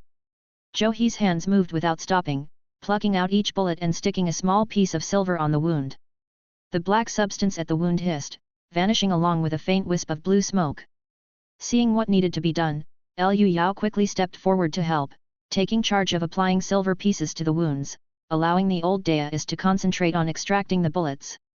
Collaborating with each other, they soon extracted all the bullets. The wounds, purified by the silver, oozed mercury-like translucent blood. Zhou He breathed a sigh of relief, this is the Westerner's withering bullet, which voraciously consumes life force and is extremely vicious, but removing it solves the problem. By then, the man's narrow eyes had opened, regaining consciousness. Wiping the sweat from his face, Zhou He introduced, this is Fu Fang Sheng from Jinmen, a fellow member of our kind. Judging by his condition, he must have provoked a powerful Western demon beast. The man named Fu Fang Sheng had an unusual appearance. Not only was he frail and pale, but he also looked very much like a 13 or 14-year-old boy. Although martial artists of high realms aged very slowly, this was a bit of an exaggeration. He twisted his muscles and forcibly closed the wounds on his body, then said, I killed the bishop in charge of the Frandy concession in Jinmen. He spoke in an indifferent tone as though he had mentioned something trivial, but Zhou He exclaimed in shock, what? The bishop was equivalent to the prefectural governor of the Shun dynasty, a regional head of the Western religion, and now he had been killed. The nature and consequences of this action were more serious than killing a Cardin. The Westerners would not let this go easily. Fu Fangshen's voice was neutral with a slightly sharp edge as he casually said. That demon beast recruited choir boys, and damn it, I was actually chosen when I applied. I just got myself some silver teeth, and sure enough, when the demon beast was about to bless them, I seized the moment and bit off its root of life, circled around to its rear, and finished it with a black tiger heart pluck. That's enough, you don't need to be so graphic. He cut off the man's vulgar language and turned to introduce, this is the young friend Liu Yao, and you owe your life to his silver. Liu Yao bowed with his fists clasped and asked curiously, do demon beasts still have worldly desires? More than that, they can even have children with humans. Fu Fangsheng laughed as he answered, then suddenly remembered something, slapped his forehead and said, I still have something good on me. He controlled the movements of his intestines and vomited a goose egg-sized blood core from his mouth, wiped it on himself, and placed it on the bedside table. This is that demon beast's, lucky I swallowed it into my stomach, or it would have been lost long ago. Damn, the Westerners have offered 3 taels of gold as a reward, sending in 8 experts after my life. He picked up the blood core and stuffed it into Liu Yao's hands, young friend, keep it. We owe this timely rescue to you. Just as Liu Yao was about to decline, Fu Fangsheng shouted, stop being so modest, both of you.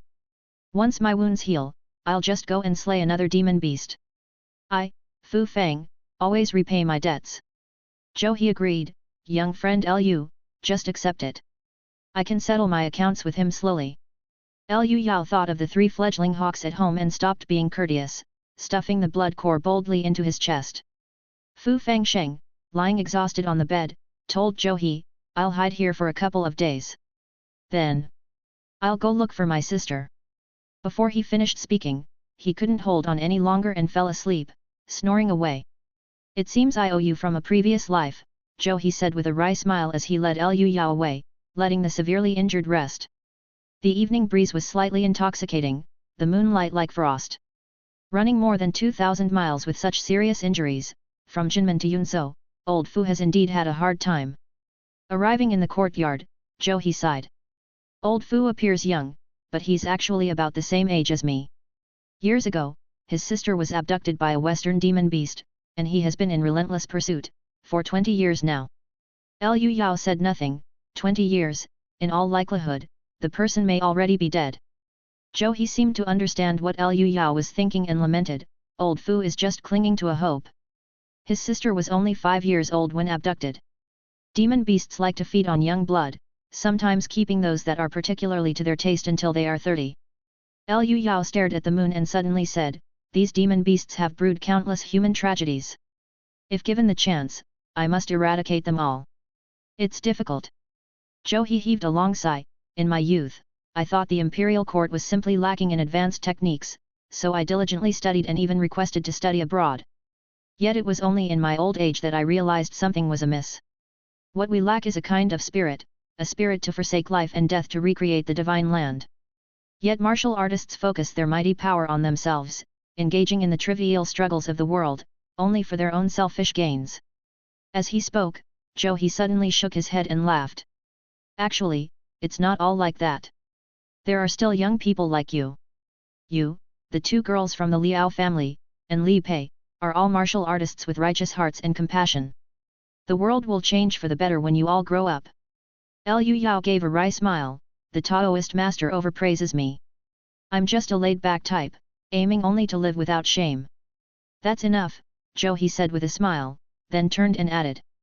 It's getting late, you should head back. Be careful tomorrow. With the 3 taels of gold on offer from the Westerners, it won't be easy to advance to an 8, and there will certainly be many from the blood exchange realm around.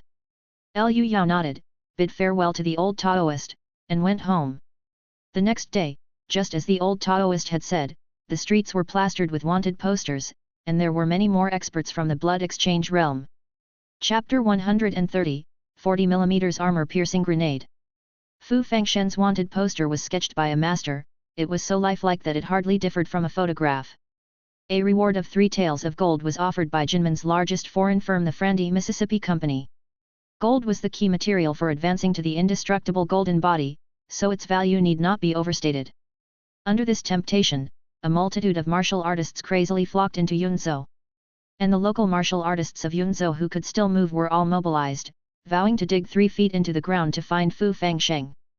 But these people could never imagine that Fu Fangsheng was capable of hiding in the White Cloud Observatory, being tended to by an ordained Taoist as he healed. They could only search in vain in clinics, inns, and private homes, clamoring and fussing to no avail. Liu Yao continued to keep his door shut and live his cozy little life, but watching this hubbub, he gained a deeper understanding of the value of gold. Liao Ya counted on her fingers and said, "People from Bagua Gate, Xing'ai Gate, and 5 Tigers Gate have all arrived, and even some from Fengsha Gate in Ganzhou. These groups all have grudges between them and could start fighting among themselves. Luckily, the commandery princess is there to suppress them, or the streets would have already descended into chaos." Liao Qi stroked the downy feathers on Ru Yi's neck and whispered softly, "Just 3 tails have caused such a commotion. The amount we've hidden, tisk tisk." Liao Ya looked half anxiously and half expectantly towards her own room, where half a ton of gold buried by her junior brother lay. Liu Yao was busy feeding small pellets of the wisdom spirit pill to 3 juvenile sparrowhawks. The little ones were growing quickly. In just half a month, they no longer wobbled when they walked but ran around like little chicks.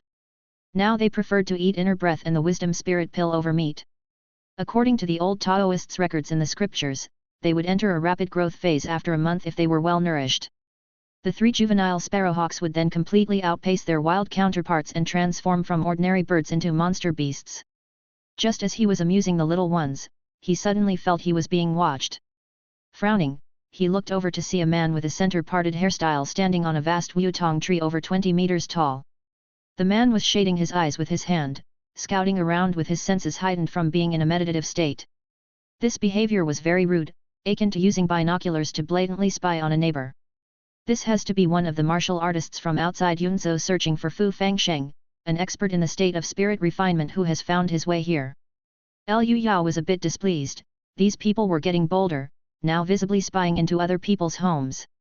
And this man, upon seeing the 3 juvenile sparrowhawks in the yard, had his pupils constrict suddenly, revealing a surge of malicious intent. Even without being in a spirit refining state, the greed on his face was unmistakably clear. Liu Yao took out his grenade sniper and said to Liao Qi, "Come help me out." The martial artists searching for Fu Fangsheng, for the most part, were just trying their luck and would give up if they found nothing. However, many martial artists who had eagerly followed the hunt from Jinmen were burning with impatience. Currently, they were gathered in a courtyard provided by a local gang, discussing their next move. Fu Fangsheng is seriously injured and has fled over 2,000 li, he should be at his last gasp. We've mobilized all manner of people from all walks of life in Yunzhou city to search for him, there can't be absolutely no trace of him. He must have entered Yunzhou city. But where could he be hiding? If we let him escape, given his radical temperament, none of us will have a moment's peace. Many martial artists who had joined the manhunt out of greed were beginning to regret their decision. The martial artists present were divided into 3 groups, precisely the Bagua Gate, Xing'ai Gate, and 5 Tigers Gate mentioned by Liao Ye. The 3 leaders were all blood exchange warriors, not merely clad in silk and satin but also wearing clothes embroidered with silver threads in various designs, the height of luxury. At that moment, the man with the center-parted hairstyle who had been spying from the tree leaped down directly from it, creating a significant impact from the more than 20-meter fall and smashing a small crater in the ground below, scattering dirt and stones. Brushing off the dust from his body nonchalantly, he noticed everyone looking at him. The man laughed and said, "Yunzhou is bustling with prosperity, and the rich are especially abundant here, damn it, even those at the organ refining stage dare to keep a spiritual sparrowhawk. And hey, why isn't there a single smoking house around here? I'm thinking of taking this place as a foundation for business." Ziuanation Jiao. Who's asking you about that? Exactly, just tell us if you found that Fu fellow or not. The crowd urged the man to get to the point with a clamor of voices. The man known as Ziuanation Jiao said indifferently, "Fu Fangsheng risked his life to run here, obviously he has a backup plan, it won't be that easy to find him.